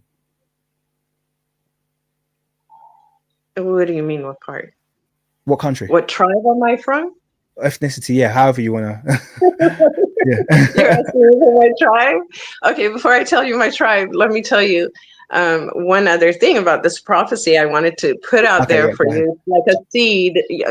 I'm hoping to sow a seed. So maybe you'll go and say, and then research this, and all of a sudden it'll open doors and different things in your mind for you. Okay. Yeah, go on then, go on. So one of the things, for example, around this prophecy theory, it's not just a theory, I know it to be a prophecy. So Jesus was born, Christ was born in a manger, if you can understand. So that manger was symbolized in that prophecy, showing the mother with the horn. Aseti is the the mother of all mothers, right? She was venerated at the highest level. And that's why she had the symbol of the lamb with her on her crown. Then second level of that prophecy is the Sphinx. Okay, a lot of people wonder, like, this amazing, gigantic, monolithic, what is this? The Sphinx, though, what is really quite amazing is how the body of a lion and the face of a man. Okay, so it's symbolizing to you here is a prophecy that the Christ will be born from that tribe symbolized by the lion. And you see that symbol, the lion symbol, all throughout Egypt. And that lion, is a symbol. And he's facing where? He's facing east. So the Sphinx faces east, is symbolized by the body of the lion with a head of the man, right? And so that there is, from this line, from this tribe or lineage of the tribe symbolized by the lion, will come forth, a Messiah from the east. So it's not like, why would Egyptians have faced the Sphinx to the east? The sun will be born in the east. And so there's several, I could go further and further for you around these prophetic writings of the Egyptians. But this is not taught in the schools due to the fact they don't want people to understand the prophetic or oracle aspect of the Egyptian story. That culture, that civilization, was very much rooted in prophetic, scriptures. And even prior to the Ebraists. And so these two are just the beginning. I'm telling you that the crown of that Seti, Isis, as you call her. and also the Sphinx with the body of the lion and the head. And this goes on. If you could go all the way to Babylon, and you could go all the way to the Persian Empire prior to, you know, it being what it is today. And you can see that these symbols are continuously being played because this particular prophecy had been an ancient prophecy, and it had been rooted in all of these civilizations prior to the coming of the Lord. Hey, can I ask a question right quick? Can I say?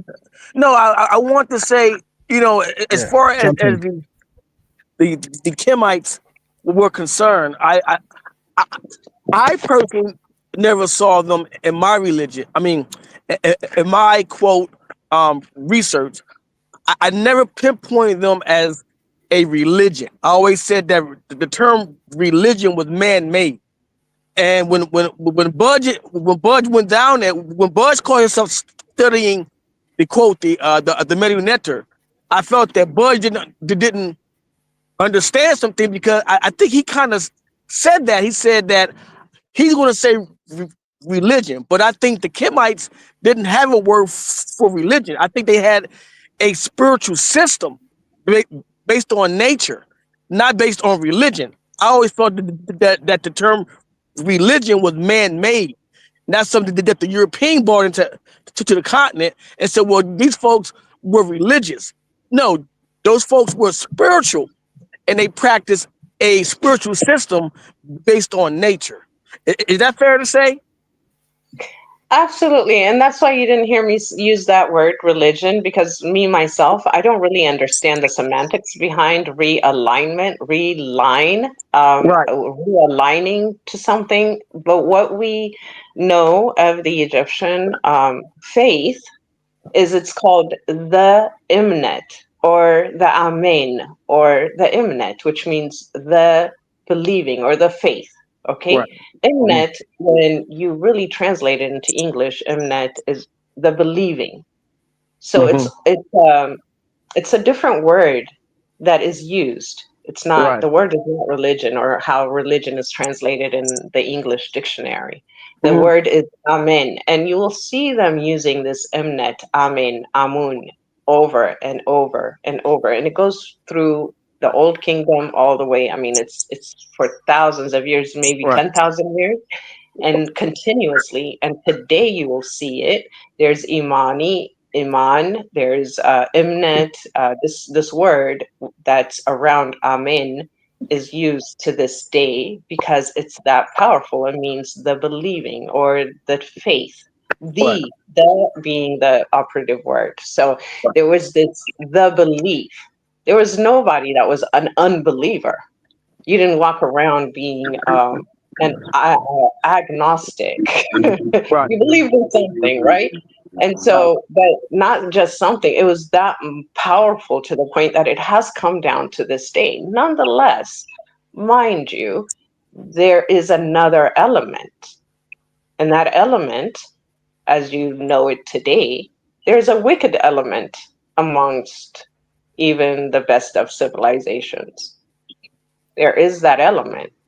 And that is like something to address separately if you want to address the wickedry that can sort of like a termite that kind of comes in under your house and sort of eats at a particular kind of, and can, will ultimately, if you don't get it out, it's going to take the house down, right? So like that, there's always been an element, even in the best of civilizations, of something wicked brewing.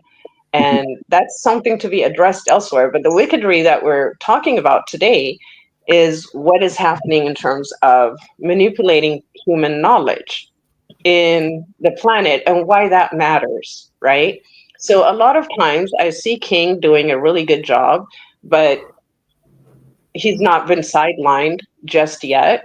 But what has happened is in the last 400 years, the movement is now, they have gained this wickedry, right? Has gained so much foothold in the planet that they have now are controlling more and more and more of the information that's disseminated to people. So now people are being raised from childhood, from a suckling into adulthood with a lot of lies and deception.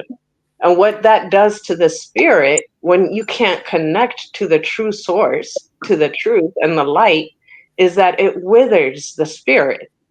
So the whole point of constantly bombarding the youth and the young and humanity in general with a lot of lies is that it withers the spirit, thus it withers the person. Yeah, There's so you know what I want to say too. This is why it's important. I always tell folks, about the story about. I was telling this young lady one time about the story of the so-called story when the Hebrews supposedly had left Egypt, etc. And Moses, he carried this one particular deity with him when he left. Apparently, when he left Egypt, and I asked the young lady, I said, he came out of Egypt with the deity Hathor or Hathor, and she was like, huh?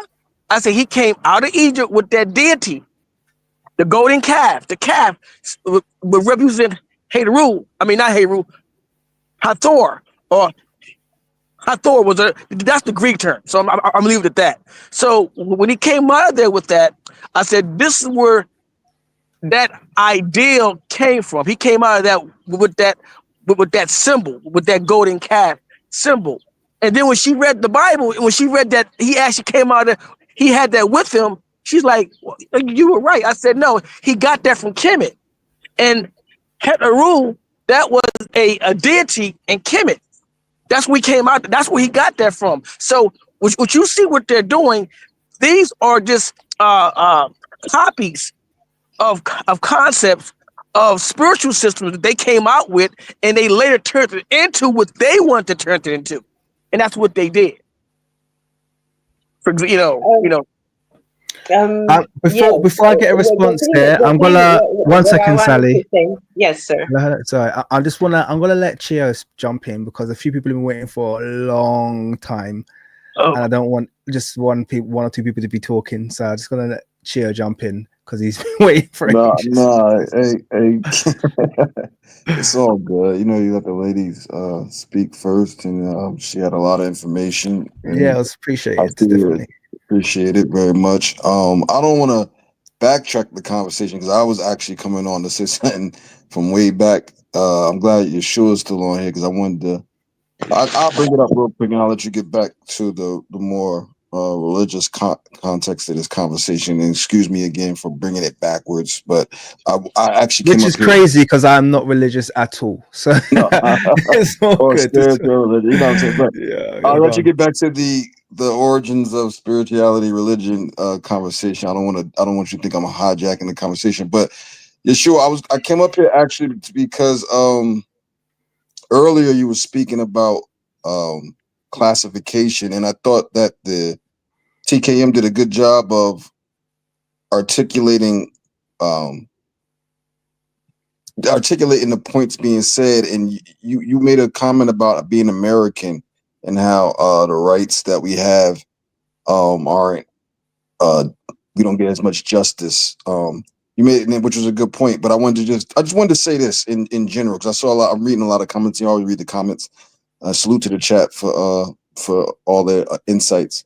I'll say this, you got to choose what you choose to interact with. The last time I was on a live with TKM, I had got off the live and a brother had a channel. He was talking about his channel, and then out of nowhere he just sideswiped FBAs. It was like nothing to do with the conversation. It just out of nowhere. He just came out of nowhere. So I came back up, and that was the way I chose to interact. Earlier in this live, one of the moderators says something to the effect of Black Americans are brainwashed to I don't want to misquote the brother or sister, but basically Black Americans are brainwashed to not to be self-destructive. That was not the exact word, so excuse me if I paraphrased it wrong. But I chose not to interact with it, and it wasn't, it's no big deal because I think everybody that comes to this channel, particularly, or the channels like these, are all looking for answers. So we're all in the right mindset in general because we're all looking to expand our knowledge and expand what we don't know about, and so we're all at different points of our journeys and races and learning. but we all have come across this channel for reasons that I would have seen like these are whether I agree with you or not are quote unquote my people, right? So I say that just to say when you're talking about classifying and I noticed this in the comments, and I'm bringing it to you personally because you had made the comment, so I'm not attacking you. I just want you to. I just heard you speak, and I'm just responding to you because people feel like you. Pan Africanism, FBA are not like opposites.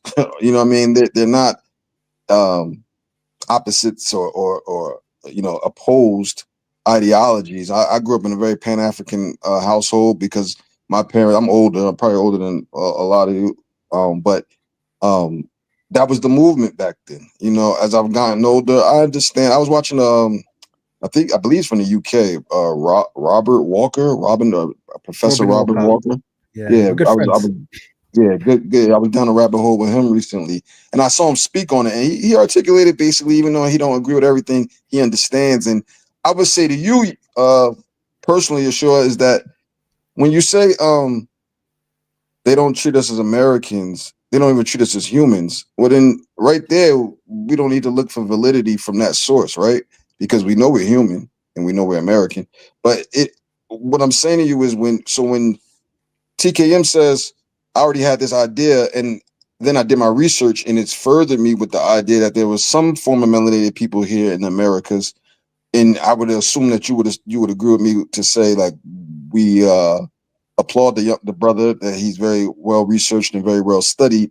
I would just say to you that you don't have to. I mean, the idea that there were people of color already here, melanated people already here, the idea that there were slaves brought on ships from Africa, the idea that there were Black Europeans. There's so much hidden history.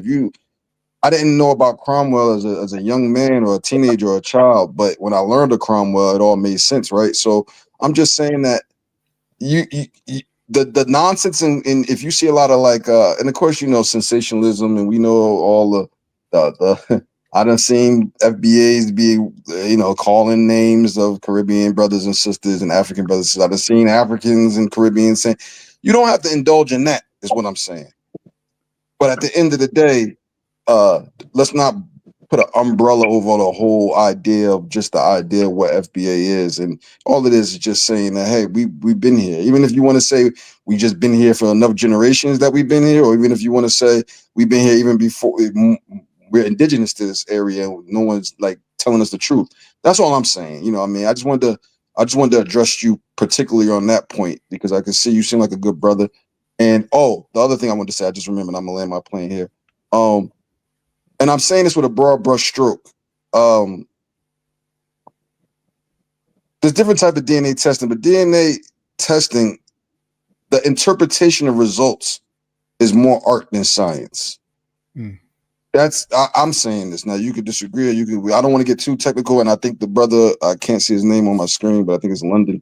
I think he might have more insight into that. I think it was a TKM video actually about the DNA testing done in the UK and how they were getting these results, and they started to just change it to say, okay, these are UK results. I think that was I think I watched the video on TKM about I forget the lady. It's an old not Lucy, but it's an old skeletal remain that they got a name for. I believe TKM, you can help me out if I'm wrong. It was I can't remember specifically. I'm not trying the to Bengal lady, but it's another one. the Beachy Head lady. Yeah, I think so. And they were doing a reconstruction, and I think in one of the videos and you they said she was posted, they from were Greece. talking. I think you were talking about how the UK were getting certain results early in and they were like, "Why are we getting these results?" And it wasn't making sense because it was. I want to say it was African. It was, however, it wasn't making sense. They were getting so many of these results in the UK that they just switched to say, "Oh, it's UK results," and so now, it's an art to it. So and it's based, and it's come a long way, but it's based on what's in the databases and what's not in the databases. And I don't want to get too technical and talk above my knowledge base, but there's more art than interpretation. This is why you can send results 2 times to the same place and get different results. This is why twins can send in results and get different. It's more interpretation based off a data set, which at one point some of the data sets were terrible. So I would just keep that in mind. It was ironic that you. Yeah, go ahead. I'm sorry. No, I just to clarify on so with the Beachy Head lady, when they found her, they didn't genetic test her. They classified that she was African based purely on her phenotype, so based purely on the way she looked. She had the face basically of an African person, the skull shape of an African person. Then when the genetic testing got to a stage where they could test it using next generation sequencing, they ran her tests and they declared that she was Greek, which we all know genetics doesn't override, someone's phenotype. She's still an African, whether or not she had Greek ancestry or Greek DNA or Greek markers. She didn't stop being a black woman. But then what's even more interesting is that she also had African ancestry, African markers, which they just decided they were going to classify as being anomalous. So it's like it was a triple pronged. Exactly. It was ridiculous. Yeah, triple pronged. So they ignored the African markers, called her Greek, but she was still a black woman because her skull didn't change.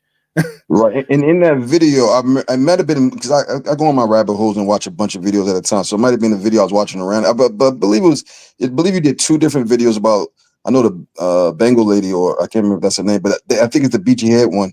But in the video, you were talking. I believe it was you, but it was talking about how early genetic tests in the UK were bringing back results that didn't make sense to them, and so they ended up saying, look, just to make my point, because maybe they were saying it was like, this is coming back 30%, Nigeria, and it wasn't making sense. So now they just say, you know what, we'll just say when it comes up like this, it's just UK, it's just English, or they start switching the terminology. And that's just the trick they always use, switching the terminology. So even when the lady, I'm sorry, I can't see her name, I believe it's Sally. Even when she was saying, a lot of times she was saying African, and I know some people would be like, oh, wait, what are you saying?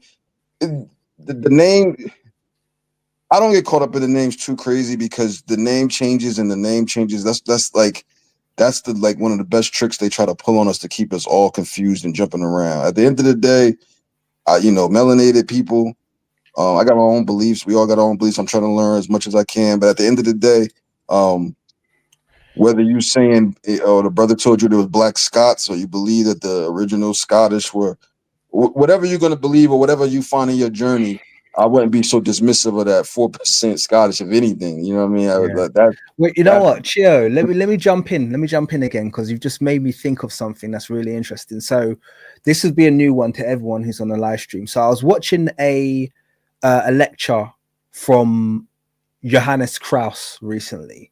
And for those who don't know, Johannes Krauss is the guy who works for the Max Planck Institute, who's basically going around trying to wipe black people out of history, pushing them to the edges and classifying them, and something has to be deep sub-Saharan, otherwise he's just basically going to classify it as white. That's how Johannes Krauss works, yeah.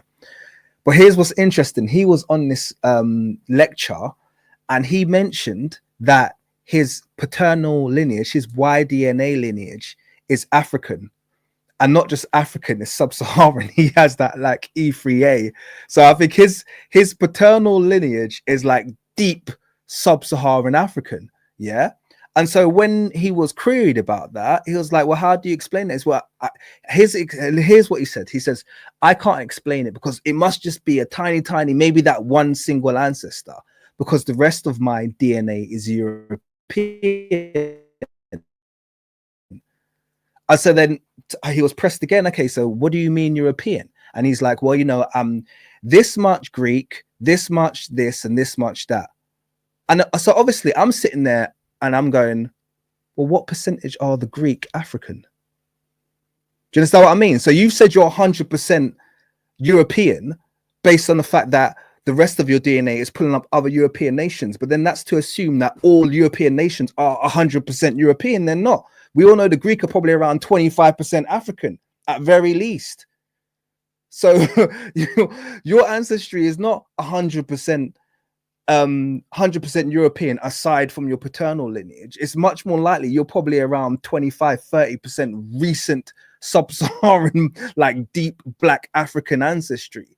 but you're using the semantics of, oh no, I'm not African, I'm Greek, just like they did with Beat Your Head Lady. Do you understand what I mean? It's kind of like, well, Greek doesn't mean not African. Do you understand what I mean? It just means Greek. Like this is how they do it. They use the semantics of these DNA tests. So people are doing DNA tests now, and I think this is exactly what you were saying. They're doing a test, and it's oh, I'm 100% British. Well, what the frig does that mean? Doesn't mean anything. Do you understand what I mean?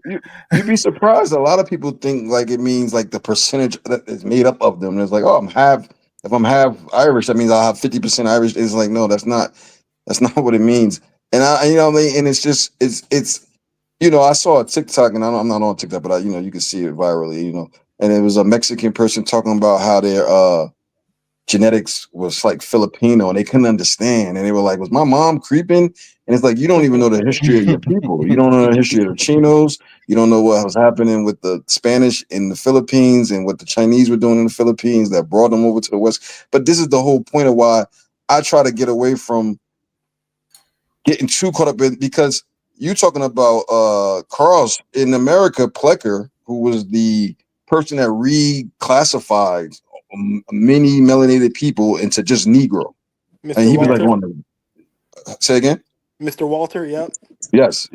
So he went on a crusade of just reclassifying. So when you say, you know, we use these nomenclature, we use these terms so we understand each other. So if I say, oh, you know, if you from, you know, you from America, you FBA, like, you know, your people, you know, the Indians were black. You're like, wait, what are you saying? You saying it was Africans? And it's like, to not confuse things, but these terms get co-opted and they get changed. Well, you see it in your own lifetime. So I'm so surprised when people get surprised when you say these things, and they're like, what do you mean? Like, you know, you think that these people that were one thing and this happened in my own family. Like my own family, literally, when they were on a reservation, they were one thing, and when they came off the reservation because it was poor and they wanted to get jobs and stuff, they became Negroes. This is what my pops told me back in the day. Like this, when you left the plantation, when you went for jobs, you was Negro. So there's so much reclassifying. Once you got to be, I mean, we use the term so we know, like TKM just used sub-Saharan African. I hate the term sub-Saharan, but I know that, and I know he probably has the same feelings I have, but we use these terms so that we know what we're talking about. But you got to just not get caught up so much into like, you know what I mean? But I want to preach, but you know, that's all I'm saying. Can I say something right quick? Yes, sir. Yeah, no. I just wanted to get back to what the good brother was saying to me about FBA. Now, one reason why I said what I said about FBA, because I do believe now I do get where they're coming from. Don't get it twisted. I get exactly what they're saying, but at the same time, I can also say that sometimes what they could be saying could be damaging. Okay, and the damaging part comes in at when they in fact begin to poke or begin to attack other folks. Okay, and I think that's where the damaging part comes in at, and I'm not for that. Okay, especially when it comes to extending a hand to my extended family. I extend my hand to my extended family from the Caribbean, the continent, the UK, or etc. Because right now we all that we got, period. And if you live in America, we all that we got there, period. We got no friends at all, period. So that's my take on FBA. That I think that sometimes they can be just a little damaging and confusing to folk. Okay, when they are attacking Africans or vice versa. Don't get it twisted. I get it. Vice versa. There are Africans that do attack African Americans, Black Americans, or foundational Black Americans. You know, wherever you decide to call yourself. The point is that they have attacked foundational Black Americans. That they have. I've seen them do it. I've heard them do it. And I had to check them or tell them, no, you're incorrect. But again, getting back to what I was saying, That's FBA, and that's why I feel about them. As far as my DNA was concerned, I got what the gentleman was saying to me. Don't get it twisted. I got what he was saying. This is why I kept saying that to me, it was just a marker. It's not the fact that I'm actually taking taking the whole thing into perspective. Say, oh yeah, this is my DNA. No, I'm saying to me, they're just markers, and I know that it's impossible for them to have the exact DNA or So when he said genealogy, I got where he was coming from. Okay, so I do get that. So, but one thing I try not to do is knock folk from trying to get from trying to find their what they call the being enlightened. Okay, dudes are finding out who they are, trying to find out where they from, etc. Which I think is a good thing. I think that's a way that we all should be trying to find. You know what I'm saying? So when people are seeking the enlightenment, I don't knock them, because when you knock them, that could be something detrimental to them. Then they go from trying to seek the enlightenment, they go right back into to the gutter again because someone done trashed them or knocked down what they're trying to do or say or Brother, trying to hold on. find. Not to cut your wisdom. I want to just right there, right what you said right there, right? It'll make them go back. And all I'm saying is what you're saying about FBA, but you're right. I see the same things you see. I've seen the ridiculousness and the tethers and this and that. I've seen it, and I've seen the opposite too. And you've seen it. What I'm saying is, don't let that negative part chase you back, because ironically, the statements you made a few seconds ago is the whole point. To quote, I'm gonna say his name wrong again. I think it's Robin Walker, Dr. Robin Walker. I believe he's a doctor, professor. He said on a podcast, and he's a UK gentleman who teaches. I saw his lecture about the Moors. He has a lot of good lecture on YouTube. Very intelligent man. He said, even though he don't agree with everything, he understands the whole idea of saying, hey, there's a lot of influx of, the old saying, all skin folk ain't kin folk, right? There's a lot of influx of people that look like us that come here, but they're acting the ass. That was his term. Whether you want to say acting the ass, undermining, being critical. At the end of the day, I am very much of the same mindset as you. I extend my hand to my like you said, my family, my extended family, my cousins, however you want to call it. But at the same time, I also understand the point of saying, hold on, though, we still have to make sure, just like a Jamaican want to be Jamaican. I never heard a Jamaican call themselves or wherever you're from. It's just the point of just saying, one, for me, it's more important to say, because there is a hidden history of that. We already been here. So, but even if you don't take it that far, or if you don't believe that, or you don't think we were already here, just the point of saying, hey, we're foundation of Black Americans. We are America. We are the blacks, the black people, the melanated people that have been here for at least if you don't believe that we've been here for longer than what they tell us, you do know from your own genealogy and your own family, we at least been here for way more generations than a lot of people that call themselves American and leave it at that. That's all I'm saying. And I think I'll jump in there and I'll just say that, first of all, I do appreciate Yeshua. I think he's very respectful. I think you guys have actually you've disagreed, but it's been very respectful. And I think, everyone could come away from this having learned something, man. So I appreciate that. I was just going to say, one of the things that I've learned, and this is probably very recently, just kind of linking up to what I was saying earlier about the learning about the repatriation, all of those Black British people from London to Sierra Leone. The reason that hit me is because I've given this story before. Is my father-in-law is Nigerian by way of Sierra Leone, and his surname is Williams. So, and I've already had this conversation with my missus about the fact that I already said, like, he's probably from England, because they know it's a Welsh name. And I was like, well, they're probably from there. They don't know where it came from, but they do know that their family who ended up in Nigeria were originally from Sierra Leone. And obviously I've just told her when I found out a couple of days ago, and I was like really excited. I was like, look, all those people in Sierra Leone with English names, they're from London. But what's deep about that is having time to think about that when I was sleeping. I was like, that is a massive connection. So that means she's her family is connected to all of those Williams in America. That's deep, you know. So it's like now I'm learning we're way more connected. Here I'm thinking my father-in-law, obviously he's Nigerian man, but he's a Nigerian man with a deep connection to melanated people in different continents, you know. So this is why we have to have patience, I think, with each other.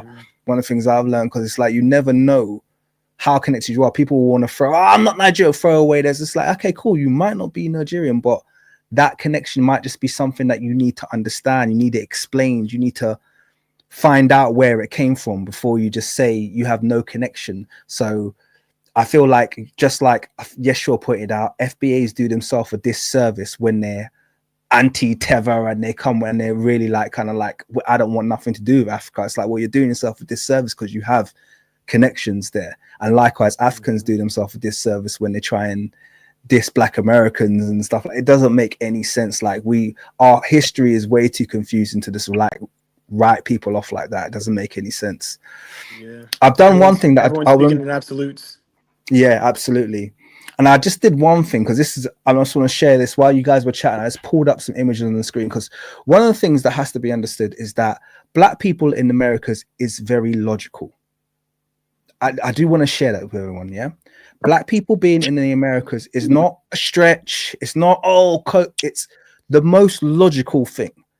Just like Sally was saying earlier, we are indigenous to every continent, and I've spread that. I've already spoke about that before, but I need to express how white people, and this is me going to be very real, being in the Americas is the thing that needs explaining.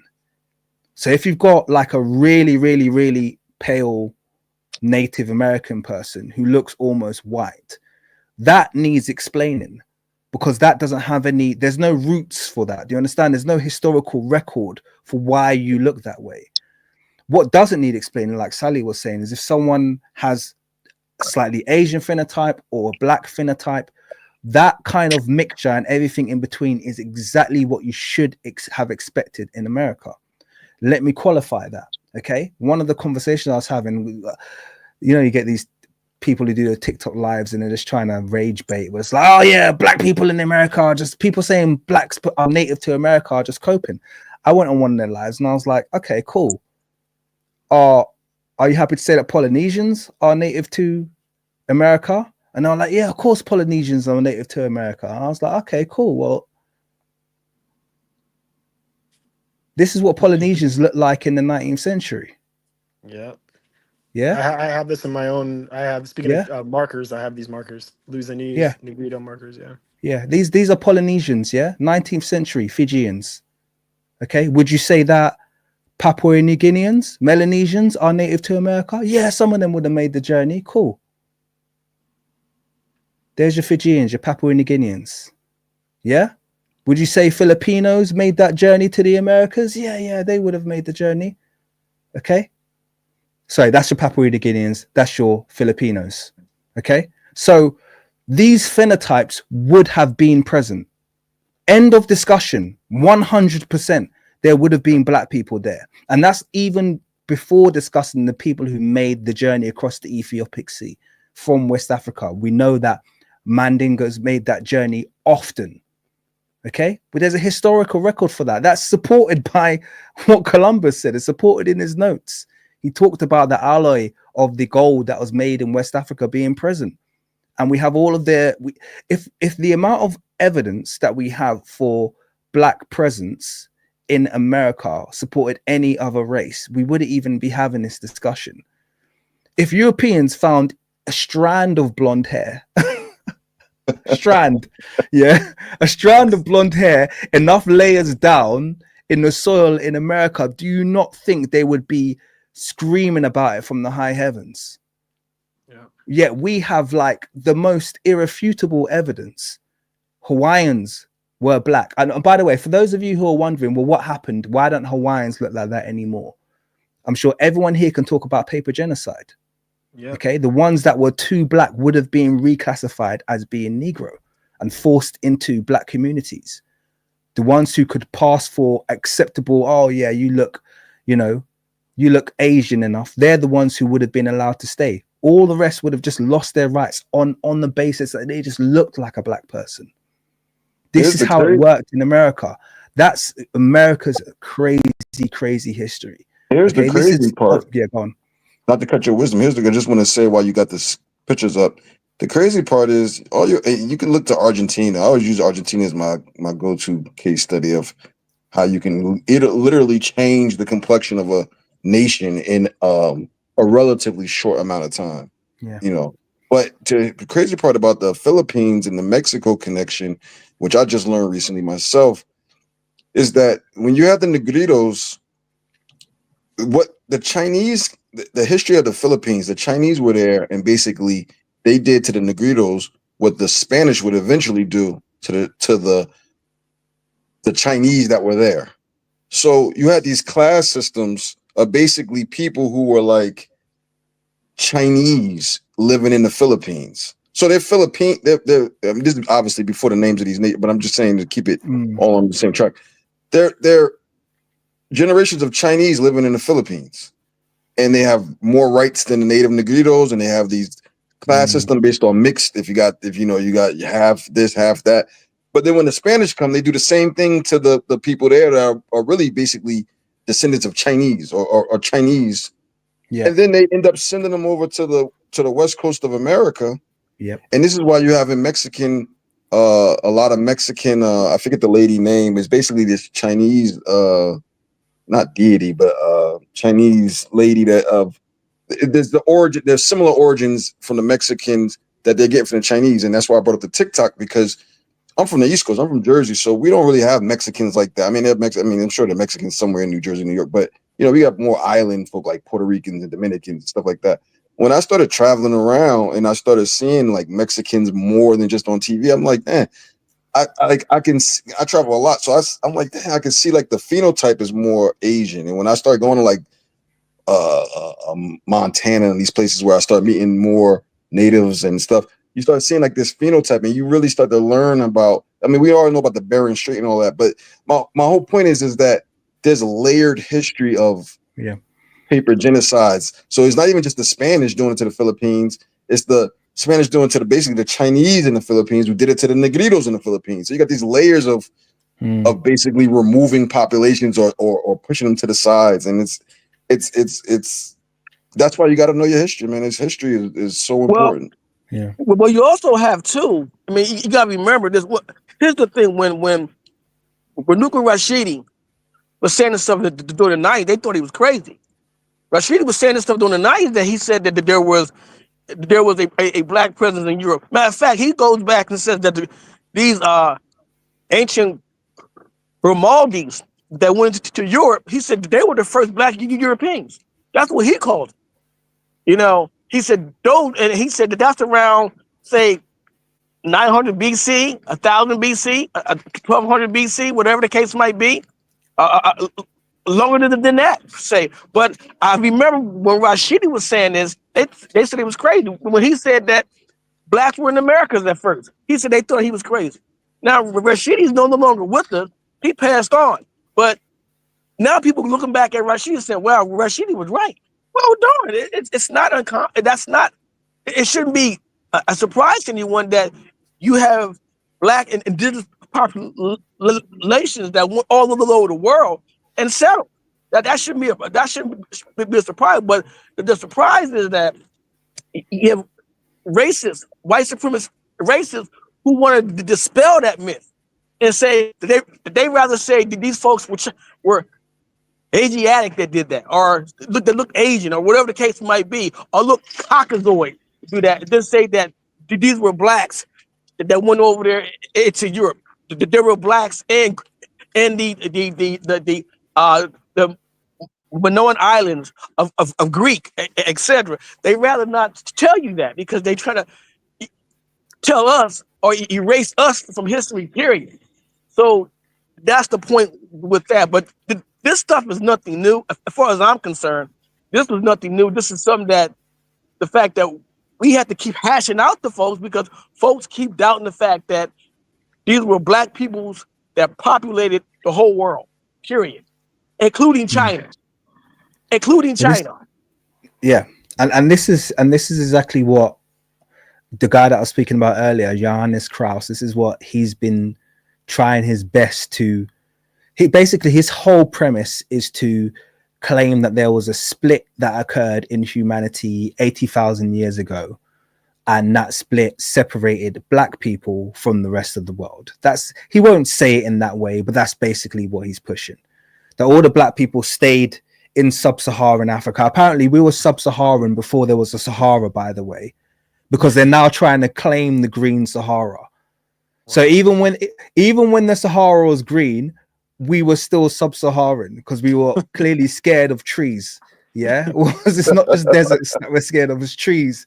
Yeah, it's like, even he's trying to claim they're trying to claim the green Sahara now. That's as far as they've gone, as to say people all across the green Sahara, all those Africans across the Sahel region when it was green, and across the Sahara when it was green, they were all part of this super group that he's creating that were separate from the rest of Africans. This is literally what he does. It's madness, and it's the same thing. He says that even though he's got a black African uniparental marker, it's like, that's hilarious. He's like the reverse Uncle Ruckus. I swear. Yeah, no. It's like, I mean, like you said, between Plecker, I forget the guy name from Egypt. You did a good live on him, or not a live video on him. Yeah, it's like they play these. The truth is that you can always find the truth because they always use us for translate. I mean, you look at anything about pre-colonial America, whether you're talking about Estemico, the Moor, whether you're talking about Mateo or Mateo, I don't want to mispronounce the French name, Mateo de Sateo, I think it is. What is his name? But anyway, you talk about even like Matt. I was just going down the rabbit hole about Matthew Henson. I always knew about Matthew Henson and going up to the North Pole, and but they don't tell you is that he was interacting with the Inuit. I don't want to say just Inuit because there's different tribes up there. So we always say Inuit, but there's other tribes. But he was interacting and translating with these tribes up there when they took these non-melanated people to the North Pole. And Matthew Henson is related to Taraji P. Henson. So even when you look at her phenotype with the chinky eyes and the high cheekbones, and it's just so funny how they all through history you'll find the Nino brothers, and you'll find Mateo de Costa, that's his name, de Costa. You find all these different people that they were using to translate and interact. And even in America, you find these stories about slaves, quote unquote slaves, who couldn't read and write, but then they became translators and as soon as they got there, it's like, wait, what? Like to the Indians, how do they translate? When did they learn these language, these linguistic skills? And it's just like, this is why I'm very clear on they only got a few tricks, and once you've seen them, they use the same tricks over and over. Yeah, and their narrative's falling apart. So it is. London, what's your channel? Because I heard you're doing something with I think you said you said Without History or Trill Black. With Trill Black, I have a video we did it like maybe 3-4 months ago up on his lives, but we'll be doing another one. It should be June 14th, but the date might change. I don't have my own channel yet. I'll be starting one soon. I'll probably it might actually be called Melanation if it's not already taken. We'll see. But yeah, I will definitely be in King's chat and telling people about it when it's coming up. But yeah, just look out for Trill Black's channel. Yeah, I'm looking forward to that. I think on that note, it is 5-2, guys, over here in the UK. So it's like very late.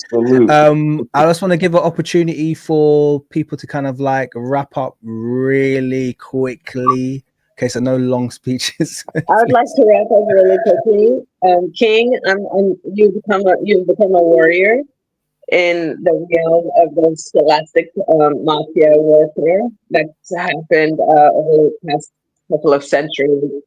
And so I just wanted to thank you very much for putting this forum together and just letting other scholars and thinkers and philosophers and historians and so forth, physicians and whatnot, to be able to present their narrative of their own history so that others are not gaslighting and rewriting who we are and who we were and who we will be.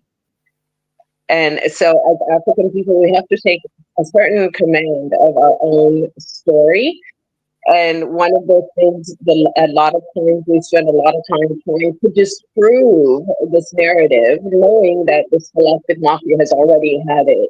They're already held bent in gaslighting and completely deceiving and narrating in falsehood.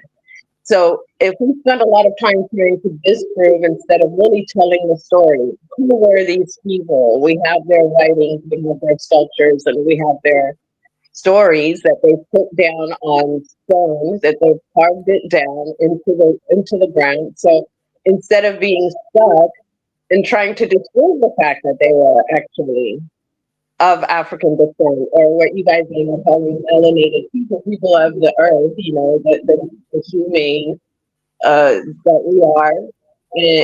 Instead of that, if we can just actually also add to it the story, because a lot of their stories is also been misrepresented and told in a false narrative.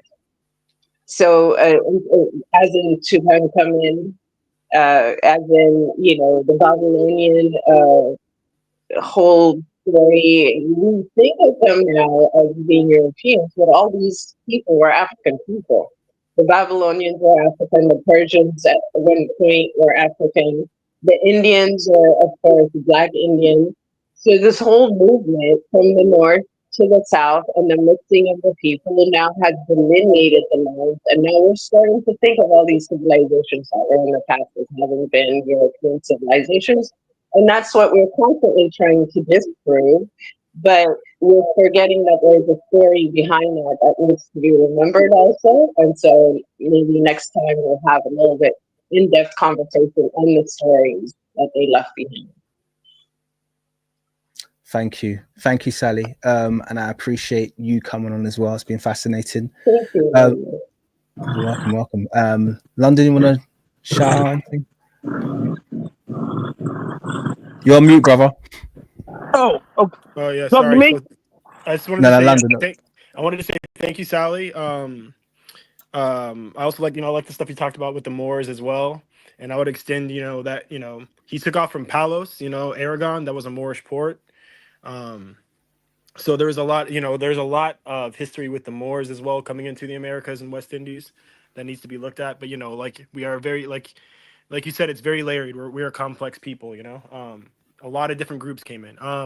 So it's nice to see, I was going to bring up Negritos. I was going to bring up Kamehameha out of Hawaii, but it's nice to see we're all talking about these things. So we're all learning together and, becoming enlightened. And I also wanted to thank, Yeshua and brother, I don't want to mispronounce your name with the K. How do you say it? Cheo, like yayo, Cheo. But yeah, so I also wanted to, shout out you guys because an issue I'm seeing a lot now is this whole FBA Pan-African thing. And I think both groups are kind of misunderstanding each other. And, you made a good point about how, we shouldn't just kind of look at, the loud minority of ignorant ones and completely discredit that whole population of people that might ascribe to that, right? And Yeshua, I can also agree with you not wanting to subscribe to something that might be kind of looked at in a negative light. So it's nice to see brothers talking about that in a productive way, and Definitely. and not like I see it online. So it's just nice to see that. That's all I really want to say. So big up everybody. Yeah, Thank you, London, man. Appreciate you, brother. Nice one.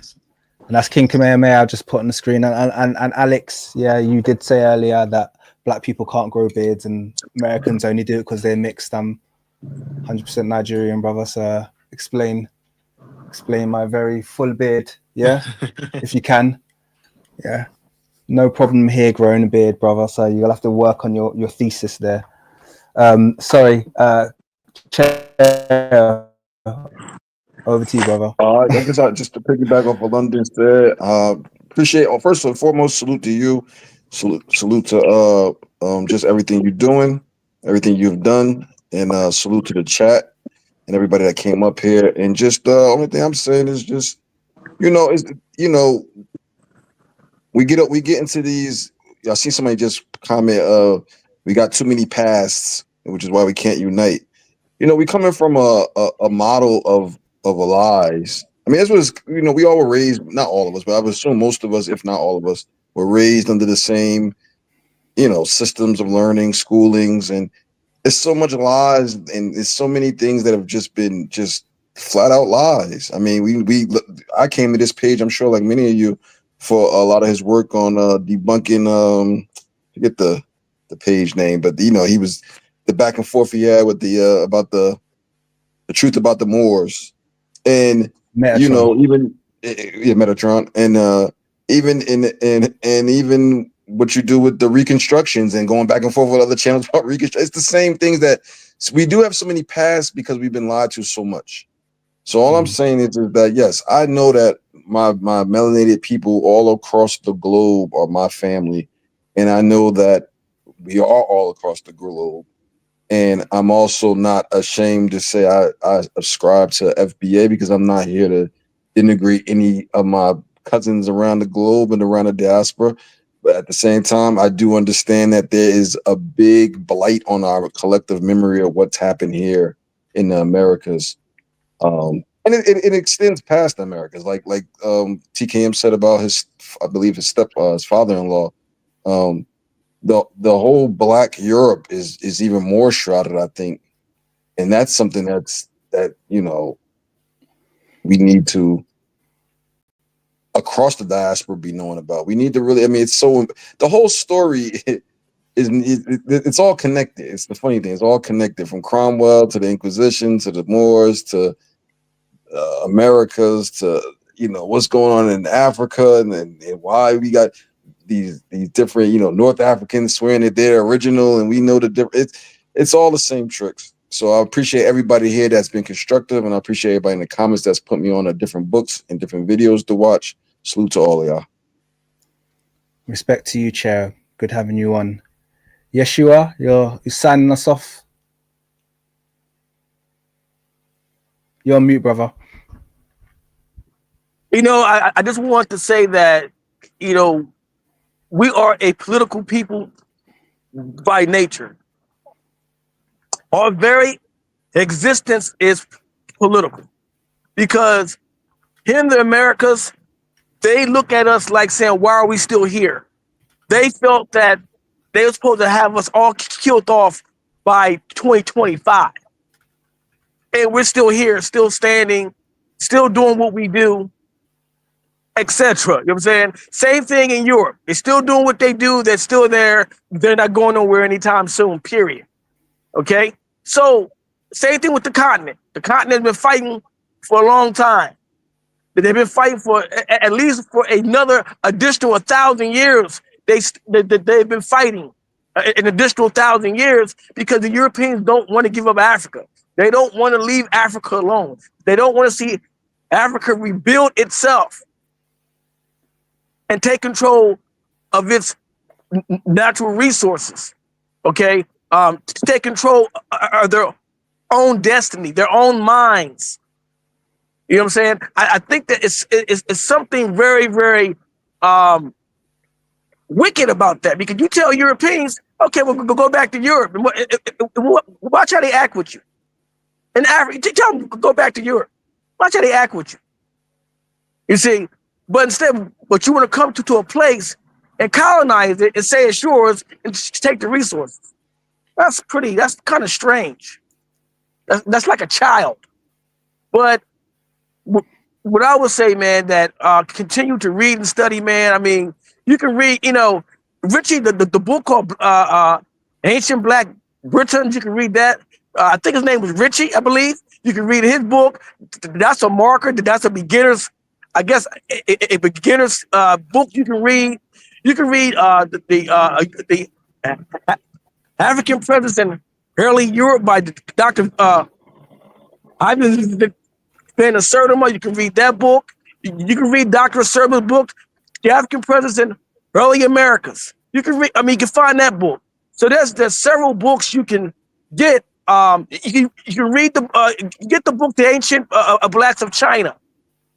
Okay, I think that's also a book, but the book, the African Presence in Asia, they talk about the Shao dynasty, the Shang dynasty, these dynasties being heavily African, totally. They talk, matter of fact, Chinese say they're African. They say that their culture was different from their culture. They say that. So These are just books and stuff that can get a person started. I think we're all one family, bro. I'm not into debating other family members like that, man. I'm not. I'm just not down with that at all. I tell dudes, don't come to me with that stuff. Don't come to me with that stuff. We got too many damn problems to be coming like that. Too many damn problems. We got people here in America that's trying to erase us out the history books completely. And we're around here arguing and debating for something that's not even conducive. But I saw a good guy to say, man, and thank you for having me again. And thank you for let me talk, because if I didn't talk, I guess I'd lose my mind. But but anyway, but thank you, man. Thank you. No worries. It's been a pleasure having you. It's been a really good panel. Interesting way to end a stream that had absolutely no structure when I started it. So it's been good to catch up with everyone. Like I said, I think I just missed having an opportunity to chat with you guys. But yeah, it's late here. Wrap it up at that point. Thank you for joining me. Hope you've all had a good time, and good evening to all. Peace.